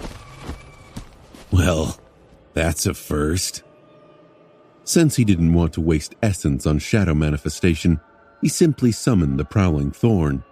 By the time the heavy kunai manifested itself in his hand, the vile creature was already far away. Not bothered too much, Sonny aimed and sent the kunai flying. The scavenger was a split second away from dying, but at the last moment, it tripped and pathetically tumbled down. As a result, the blade of the kunai only sliced 2 fingers off its hand. Sonny scowled and pulled on the invisible string, summoning the prowling thorn back to throw it again. This time, he wasn't going to miss. Suppressing the whispers of the Sin of Solus and the oppressive pull of the call, he banished every other thought away and concentrated solely on the tiny figure of the fleeing imp. It was then that someone said in a tone of cold disdain, "Fool." Sonny flinched and looked around. Huh? Who said that? Although the familiar voice sounded as if it came from somewhere very close by, there was no one else around. Come to think of it, Sonny knew that voice very well. It was his own voice. Confused, he scratched the back of his head with the tip of the prowling thorn. Was that an intrusive thought? Because of the sudden distraction, the wounded scavenger was getting farther and farther away. More importantly, though, Sonny's concentration was broken. All the information he had been ignoring to make a good throw flooded into his mind. His eyes widened. "Professor!" Sonny flinched and turned around, staring in the direction of the research installation. There, deep below one of the science buildings, around 100 civilians were locked in a heavily reinforced shelter, nervously waiting for the soldiers of the garrison to announce that it was safe to come out. Professor Obel and his assistant Beth were among them. There was also another person in the shelter, someone who had been quietly sitting in a dark corner, dozing off, until a few seconds ago. No! Sonny jumped off the demon's corpse and dove into the shadows, stepping through them to appear in the shelter. However, he knew that he wouldn't be able to appear there in time. A few moments was more than enough for the worst to happen. So, he made a swift decision. In the short moment that it took him to complete the shadow step, a sharp pain suddenly pierced his very being. It only took Sonny a split second to understand what had happened. One of the scientists locked in the shelter had fallen asleep. In their sleep, that person had been pulled into the first nightmare and died. Perhaps the trial of the spell was especially harsh, or perhaps the scientist was especially weak. Perhaps luck was simply not on their side. In the end, it did not matter. What mattered was that the seed of nightmare in their soul bloomed, and a deadly abomination was unleashed into the waking world. crimson blood on the white lab coat, a grotesque figure that resembled a ghastly amalgamation of a human and a monstrous mannequin made of flesh. Screams of fear, eyes full of shock. Even though the nightmare creature had just been born, it already unleashed its murderous madness on the defenseless civilians in the shelter. Everyone was late to react. The automated defense systems, the sentries posted in the bunker, even Sonny himself. Although he was already diving into the shadows, he knew that the short moment it would take him to travel the vast distance between the blood-soaked battlefield and the shelter could mean the difference between life and death for Professor Obel. Summoning Saint was a fast affair, but it too took a second or two to complete. So, he went for a measure that would be immediate. Using shadow manifestation, he commanded the shadow that had been observing the old scientist to assume a tangible form and resist the frenzied nightmare creature. Almost instantly, a sharp pain pierced his very being. The shadow sustained damage, which meant that his soul did too. No matter how many times Sonny had endured soul attacks, the sheer agony of them was still a shock. A single heartbeat later, he rolled out of the shadows, nestling in the corners of the underground shelter, and looked around, trying to evaluate the situation through the pain. It had been only several seconds since the unfortunate scientist turned into a grotesque abomination. Still, several people who had been close to the transformed monstrosity were already dead. Their severed limbs littered the floor, which was slick with blood. The creature itself was lunging at a group of terrified civilians, among whom were the dazed professor and Beth. The young woman was trying to shield the old man with her body, which was useless considering that the creature would not be slowed down at all by her fragile, mundane flesh. Screams of horror filled the air. However, the abomination seemed to be stuck in place. That was because an arrogant shadow was standing between the monstrosity and the scientist, pushing it back with a hand. Its other hand was wrapped around a bone scythe that had pierced the shadow's side, preventing it from cutting deeper. Unlike Sonny himself, the shadow did not show any sign of being in pain. Well, of course. The haughty bastard was utterly above breaking decorum because of a small and inconsequential thing like being skewered by a nightmare creature's blade. More than that, it would never stoop so low as to show weakness or discomfort in front of its lessers. Which was everyone. Everyone in Two Worlds was, naturally, its lesser. That guy. Right then, the haughty shadow raised one leg and kicked the abomination in the abdomen, sending it stumbling back. Then, it disappeared, turning back into a black silhouette on the floor. Its job was already done. Jumping over the body of one of the killed scientists, Sonny flashed through the underground shelter and attacked the nightmare creature before it could regain its balance. The sin of Solus passed through the abomination without meeting almost any resistance, and then the grisly mutant silently fell to the ground. It was only then that the sentries managed to raise their rifles, and the turrets mounted on the ceiling came to life, swinging in the direction of the dismantled abomination. Sonny had been faster than all of them. You have slain an awakened monster, Bone Slayer. But still, standing above the dead creature, Sonny scowled, a dark expression appearing on his face. He had missed it. He had been distracted and lost awareness of what was happening around him. That was not like Sonny. How did this happen?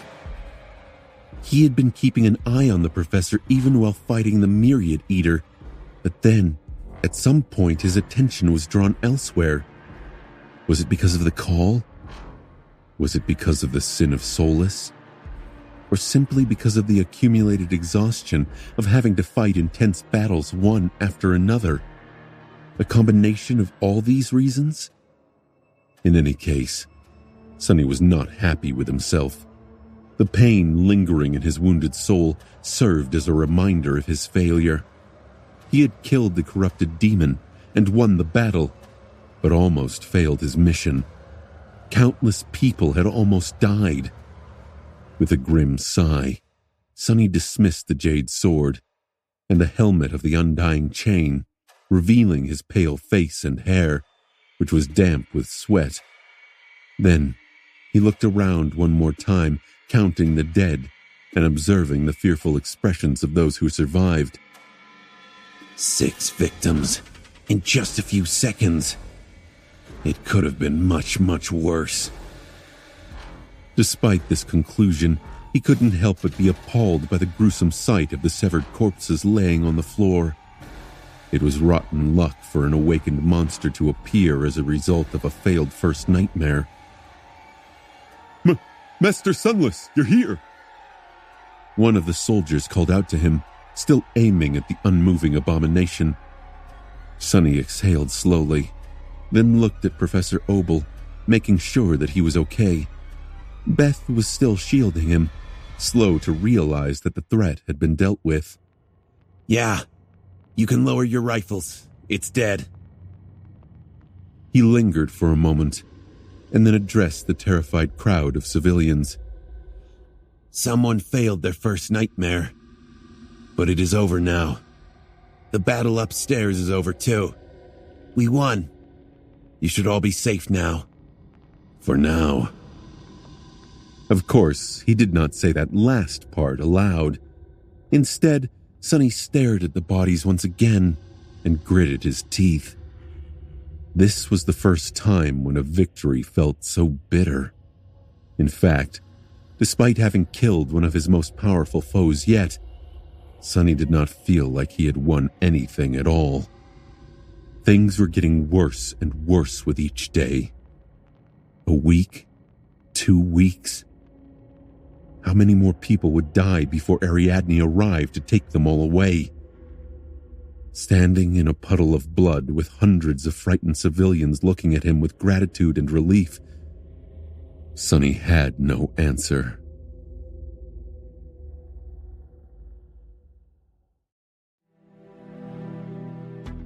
After cleaning up the unexpected gate, things settled down within the walls of LO-49.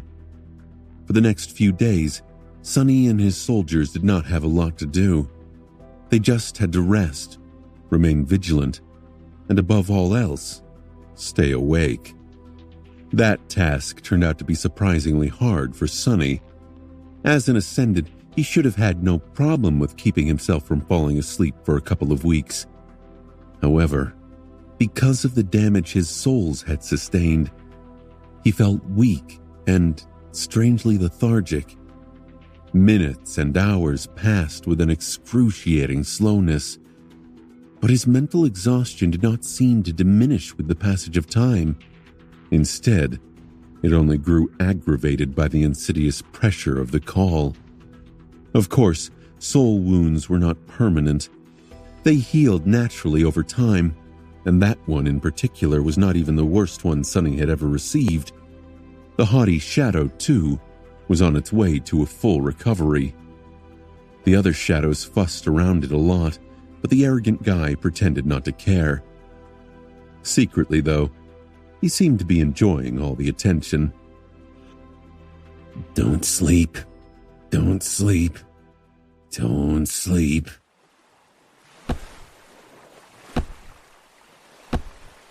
On top of the wall, overseeing the dark ocean, Sonny pressed his forehead against the lip of the wall, and then lightly struck his head against it several times. How annoying.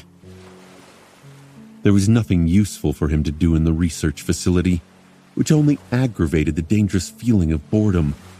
They were disconnected from the network, which meant that he could not access any entertainment or receive messages from Rain. They could not travel to the dream realm, making the tiresome isolation complete. Of course, he could immerse himself in all kinds of interesting endeavors, Sonny could continue his experiments with weaving or hold an engaging conversation with Professor Obel. He could go and check how much Luster and Kim had improved after saturating their cores. But all of that demanded mental strain, which would only make him more tired. That damned ship couldn't arrive any sooner. As he was resentfully contemplating the situation, a lone figure ascended the wall and approached him. It was Beth, who seemed to be searching for Sonny for some reason. She wore a long parka on top of the usual lab coat. He looked at her bleakly and asked, "What?" She glowered. What do you mean, what? Can't I look at the ocean too? Sonny stared at her for a moment, then turned away. "Be my guest." The young woman remained silent for a while. After a minute or two passed in silence, she said awkwardly, Anyway, about what happened that time, I guess you are not completely useless for a master. Sonny smiled with a corner of his mouth. "Is this your way of saying thank you?" Beth looked down, but then answered with unexpected sincerity. Yes, I mean, thank you. From me and all the other scientists. If it wasn't for you, Professor might have... He studied the black waves silently. "Don't thank me. If I did my job well, that wouldn't have happened in the first place. I was negligent." The young woman suddenly scoffed, ruining the somber mood. Gosh, how cool. You are very full of yourself, aren't you, Master Sunless? Sonny simply grinned. "Naturally. Who else am I going to be full of?" Beth sighed. Still, you are a human too. Awakened often seem to forget that fact. So don't be too hard on yourself. Just keep the professor alive. That is enough. He nodded. "That's the plan."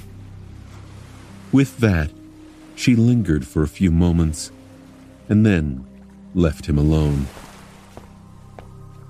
Sonny stared into the distance, imagining the formidable silhouette of the battleship appearing on the horizon. "When I get out of this place, I'm going to sleep for a week straight." No, don't think about sleep. Sleep. He grimaced, then slapped himself and turned around. It was time to go and find himself a cup of strong, bitter coffee. The next morning, which was no different from the evening, a familiar figure approached the Rhino. Sonny, who was sitting on its roof and fiddling with a stimulator patch, looked down and raised his eyebrow. "Vern? Did you need something?" The tall Ascended looked up and remained silent for a few moments. There were dark circles under his calm, weary eyes. "Yes, something happened." Sonny frowned, suddenly feeling uneasy. "Well, what is it?" Vern sighed. "One of my soldiers is missing." The missing soldier had disappeared from the living quarters in the middle of the night. The man's absence was noticed in the morning when he failed to assume his post. He was one of the 100 awakened of the local garrison, an experienced warrior who had been on track to becoming an officer. Tardiness was not in his nature. As Sonny and Vern walked toward the building where the soldier had resided, there was a tense atmosphere around them. Sonny was asking the obvious questions. "Have you searched the facility?" The other master nodded. Yes, every area that he could have access to. There is no sign of him anywhere. Sonny frowned. People did not just vanish into thin air. Well, usually they didn't, especially with no one noticing. What about security cameras? Did they record anything? Vern gritted his teeth, then shook his head. Most of the observation system went down during the blizzard. What little remains is almost useless because of the interference from the scavenger gate. There are no recordings that we can use. They arrived at the barracks and proceeded to the missing soldier's personal room, in front of which a few awakened were already crowding with worried expressions on their faces. Walking inside, Sonny felt his unease growing stronger. That was because there was nothing. Nothing in the small room said that something had happened there. There were no signs of a struggle, no drops of blood, no unusual smells lingering in the air. Even with his special eyes and unnatural intuition, he could not notice anything out of the ordinary. Still, Sonny made a point of studying every small detail, both with his vision and shadow sense. He sent his shadows to sweep through the facility too, with no result whatsoever. The soldier had, indeed, somehow vanished into thin air. After a while, Sonny looked at Vern and asked a somewhat awkward question. Could he have deserted? Vern stared at him blankly. Where would he go? Sonny nodded. Even if someone had lost their mind and decided to run away from the remote station, there was nowhere for them to go. The other master, meanwhile, gritted his teeth. I hoped that you would be able to notice something that I had missed. Have you found anything? Sonny remained silent for a while. Eventually, he sighed tiredly and shook his head. No, nothing.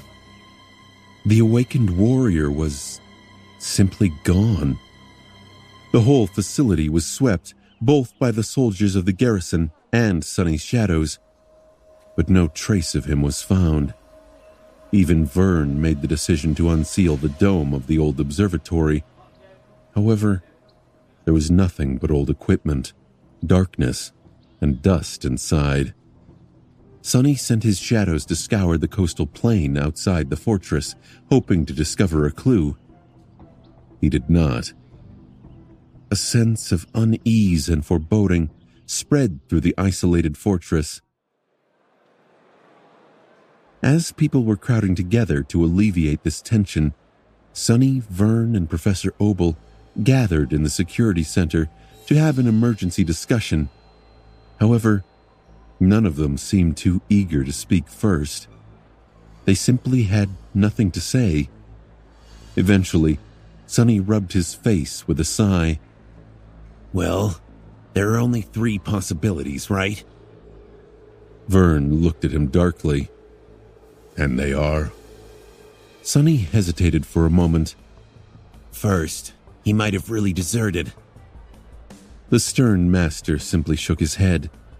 There was no hostility or defensiveness in this gesture, since Vern was not the type of leader to be insecure about his people or himself.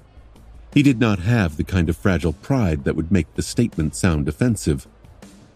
That is improbable. I know this awakened very well. He is a stalwart man. Sonny moved on with a shrug. Still, that would be the best outcome. The other 2 possibilities are much more troublesome. A tired frown appeared on his face. The second possibility is that he was killed, for whatever reason, by another person stationed at LO-49. The killer subsequently disposed of the body and removed the signs of the crime. Considering that it is not easy for a mundane human to kill an awakened, the most likely suspect would be one of your people, Vern. Professor Obel let out a heavy sigh. Surely you don't think that one of these brave soldiers... Sonny looked at him with a somber expression. I am just exploring what could have happened. However, don't be mistaken. We awakened are always only one step away from turning into monsters. With how much pressure Antarctica exerts on people, many will inevitably start to break.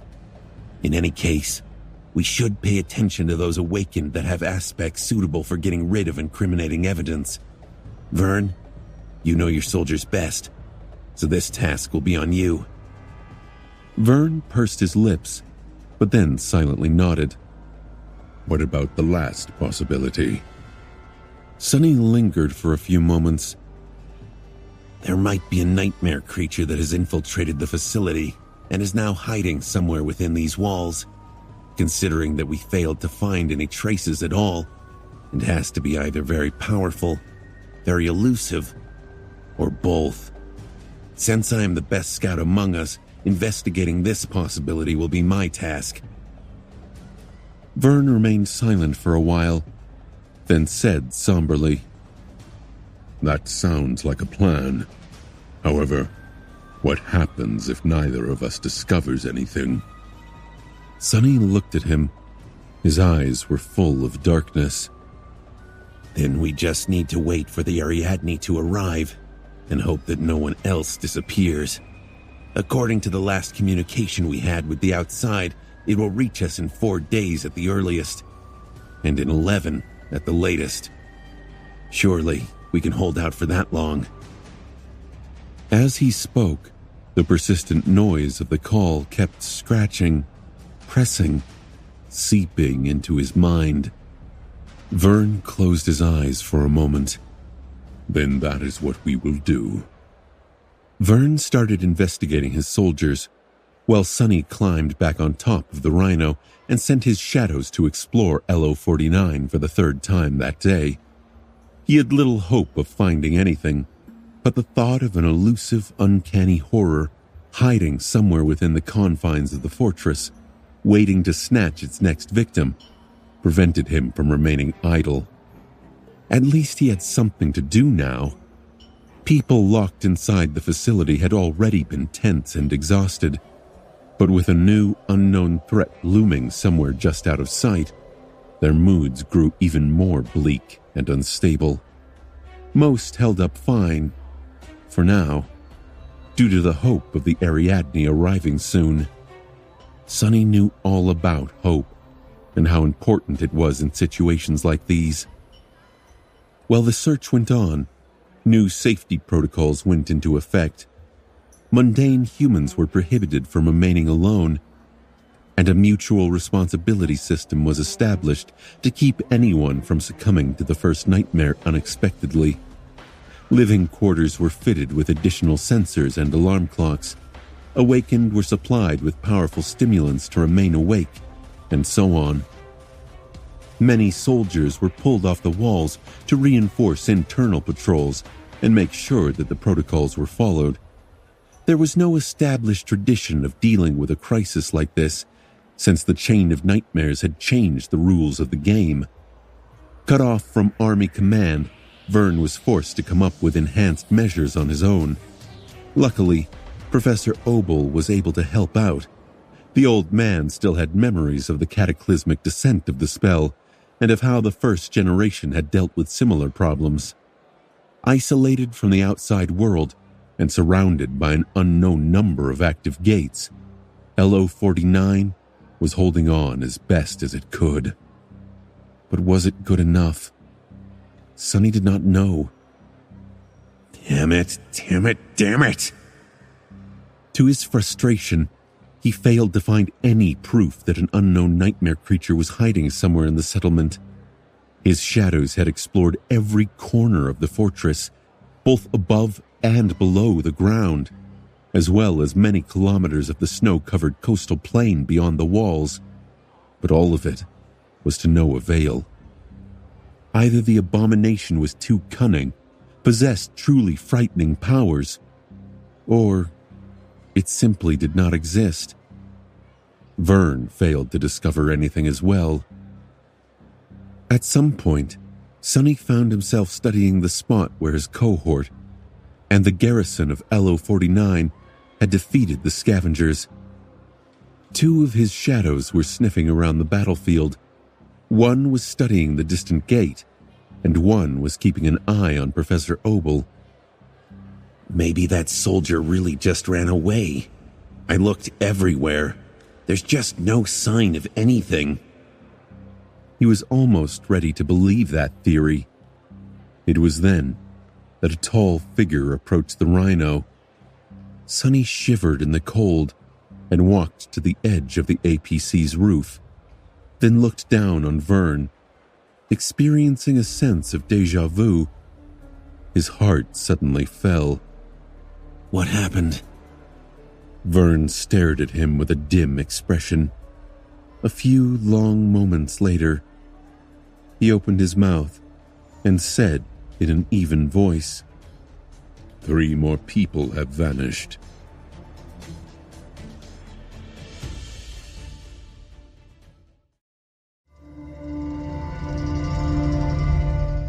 Three more people were gone, and 0 new clues were found.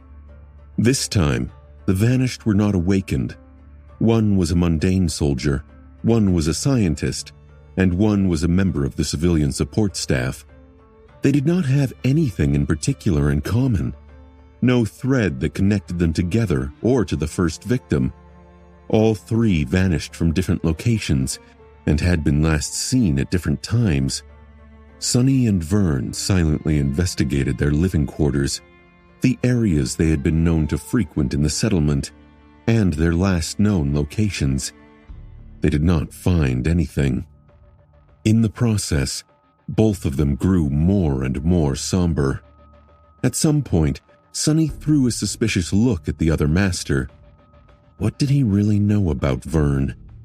Vern was a local of Antarctica, a career serviceman, with a stellar record, a competent fighter, and a leader who was loved and respected by his men. His aspect centered around heat transference and physical augmentation. Not exactly something that could have been used to dispose of bodies, but then again, who said that it had to be done with an aspect ability? Almost at the same time, Vern suddenly glanced at Sonny with his usual stoic expression. His eyes, however, were cold and heavy. I heard that you have a spatial storage memory. Sonny looked at him darkly. So what if I do? Vern held his gaze for a few long moments, then turned away with a sigh. This is not good. Sonny had to agree. If the 2 of them were already paranoid enough to suspect each other, then the rest of the installation residents had to really be on edge. A bit of vigilance was never a bad thing, but with how pressured people already felt, one additional burden could become a spark that had the potential to cause an explosion. He sighed. We have to be ready to implement measures. Vern gave him a sideways glance. What kind of measures? Sonny stared at him calmly, or coldly even. He was so tired. Whatever kind that works. The other master remained silent for a while. I'm confident in my people. Even exhausted and sleep-deprived, they will remain disciplined. The civilians, however, might be a challenge. However, the best way to resolve this issue is to prevent it from happening in the first place. For that, we need to understand what is going on and stop more people from disappearing. Sonny lingered for a few moments. Eventually, he shrugged. Yeah, let's hope that we will. With that, they moved to the next item on the agenda, interviewing the witnesses. Perhaps witnesses was the wrong word. This time, all 3 victims were mundane. That meant that they had been assigned a partner by the updated safety protocols that Vern had established. They had not been supposed to remain alone at any point, not to mention long enough to vanish without a trace. And yet, they had. The interviews did not reveal anything substantial. The mutual responsibility partners of the 3 victims reported the same thing. The vanished had been with them throughout the day, but at some point disappeared, completely unnoticed. The scientist and the staff member had been gone by the time their partners woke up. and the soldier seemed to have vanished while his comrade turned away to concentrate on servicing one of the wall turrets. It was after the remaining soldier had reported his partner's absence that the fact that 2 more people were missing was discovered. None of the 3 victims had been acting strangely or revealed any discomfort before they vanished. There was simply nothing for Sonny and Vern to catch. No thread they could pull to unravel the whole mystery. Their moods grew darker and darker. While they were interviewing the witnesses, there were 2 deaths inside the settlement. One was a scientist who had reported symptoms of being infected by the spell a day prior, was confined to a secure room in the installation's medical center, and quietly passed away in her sleep. Several awakened monitoring the situation dispatched the nightmare creature that the dead scientist had turned into, preventing the repeat of the safe room massacre. The other was a staff member that had been so afraid to fall asleep that he stole a batch of military stimulants from the same medical center. Inevitably, these stimulants, developed for awakened soldiers, had put too much strain on his body. The man collapsed and swiftly died of acute heart failure in front of dozens of frightened civilians. Sonny and Vern received the report about the deaths right after finishing the fruitless interviews. A heavy silence settled in the empty room, where only the 2 of them remained. Eventually, Vern gritted his teeth. This is all a bit suffocating, isn't it? The local master looked weary, but still composed and resolute. Sonny leaned back on his chair, tiredly thinking of the soft bed that was waiting for him inside the Rhino. Yes, there are very few things that are more suffocating than powerlessness. You get used to it, though. Vern grimaced. If the 2 of us feel powerless, then how do the rest of them feel? He was quiet for a bit, and then asked, 3 days. That is when the ship will arrive, right? Sonny silently shook his head. Don't expect the Ariadne to arrive at the earliest opportunity. Naval navigation is not easy. It's better to plan for the worst. Soon, Vern made an announcement reiterating the importance of the updated safety measures and ordering all personnel at LO-49 to follow them to the letter, as well as introducing stricter measures of mutual responsibility. People were forced to always stay in groups, mark their comings and goings in special ledgers, share cramped living quarters, and were confined to areas of the settlement that had to do with their direct responsibilities. They couldn't even visit the bathroom on their own. More soldiers had to leave their posts on the walls of the fortress to saturate the patrol schedule and stand guard inside the buildings. Every awakened with an aspect suitable for scouting was put to work monitoring the interior of the settlement. Vern himself oversaw what little of the operation system was still functioning. Sonny's shadows kept watch at key points of LO-49.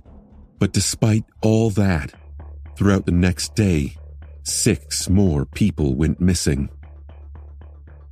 6 people vanished. There were still no traces.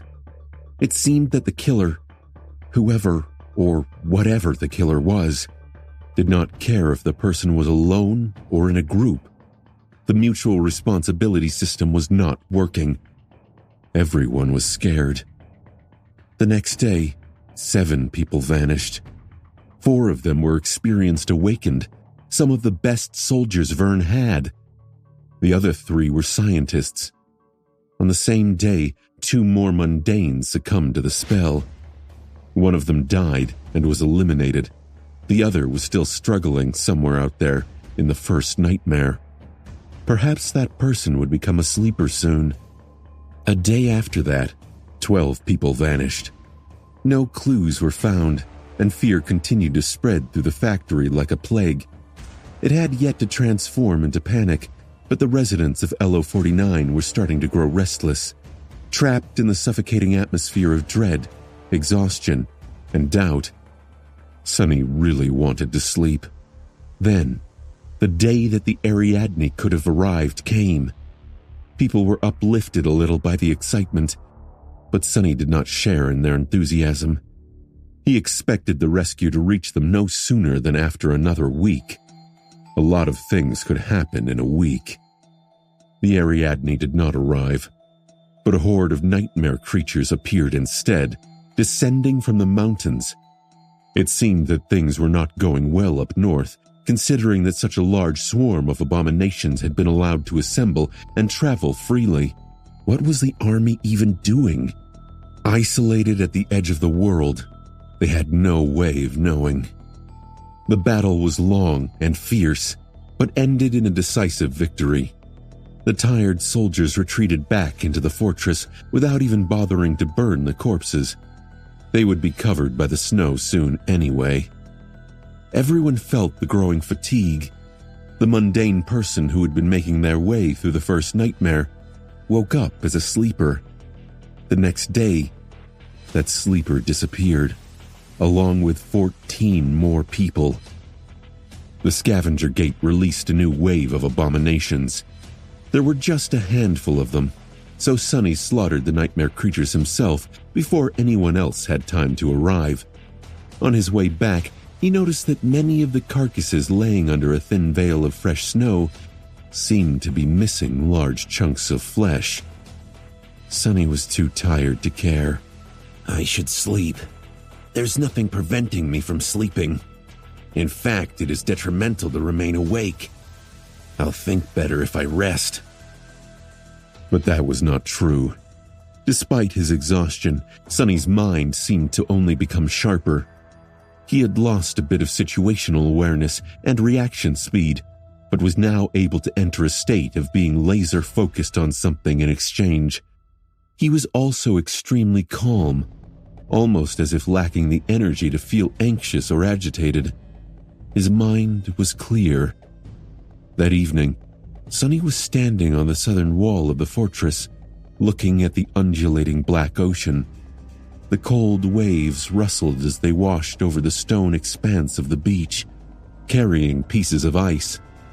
The wind was howling, and the full moon shone in the dark sky, surrounded by an ethereal scarlet aura. The Ariadne was somewhere out there, illuminated by the same moon. After some time, a lumbering figure climbed the wall and approached him. Dorn looked as tired as the rest of them. However, the giant man seemed to be holding up comparatively well. Sonny turned and looked at him. Captain, I have an idea. Can I share it? He nodded silently. Dorn hesitated for a few moments and then said, Well, it's about the bodies. By now we have explored every millimeter of this facility. We have searched the coastal plain extensively too. You probably swept it all countless times, and yet we did not find even a single drop of blood. It seems that we have searched everywhere. But actually, there's one place we did not look. Since the bodies are not anywhere else, they had to be in that place. In the water. That is the only logical conclusion. The large man leaned on the lip of the wall. The black waves continued to sway, indifferent to his words. The unfathomable ocean remained unchanged. Sonny was silent for a while, and then nodded. Yeah, that is my thinking too. So I'll be keeping a close eye on the beach. Somewhere in the base, one of his shadows was on its usual patrol. Gliding past a personnel lounge, it noticed Lester, who was sitting on a couch with a glassy look in his eyes. The young man seemed to be on the verge of dozing off. The shadow momentarily turned tangible and looked at him with disdainful reproach. Then it slapped him across the face and disappeared. Lester jumped to his feet and looked around in shock. What? Who? What? Ow! It hurts. Back on the wall, a pale smile appeared on Sonny's face. Dorn, that mutual responsibility protocol. You guys start following it too. Make pairs and watch each other. Dorn nodded, lingered for a few moments, and then left. Sonny continued staring at the ocean. This doesn't make sense. Even if the killer disposes of the bodies by throwing them into the water, someone would have noticed something. Dozens of people vanished already. All of it is very strange. While he was thinking, 2 more people ascended the wall. One of them was an awakened soldier, and the other one was a scientist. Sonny turned around and looked at them with a confused look on his face.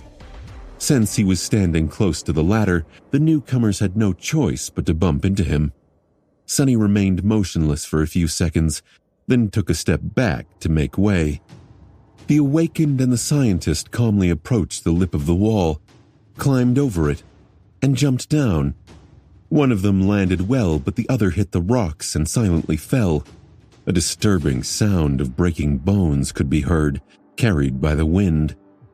Sonny rubbed his face and continued to study the ocean.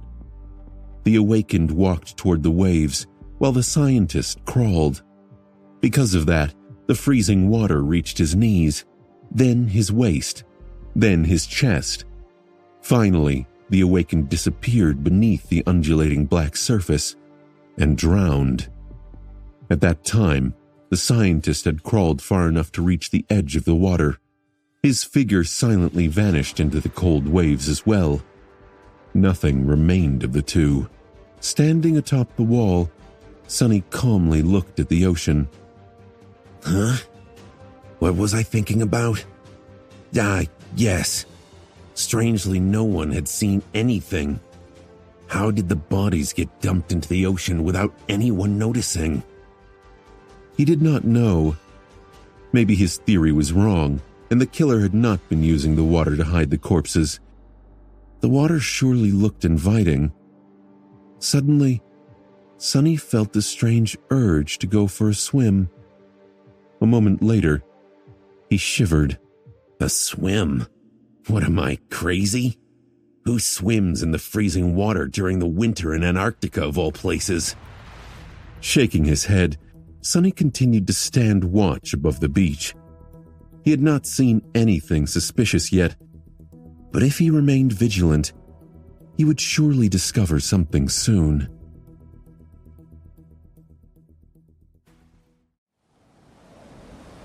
Sonny remained on the southern wall for 2 days, silently staring at the ocean. In the meantime, 36 people vanished. Some of them were awakened, and some of them were mundane. Despite safety measures growing more and more draconian, Vern had failed to prevent the disappearances. It was all futile and deeply, eerily frightening. The stern master came to talk to Sonny at some point, but left more frustrated than he had been before. The fortress withstood another attack from a transient swarm of nightmare creatures. Just like the previous one, it came from the north. This time, Sonny did not participate in the battle, choosing instead to remain where he was. There were a few casualties. The awakened soldiers were all exhausted after remaining awake for more than a week. The stimulant patches were gradually losing their effectiveness. The mundane soldiers were better rested, but much more disturbed. They were all wary of the nightmare spell. The civilians were both exhausted and afraid. They had not been trained to withstand this kind of stress, and the seemingly unknowable nature of the vanishings was pushing them to the verge of panic. If not for the sense of order established and enforced by Vern's protocols and the hope of Ariadne's nearing arrival, they would have become completely undone by now. The rescue ship was supposed to arrive in 3 or 4 days. Sonny silently looked at the water, deep in thought. Hearing light footsteps, he glanced sideways and saw Beth, who was shivering in the cold as she approached him. "Hey, Master Sunless." He frowned. "Hey?" The young woman looked at him silently for a while, then gritted her teeth. "What are you doing?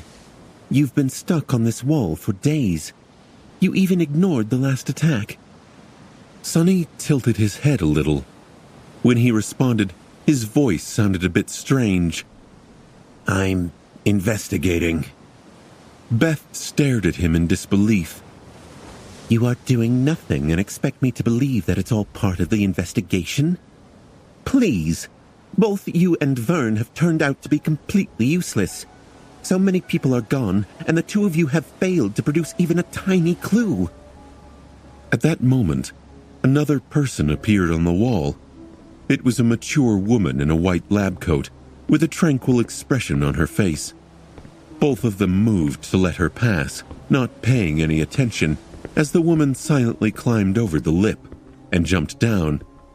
The undulating darkness of the ocean reflected in her eyes. Sunny frowned slightly at the sound of a body hitting the rocks down below and shook his head, instantly forgetting about it. Believe what you want. Beth glowered at him for a bit, then sighed and turned away. Sorry. It doesn't matter anyway. We just need to persevere for a few more days until help arrives. But you promised to protect the professor, and yet you left him alone to sit on this wall. That is unacceptable. Gods, how devoted can she be? Professor this, professor that. Can't that girl think about herself for once? She's in danger too. He rolled his eyes as he thought to himself. Who says I left him alone?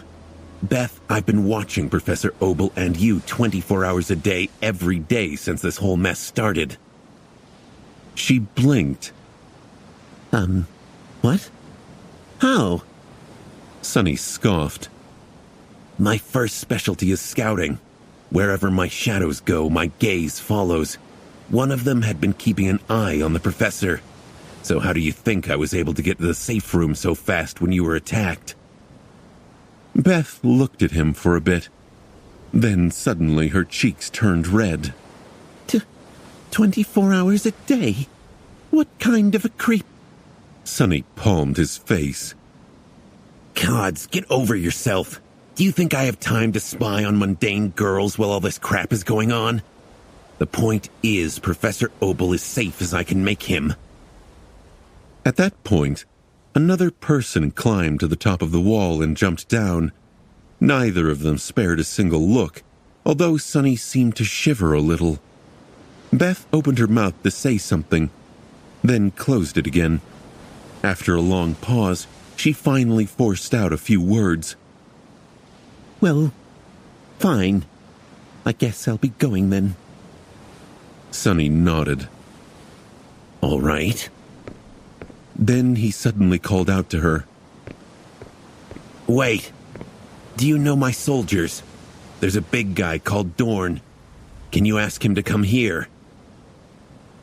Beth frowned, then nodded and hurriedly walked away, hoping to get away from the cold as soon as possible. Sunny sighed. Soon, Dorn arrived. After understanding what his captain needed, he disappeared and returned sometime later, carrying recording equipment. These cameras were a bit old, but that was exactly what made them more reliable than the more modern ones. Together, they installed the cameras on the wall and stared at the screen of the terminal the recording equipment was connected to. One more day passed. 20 people vanished. Their passage was easily recorded by the cameras, but while Sunny and Dorn were studying the recordings, they didn't seem to notice anything strange about it. One of Vern's awakened soldiers fainted, or maybe simply fell asleep while standing at his post. Although the chances of his anchor breaking were not high, that was exactly what happened. The soldier did not return from the dream realm after 8 hours passed, or even 16. Sometime later, his body went through an almost imperceptible but eerie and frightening change. He had become hollow. His body was placed in a closed room in the medical center. Several members of the civilian staff got into a violent fight, but were dragged away from each other by the sentries, isolated and injected with sedatives. A stray nightmare creature wandered close to the fortress and was torn apart by the rain of bullets. The thunderous noise of firing turrets made everyone inside the facility shudder. Another day passed. 22 people vanished. The moon was gone, but Sunny and Dorn were still on the wall overseeing the ocean. Standing there, Sunny looked at the dark waves, then at the screen showing the feed from the cameras, then back at the cold black water. Finally, he scratched the back of his head, pulled the memory storage device from the terminal, and turned to Dorn. "We're done here. Let's go." Not waiting for a response, he turned around and headed in the direction of the security center. As Sunny walked through the settlement, many people looked at him. Some of them seemed frightened, and some of them seemed angry. Some were simply numb. Everyone was exhausted. Arriving at the security center, Sunny found Vern and Professor Obel sitting in silence, with dark, tired expressions on their faces. The old man looked even more fragile and ancient than usual. Sunny placed the memory storage on the table in front of them. Vern stared at it for a moment, then looked up. "Why are you here?" Sunny sat down and rubbed his hands together to warm them. A dark, ominous smile appeared on his lips. "My investigation is complete. I know why people are vanishing." Vern and Professor Obel were suddenly very focused on his words. Even Dorn, who had spent the last 2 days on the wall with Sunny, seemed to shake off his fatigue and paid rapt attention to what his captain had to say. Sunny shut his eyes for a moment. "When the first victim vanished, I said that there were only 3 possibilities. That he had deserted, that he had been killed by another human, and that a nightmare creature had infiltrated the facility. Well, I was wrong. None of these theories were correct.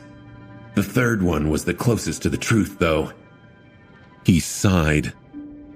"There is indeed a nightmare creature. Only it is not inside the fortress." Vern frowned, looking at him with dark intensity.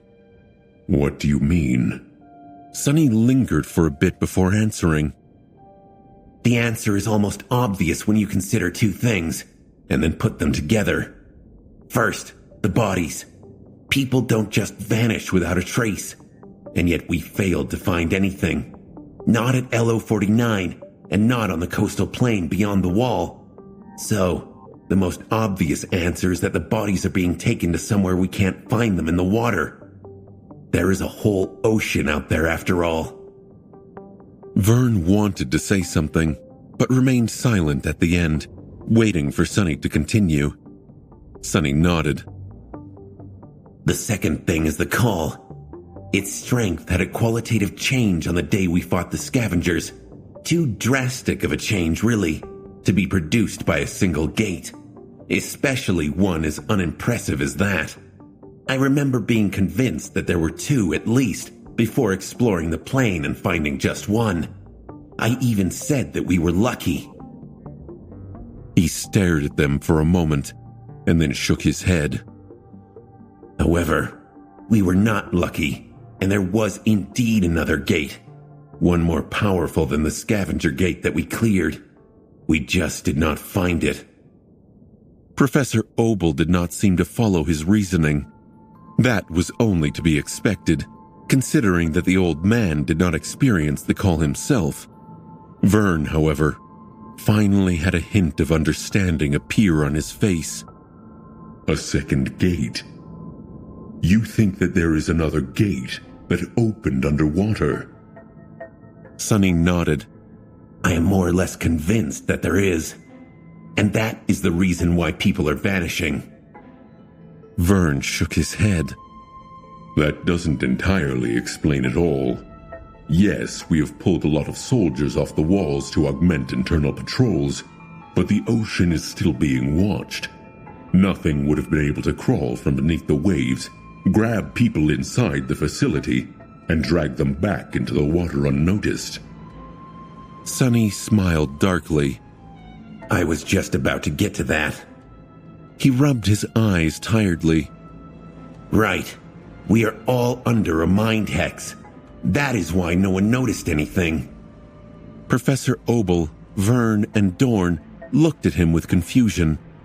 Finally, the old man asked, Master Sunless, perhaps you have a piece of evidence to substantiate your theory?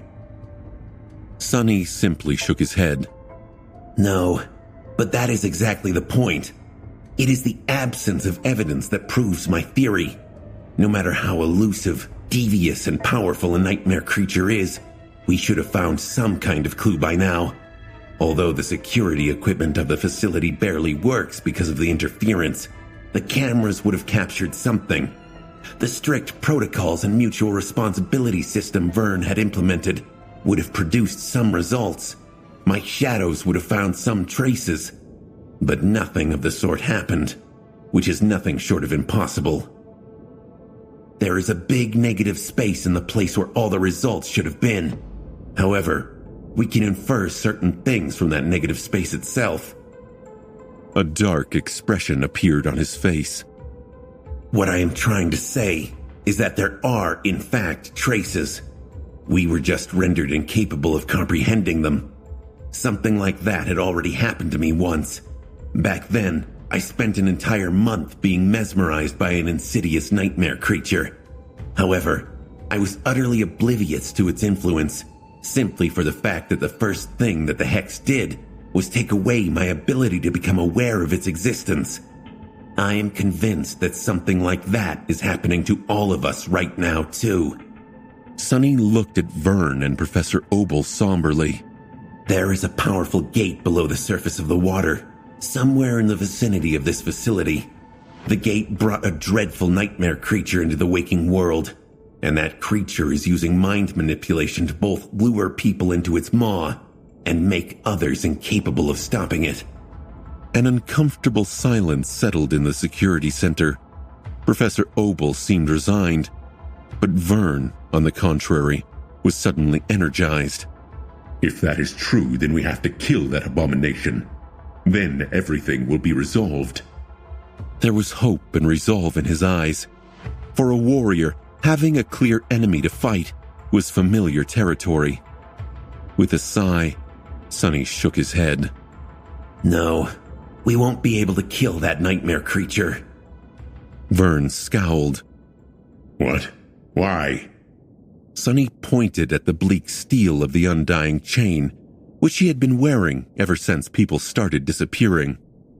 Because this is a transcendent armor of the 3rd tier. One of its enchantments provides the wearer with a high degree of protection against mind attacks. And yet, I wasn't spared from the effects of the mind hex at all. You know what that means. Vern's face suddenly grew dim. That the nightmare creature's attack is more powerful than your armor's defenses. Sunny nodded. Indeed, which would make it of the corrupted rank at least.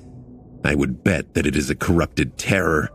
Neither of us is a match, especially not in the water. We can't kill it. At that moment, Professor Obel finally spoke. So then, what should we do? Sunny remained silent for a while, looking at the memory storage device that lay on the table in front of him. Finally, he shifted slightly and said, First, we break the mind hex.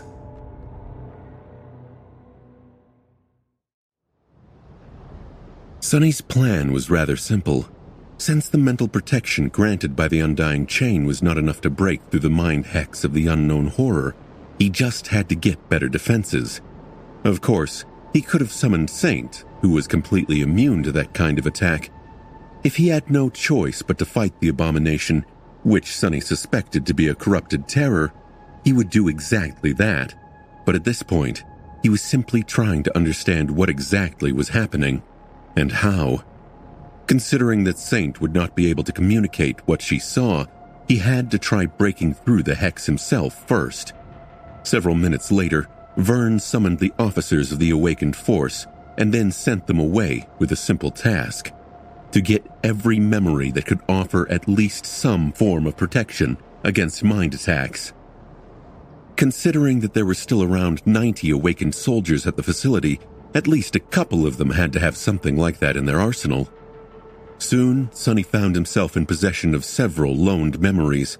He was wearing the Undying Chain, which was his best tool to solve the situation. There was a new charm hanging around his neck, a strangely mercurial cloak on his back, and a flint dagger with a handle made out of weathered bone in his hand. The dagger came from Vern himself, so it was especially powerful. There were many people in the security center now, including Vern, Professor Obel, and Beth, all 6 of his soldiers and several sleep-deprived awakened officers. Sonny was sitting in front of a screen, holding a memory storage device. Taking a deep breath, he wrapped all 4 of his shadows around the Undying Chain and felt its bleak steel become stronger, more durable, and more powerful. Then, he inserted the memory device into the socket of the terminal and accessed the recordings stored on it. Everyone watched the video feed of the undulating ocean with a morbid sense of curiosity. However, none of the people present in the security center noticed anything special about the recording. After a while, Beth said in a tentative tone, I don't see anything. However, when she looked at Sonny, there was a grim expression on his pale, tired face. Because unlike everyone else, Sonny was seeing things that he had been unable to notice earlier. To him, the recording showed an immensely macabre reality. The things he saw on the screen left him disturbed, shaken, and dismayed. Damnation. As the recording went on, replaying the shifting landscape of the lightless beach from the past 2 days at enhanced speed, Sonny slowed it down to a crawl several times, seemingly for no apparent reason. Every time, his expression turned more and more ugly. He had known, of course, to expect something like that. However, watching himself nonchalantly make way for the mesmerized victims, only to forget about their existence a moment later, was deeply unsettling. Sonny had witnessed dozens of people being swallowed by the cold waves, and yet, this was his first time his consciousness managed to become aware of that fact. As it did, the hex was broken, and suddenly all the memories that had been suppressed before flooded his mind. Sonny shuddered. Gods. Noticing his strong reaction, Vern leaned forward. What is it? What do you see? What kind of nightmare creature is it? How does it capture people from within the facility? Sonny lingered for a moment, and then stopped the playback with a trembling hand. He stared at it in confusion, and made a fist, causing the tremors to stop. Finally, he let out a heavy sigh. I was right. Mostly. There is indeed a mind hex affecting everyone in this fortress. It makes us indifferent and unaware of the victims, and the traces left behind by them. However, I did not see the creature itself. It never appeared. The victims just walked into the ocean themselves and vanished. Some right in front of our eyes. It seems that the bastard is somehow controlling them to come to it, and us to be blind to their passing. Vern gritted his teeth. There has to be a way to stop it. Sonny hesitated for a long time. In my experience, the only way to deal with a creature like that is to run away from it. Well, we can. The other master shook his head with a resentful expression. That resentment was not aimed at Sonny. However, instead, it was aimed at the dreadful being that hid beneath the waves, the chain of nightmares, and the sorry state of the waking world in general. Leaving LO49 now would be no different from suicide. We won't make it across hundreds of kilometers of rough terrain alive. Not with hordes of nightmare creatures prowling this region of the Antarctic Center, seemingly unopposed. with no intelligence about the state of the territory, and cut off from Army command. His eyes grew cold. We have to remain here and wait for the Ariadne to arrive. It should be here in 2 days, or if not, soon enough. We can survive this abomination for 2 days. Sonny looked at him for a while, thinking. Although remaining this close to a potential corrupted terror made him extremely uneasy, he had to admit that what Vern had said was reasonable. The Ariadne indeed was their best chance. He sighed. So, what do you propose we do in the meantime? Just let the bastard continue gobbling up humans? Vern crossed his arms and frowned. No. Now that we know what is happening, we can prevent more people from vanishing. Sonny raised his eyebrows. And how do you propose we do that? The other master looked at him, deep in thought. After a few moments, he said calmly, Well, someone just has to prevent the victims from jumping into the ocean, right? A pale smile appeared on Sonny's face. Somehow he already knew who was going to get that job. Sonny was the only one who could prevent more people from silently walking into the cold ocean. Even if he returned the borrowed memories and gave the undying chain to someone else, the other person would not be able to enjoy the augmentation of the four shadows. So, the mind hex would remain unbroken. If there was one good thing about the situation, it was that Sonny had rid himself of the hex. He did not need to keep up his mental defenses at such a high level anymore. It was as though he was now inoculated against the unknown creature's influence. At least, for now. He returned the charm, the mercurial cloak, and the flint dagger to their owners. One shadow continued to follow Professor Obel, while the other three remained wrapped around the undying chain, just in case. After that, everyone got to work. Although Sonny was the only person who could perceive the mesmerized, it did not mean that nobody else could help prevent more people from vanishing. Now that Vern knew what they were dealing with exactly, he could tune the safety protocols of the fortress to make it harder for the enemy to snatch victims away.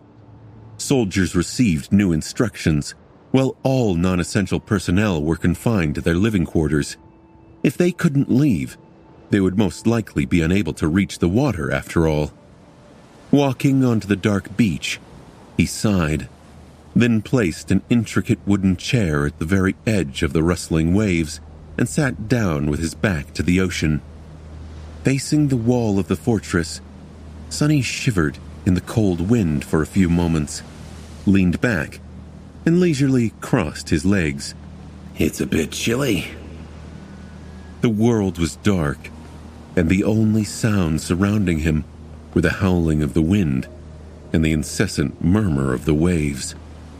Sitting with his back to the ocean was not pleasant, especially with a corrupted terror hiding somewhere beneath its lightless surface. The only thing that made Sonny feel better was the unmoving silhouette of Saint, who was hidden in the shadow of the wall with Morgan's warbow in her hands. Even then, Sonny had a lot to worry about. Would he really be able to stop people from reaching the water? Would they resist, or would they allow themselves to be brought back inside LO-49? Most importantly, what would the terror do if its source of sustenance was suddenly cut off? Somehow, Sonny doubted that the creature was going to just leave them be. He just had to hope that the rescue ship would arrive before the eventual retaliation and take them away before the creature could cast its hex on the crew as well. With a sigh, Sonny released his shadows and sent them forward. The shadows climbed the wall and separated, assuming watching positions in 3 different spots. Then, all he could do was wait and listen to the rustle of the waves behind him. A minute passed, then another, then a few more. Sonny opened a thermos he had brought with him and poured himself a cup of fragrant coffee. Sipping it in the bitter cold, he continued to wait and pretend that the ocean did not concern him at all. After about an hour, a human figure finally appeared on the wall. Sonny slapped himself in the face to chase away sleepiness and then put the thermos down and stood up. One step through the shadows brought him to the mesmerized person. The man. He knew that man. It was one of the awakened officers in charge of the local garrison. This soldier had usually been cheerful and energetic, even after staying awake for close to 2 weeks. But now there was a blank, empty expression on his face, and no light in his hollow eyes. Sonny stood between the slowly walking awakened and the lip of the wall. This time, he did not step aside to make way. Instead, he hesitated for a moment, then put his hand on the soldier's shoulder, stopping him. The man made a few more awkward steps, not realizing that he was walking in place. Then he ceased moving and slowly turned his head, staring at Sonny with calm, glassy eyes. Damn, that's creepy. Sonny opened his mouth to say something, but at that moment, a strong blow sent him flying back. Crashing into the rampart, he broke through it and tumbled off the wall, landing on the rocks far below in an undignified heap. Ugh, what the hell? The strike was much, much stronger than anything a mere awakened should have been able to deliver. Even without augmenting his body with the shadows, Sonny was a master. He also had 4 cores and a sea of essence at his disposal. Why was the mesmerized officer so strong? Cursing, he slowly rose from the ground. At the same time, the awakened landed on the rocks a few steps away from him, swayed a little, and continued marching toward the dark waves. Since Sonny was not blocking his path anymore, the soldier did not pay him any more attention. Not so fast, you damned fool! Creating a long chain out of the shadows, Sonny made a loop out of it and tossed it forward, ensnaring the mesmerized man. Taking the unexpected strength that the soldier had shown into account, he added another chain for good measure and grinned weakly. Just like the good old times. The memory of throwing a chain loop at the Mountain King was still vivid and fresh in his mind. Making sure that Vern's officer was immobilized, Sonny dragged him back and then scaled the wall. A few minutes later, slightly out of breath, he reached the old observatory and walked inside. There, the first few containment units had already been built, and a working crew was hurriedly creating more. They glanced at Sonny with confusion, but then quickly lost interest, distracted by the mind hex. Ignoring the workers, Sonny walked to the nearest unit, threw the mesmerized officer inside, and locked the door. Even for an awakened, escaping from a prison like that was not supposed to be possible. A moment later, several furious strikes landed on the walls of the containment cell from inside, making it shudder. However, in the end, the sturdy construction held. Realizing that he would not be able to break free, the mesmerized soldier walked to the corner that was the closest to the ocean, pressed against it, and froze. He just stood there, unmoving, like a statue, not doing anything. Sonny slowly exhaled. Well, that's not bad. He had been afraid that the mesmerized would bang their heads against the walls of their cages, attempting to reach the ocean even if it was not possible. Oh, Master Sunless, when did you get here? Now that he was not holding the soldier, the workers finally noticed his presence. They stared at Sonny with surprised eyes. He blinked a couple of times, then smiled. Carry on. I'm just passing by. At that moment, his shadows noticed another human climbing onto the wall. Sonny sighed, lingered for a moment, and then stepped through the shadows once again.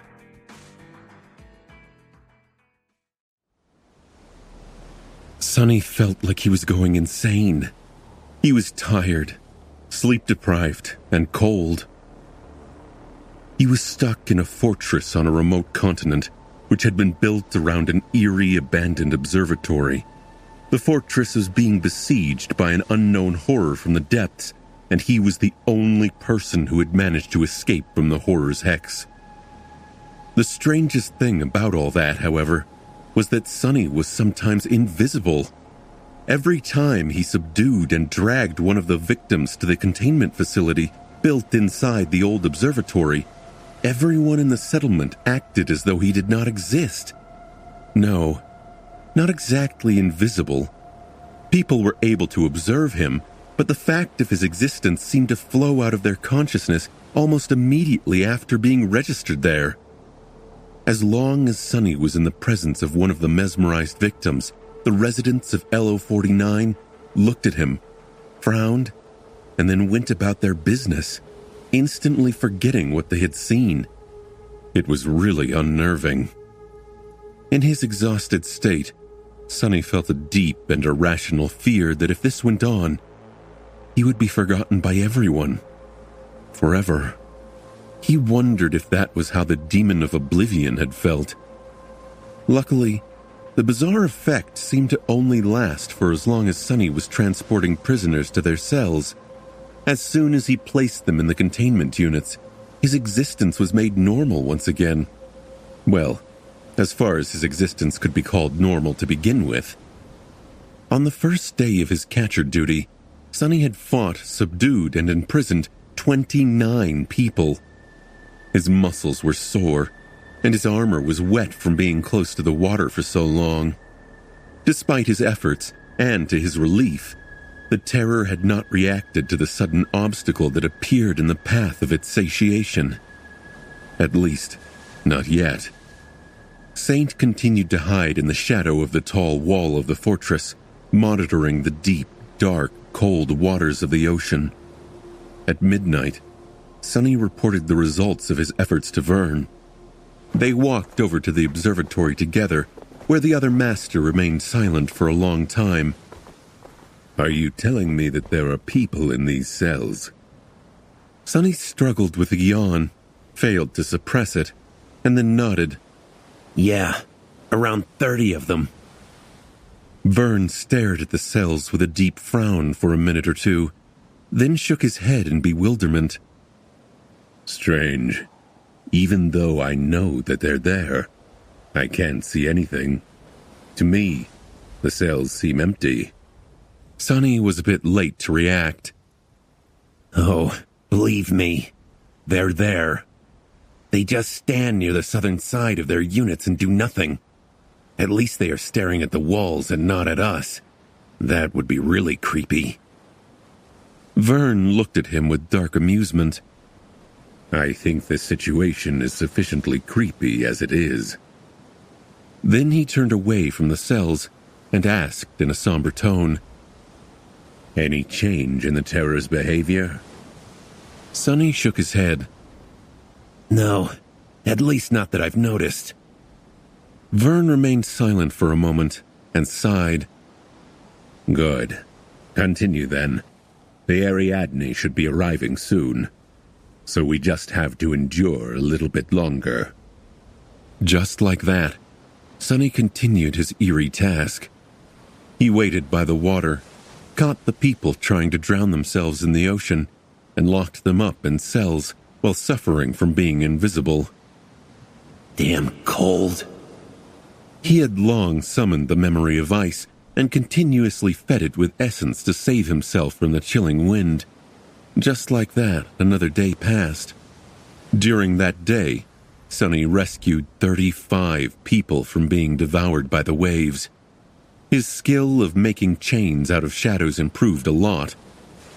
A few minutes before midnight, Sonny was sitting on his chair with an empty thermos in his hand and stared at the sky. Today, there was no moon and no aurora. Only the stars remained, shining softly up above. The waves sound different today. He rubbed his face, then turned around and stared at the undulating black surface of the ocean with intense distrust.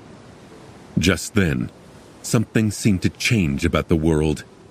Sonny frowned, but before he could do anything, another figure appeared on the wall, forcing a long sigh to escape from his lips. 40. It is accelerating. He stood up, ready to step through the shadows and subdue the 40th victim. But there was something strange about the figure. Instead of moving toward the edge of the wall like the rest of them, it stopped and raised a hand, as if signaling to him. Huh? It was Quentin. Sonny conserved his essence by jogging forward, then lowering his body slightly and mounting the wall with one inhumanly high jump. He landed on the concrete surface of the rampart, walked a few steps, and looked at Quentin with a deep frown. What? What happened? The chivalrous healer smiled, excitement shining in his eyes. Captain, the observatory. You need to see. Without wasting any time, Sonny jumped down to the roof of the nearby building and then hurried toward the white dome at the center of the settlement. Walking inside, he instantly heard a swarm of confused, frightened, and angry voices. What? Where am I? What happened? Hey, someone! What the hell is this? Let me out! He stared, dumbfounded. These voices were coming from within the cells. They belonged to the victims he had imprisoned. Somehow, they seemed to have shrugged off the mind hex and regained their awareness. And it wasn't just them. Sonny turned his head and looked at the maintenance workers who were in charge of keeping the containment unit secure. They were all speaking with excitement and glancing at the cells with relieved faces. They heard the victims too, which meant that the hex was not affecting them anymore either. Thank the gods. That abomination must have left. Despite the happy circumstances, Sonny was suddenly overwhelmed by a deep, cold, urgent feeling of unease. It grasped his heart and remained there, growing slightly stronger with each second. He shivered. What is going on? After Sonny had broken through the mind hex and spent 2 days rescuing the mesmerized people, saving dozens of lives, the horror hiding in the cold black waves seemed to have left the vicinity of LO-49.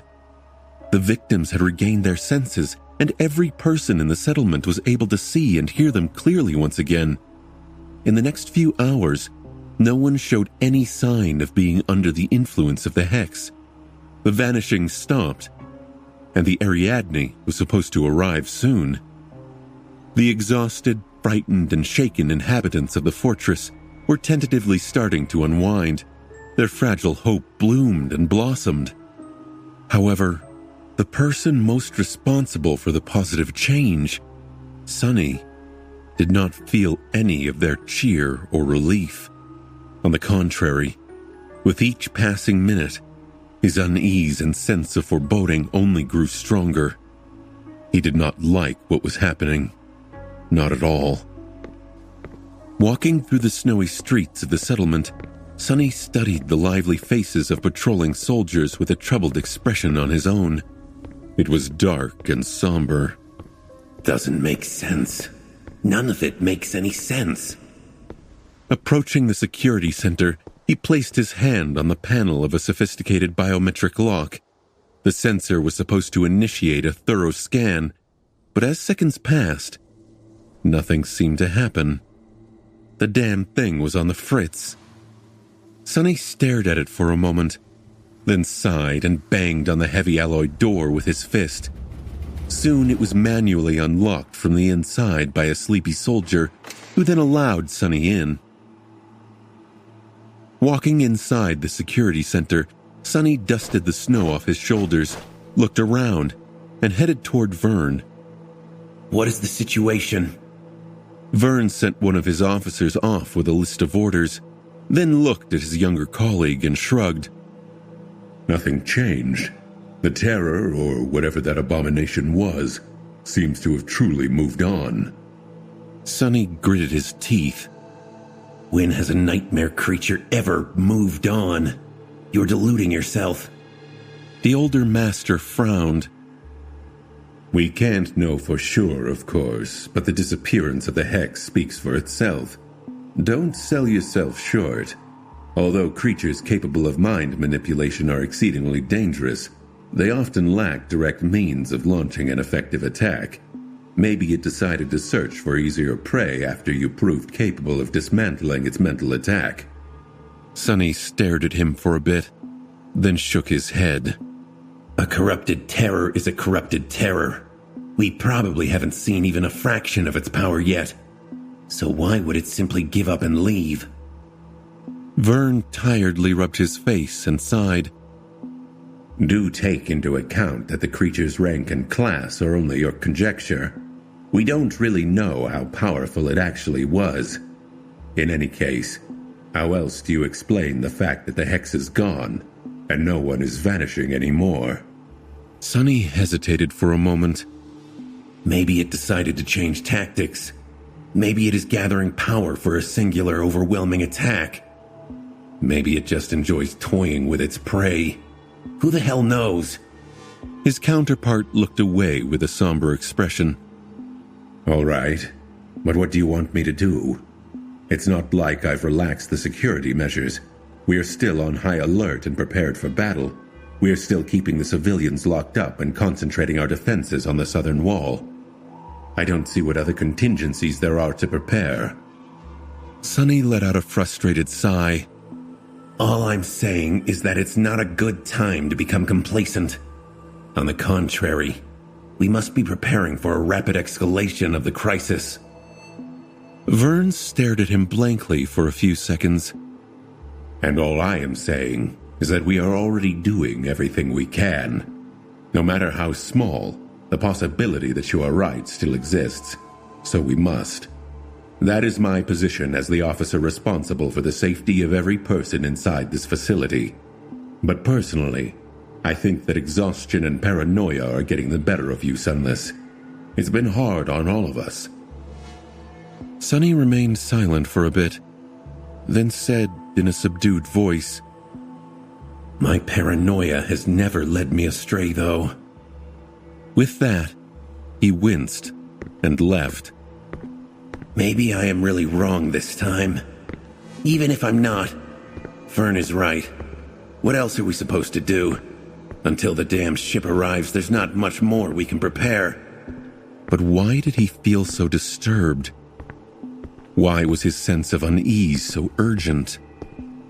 Walking out of the security center, Sonny stood in place for a while with a dark expression on his face. After some time, he noticed Luster loitering around and called him over. Yes? You wanted something, Captain? Sonny lingered for a moment, then nodded.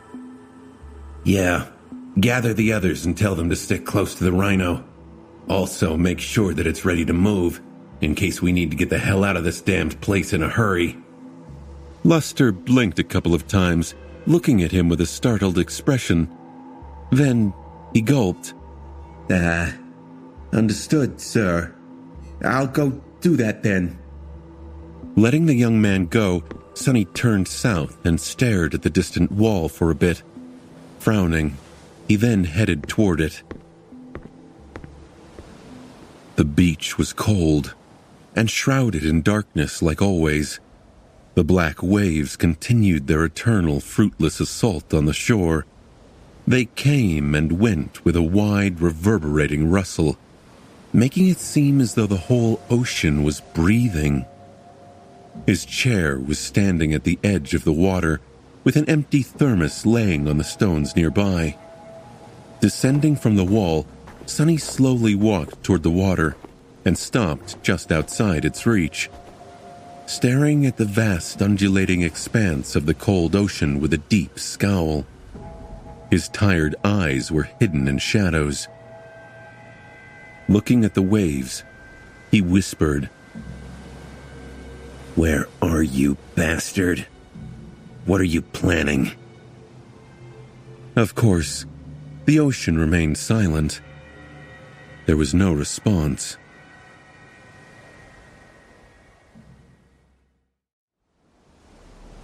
Sonny stood at the edge of the water for a while, looking at the ocean with a wary expression on his face. Funny. Back when he had first developed the habit of climbing the southern wall of the fortress, he stared at the ocean in hopes of witnessing the fearsome silhouette of the mighty battleship appearing from the darkness. But now that Ariadne was about to arrive, his thoughts were far away. Eventually, Sonny sighed and finally dismissed his chair, planning to return to the warmth of the settlement. However, just before he turned away from the dark water, something attracted his attention. A subtle gleam a few steps further down the shore, revealed from beneath the retreating waves. As though bleak starlight was reflecting from a small piece of glass. Sonny hesitated for a few moments, then walked a meter or two forward, stopping at the spot where he had spotted the gleaming object. A new wave rushed in, licking his armored boots. He had to wait for it to crawl back before kneeling and taking a closer look at the wet rocks. There, between them, something glistened, buried under several shards of ice. Sonny brushed the ice away and picked the object up, then stood up before the next wave came. His frown deepened. In his hand was a simple brass button, similar to those that could be found on the countless winter coats issued to soldiers of the 1st Evacuation Army as part of their kit. By itself, the button was nothing special. However, Vern and the soldiers under his command were not part of the 1st Evacuation Army. They were locals of Antarctica and served at LO 49 long before the Chain of Nightmares. As such, their uniforms were slightly different. In fact, they were of a far better quality, considering that the First Army had been assembled and outfitted in a tremendous hurry. Their kits were far better suited for cold weather and included well-designed parkas that could keep a person warm in most dire circumstances, instead of cheap, mass-produced coats. So how did this button end up here? Sonny stared at the round piece of brass for a few moments, and then slowly looked up, facing the darkness of the ocean. There was a strangely resigned expression on his pale face. With a sigh, he closed his eyes and extended his shadow sense forward as far as it could go. All right, fine. Come on, show yourself, bastard. I know you didn't leave. His senses spread forward, diving deep under the black surface of the cold water. Everywhere light reached, there were shadows, after all. And even where light never entered, there was its absence. However, Sonny did not sense the terror, no matter how hard he tried. He did find something, though. 20 or 30 meters away from him, deep underwater, there was a large shape. It rested on the seabed, moving slightly from time to time as the currents pulled it back and forth. The shape was irregular and mostly flat, with a very slight curve. Its edges were sharp and jagged. That was all Sonny could say from sensing its shadow, and the fact that the shape was not that of a living thing. Considering that the shadow lacked the quality of being cast by something possessing a soul, he had no idea what it was. The ocean contained all kinds of junk, so why would he care? But for some reason, he did. Opening his eyes, Sonny looked at the undulating waves for a bit. Then he slowly took a step forward, and then another, and then another. The cold, freezing water reached his shins first, then his knees, then his waist. He shivered and gasped for breath, but continued walking forward. I am not mesmerized, am I? No, he couldn't be. He had broken the hex. His mind was his own. When the water reached his chest, Sonny took a deep breath and dove down into the black depths.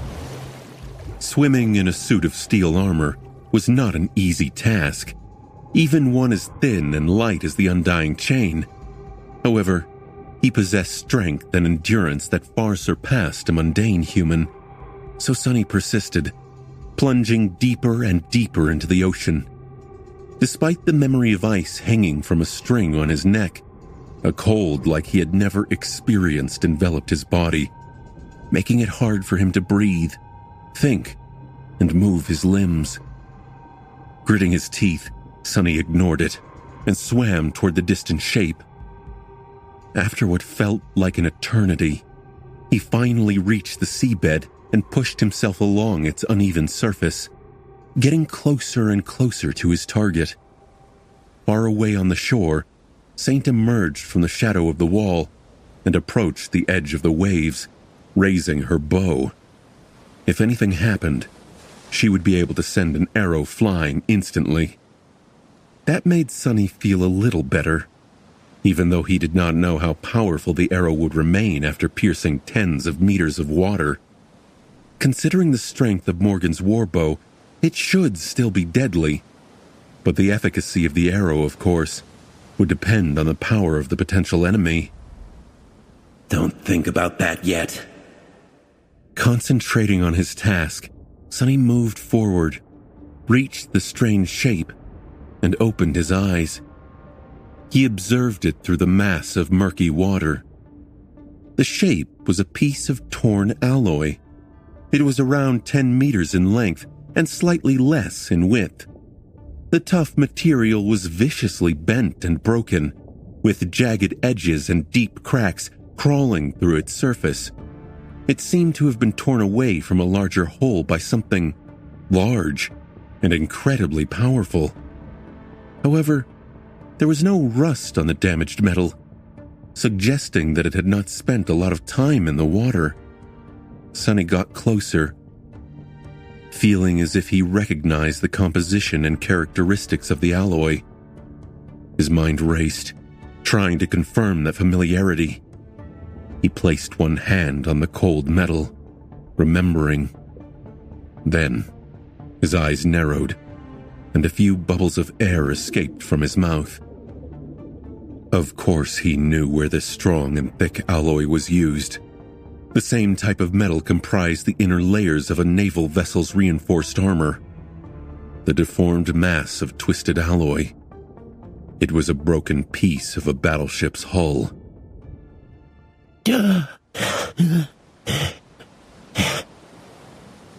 Gasping for breath, Sonny rolled out of the shadows and fell on the wet rocks at the edge of the rolling waves. Streams of water flowed from his armor, and his whole body was trembling. Cold.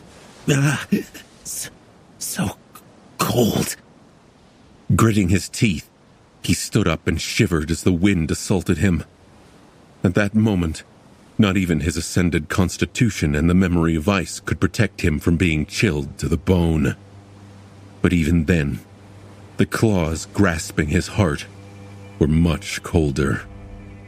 Curse it. Sonny took a step forward, stumbled, then righted himself and stopped.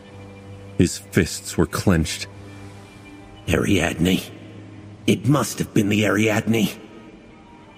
The broken piece of the hull, the brass button. It all made too much terrible sense. Of course, this evidence alone was not enough to make a definite conclusion, but Sonny was sure of it. His intuition told him that much. No one was coming to rescue the people trapped inside LO-49, and the terror was going to descend upon them soon, without a doubt. Suddenly forlorn, Sonny glanced at the wall of the fortress with a lost look on his face. A few moments passed, accompanied by the howling of the wind. Then he looked down, closed his eyes, and groaned. I'm so tired. It was the cold that made him shrug off this moment of indecisiveness and start to move. No matter the situation, he had to get somewhere warm fast. One step, and he was on top of the wall. A second step, and he was standing on one of the streets of the settlement. A third step, and he suddenly appeared in the corner of a research laboratory where a group of scientists, including Professor Obel and Beth, were staying under guard. The young woman was the first to notice him. She was slightly startled by the sight. Ascended Sunless? What are you doing here? Sunny looked at her and forced out a pale smile. Don't mind me. I just got cold outside. He stared at Beth with a strangely heavy expression for a few moments, and then shook his head. In any case, I'll be going now. Sunny had to see Vern first. He dried himself off, then went back to the security center, feeling the urgent sense of alarm growing louder and louder in his head. Before, Sunny had not known its source and thought that he had days to discover it. But now, he wasn't so sure. Maybe there were only hours left before the disaster his intuition was warning him about would happen. Maybe even minutes. You're not listening. Sunny glared at Vern as the seconds ticked away. Tick. Tock. With each second, their fates were coming closer to being sealed. And yet, the tall master was being difficult.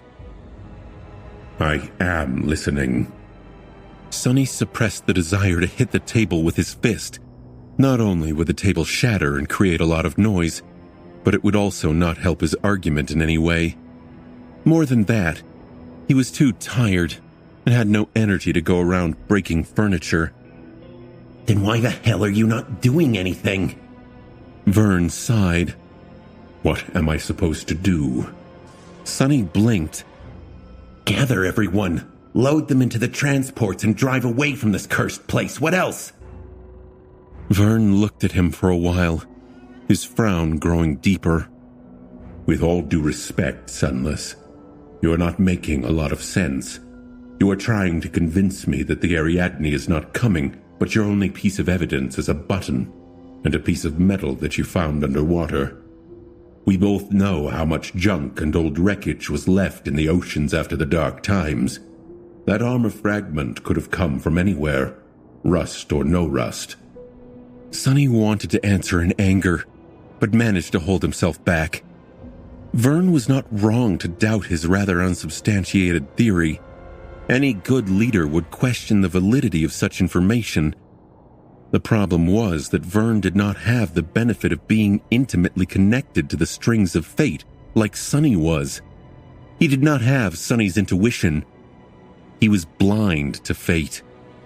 Listen, this is what my gut is telling me. Staying here would be a terrible mistake. Nevertheless, Vern remained unmoved.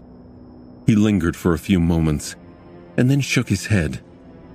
His next words sounded polite, but had a sense of weight to them. I can't gamble the lives of 1,400 people because of your gut, Sunless. This damned fool. Sunny let out a frustrated sigh. Vern was an experienced government officer. From their brief but intense partnership, it had become clear that he was reserved, methodical, and did things by the book.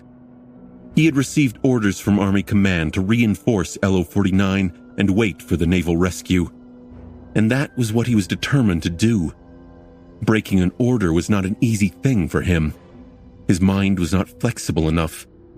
You have to admit that I at least might be right. So, staying is also a gamble. We are outside the parameters of standard procedure, Vern. Can't you think for yourself for once? Although that last sentiment was a bit rude, Vern did not react much. He just stared at Sunny with his usual serious expression, then turned away and sighed. A few moments later, he said quietly. It doesn't matter anyway. Sonny scowled. The words caught him by surprise. What the hell does he mean? What? The older master looked down. Sunless, we are cut off from Army Command. The situation in the north is bad. We don't know how bad, but it has to be dire for so many nightmare creatures to travel freely through the mountains. The last thing we heard was that several titans had emerged. We don't even know if any of the siege capitals still stand. As he spoke, his tired face grew darker and darker. The terrain between here and the last known encampment of the First Evacuation Army is a maze, with countless swarms of abominations prowling in the dark. Our tech is barely working, if at all. Our soldiers are all exhausted or on the verge of collapse. What I'm trying to say is that a convoy transporting hundreds of civilian non-combatants won't survive the journey. Not with what we have left to protect it. Vern gritted his teeth. So, it's not that I refuse to entertain the idea that the Ariadne won't arrive. It's that I can't. Because that ship is our only hope. His words echoed in the empty room of the security center, making Sonny feel even colder.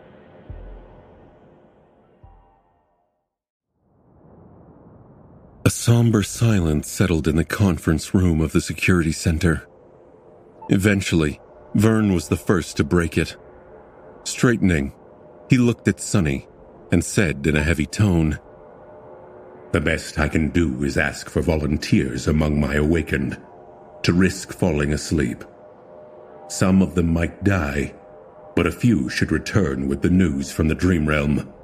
Then we can discuss evacuation by land." Sonny stared at him without saying anything. His anger was suddenly gone, and instead, all that was left was fatigue, regret, and a vague feeling of dark resentment. Damn it all. If Vern indeed sent volunteers into the Dream Realm, even knowing that it would be a one-way trip for some of them, they would return in about 8 hours. Finding out what was happening up north would help Sonny tremendously. But 8 hours was too long. His growing panic was already almost suffocating. He did not know if they had 8 minutes left, let alone 8 hours. There's no time. You can't.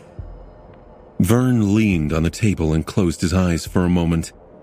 It was hard to know what was going through his mind, but Sonny somehow knew that he would not be able to convince the stern officer.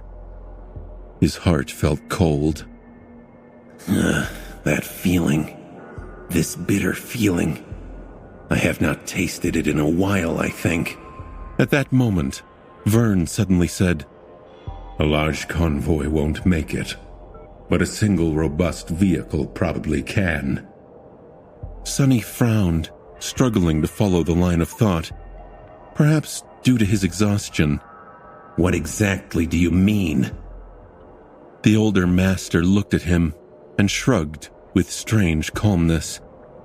"I mean that we don't have to put all our eggs in one basket. Your mission is not to protect every person in this facility, Sunless. Unlike mine. Your mission is to rescue one specific high-value target. Both of us have to carry out our duty to the best of our ability, though. So, take Professor Obel, load up your APC, and leave immediately. This way, even if your theory is right, it won't be a total loss for humanity." There was a lot that had been said, and a lot that remained unsaid.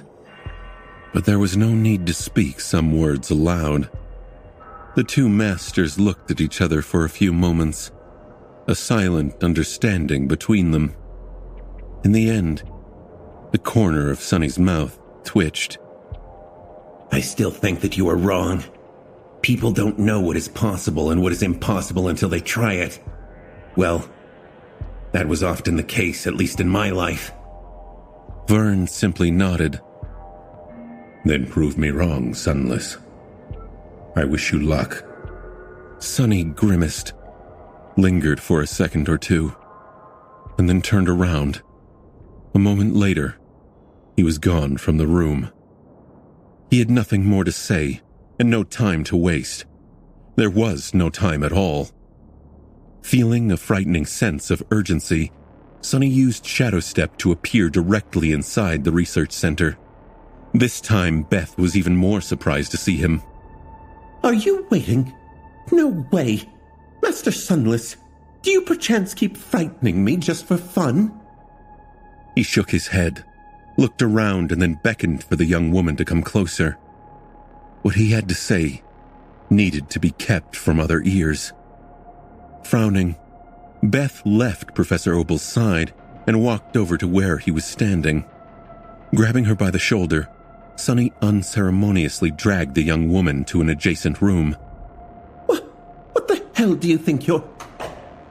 He closed the door and turned around, his sunken, manic eyes making Beth shudder. Be quiet and listen. There has been a change of plans. With no time to explain everything in detail, Sonny just told her the necessary parts.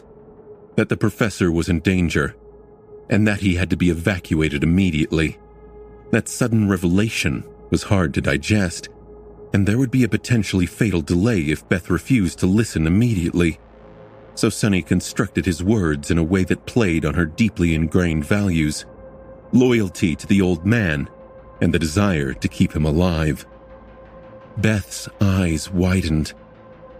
But why come to me? Why don't you just approach the professor?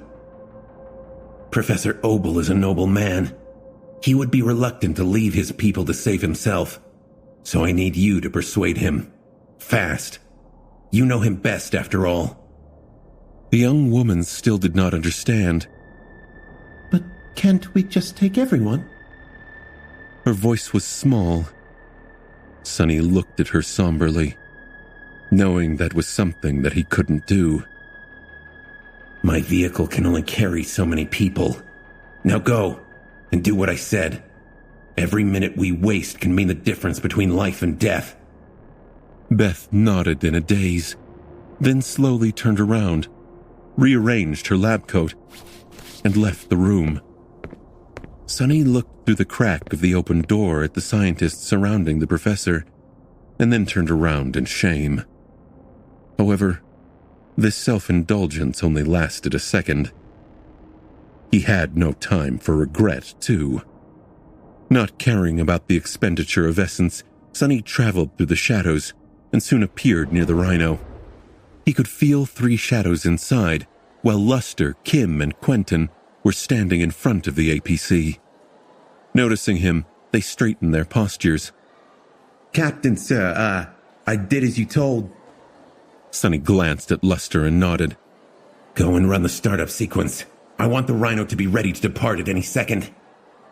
The young man's eyes turned into circles, but he swiftly dove into the hatch without asking any questions. Sonny, Kim, and Quentin were left alone in the biting cold. Feeling his heart beating wildly, Sonny looked up at the sky. The sky was covered by a white haze. The blizzard is starting again. At that moment, Quentin cautiously asked, Captain, I'm sorry, but what exactly is happening? He gave the gallant healer a short glance. We are leaving. Both his subordinates seemed startled. Leaving? Right now? But why? Sonny lingered with the answer. Because we have orders to keep the VIP alive. That seemed to make them stop asking questions. A minute passed. Then another. His bloodstream was full of adrenaline, as though he was in the middle of a battle. Time crawled at a snail's pace, and for some reason, Sonny felt as though he was locked inside a pillory, waiting for the guillotine's blade to come down. Walk faster, damn it. His instincts were screaming that they had to leave LO-49 now. Finally, 2 figures appeared from the milky white haze. Professor Obel was walking swiftly, with a troubled face. Beth was both supporting him and carrying a small bag. The old man stopped near Sonny and looked at him with a solemn expression. He hesitated to speak. Young man, I hear that you will be taking us away now.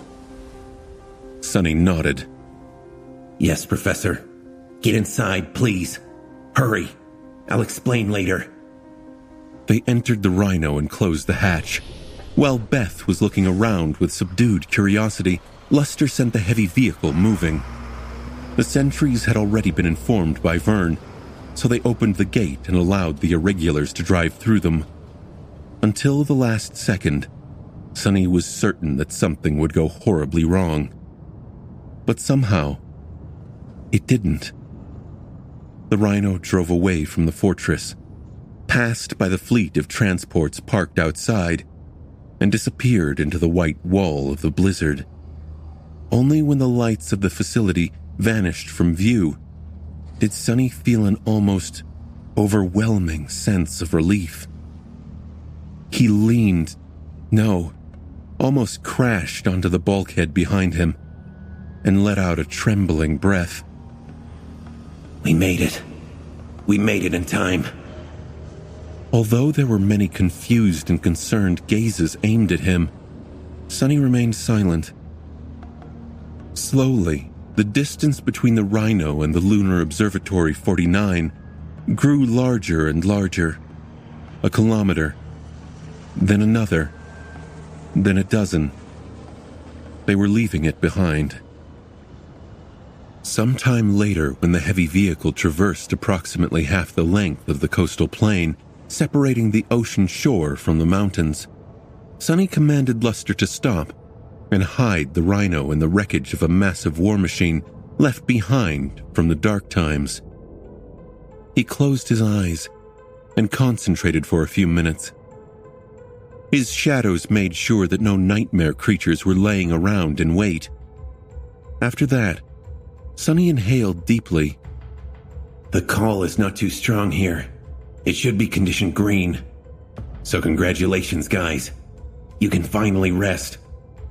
Despite their unease and doubts, his soldiers reacted to that statement with visible excitement.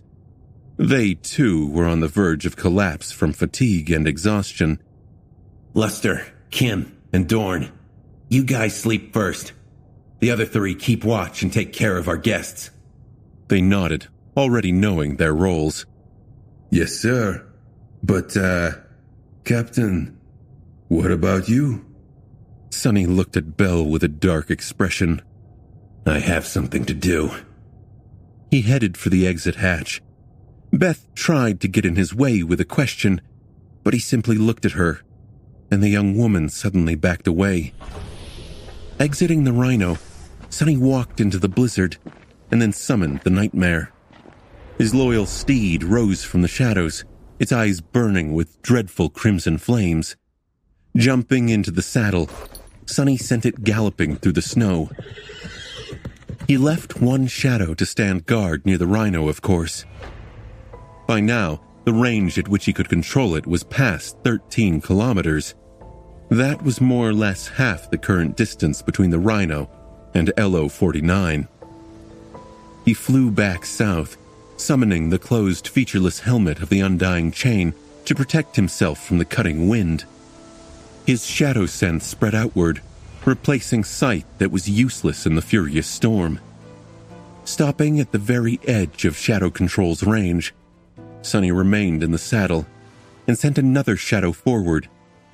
It slid south with tremendous speed and eventually reached the walls of the facility. There were formidable turrets on them, powerful spotlights flooding the immediate vicinity of the fortress with light, snowflakes dancing in the wide beams. The gates that the Rhino had left no more than an hour ago were tightly shut.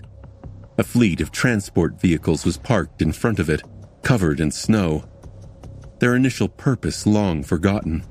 The blizzard obscured the world, and for a moment, just like when he had first arrived, Sonny felt a pang of fear. It was as though the whole facility was empty. with only ghosts populating its streets. Only this time, his fear came true. There was no one standing watch on the walls. No soldiers patrolled the deserted streets. The building stood empty, with screens still showing recordings of entertainment programs, food laying on the plates, and coffee growing cold in the mugs.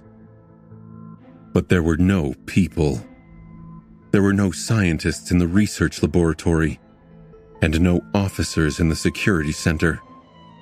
The feed of the functioning security cameras showed no movement throughout the whole settlement. The doors of the living quarters where the civilians had been confined were still locked, but there was no one inside. There were no signs of struggle, and no fresh footprints in the snow covering the ground outside. Everything was just still. 1,400 people had disappeared into thin air. They seemed to have simply vanished, like they had never existed at all.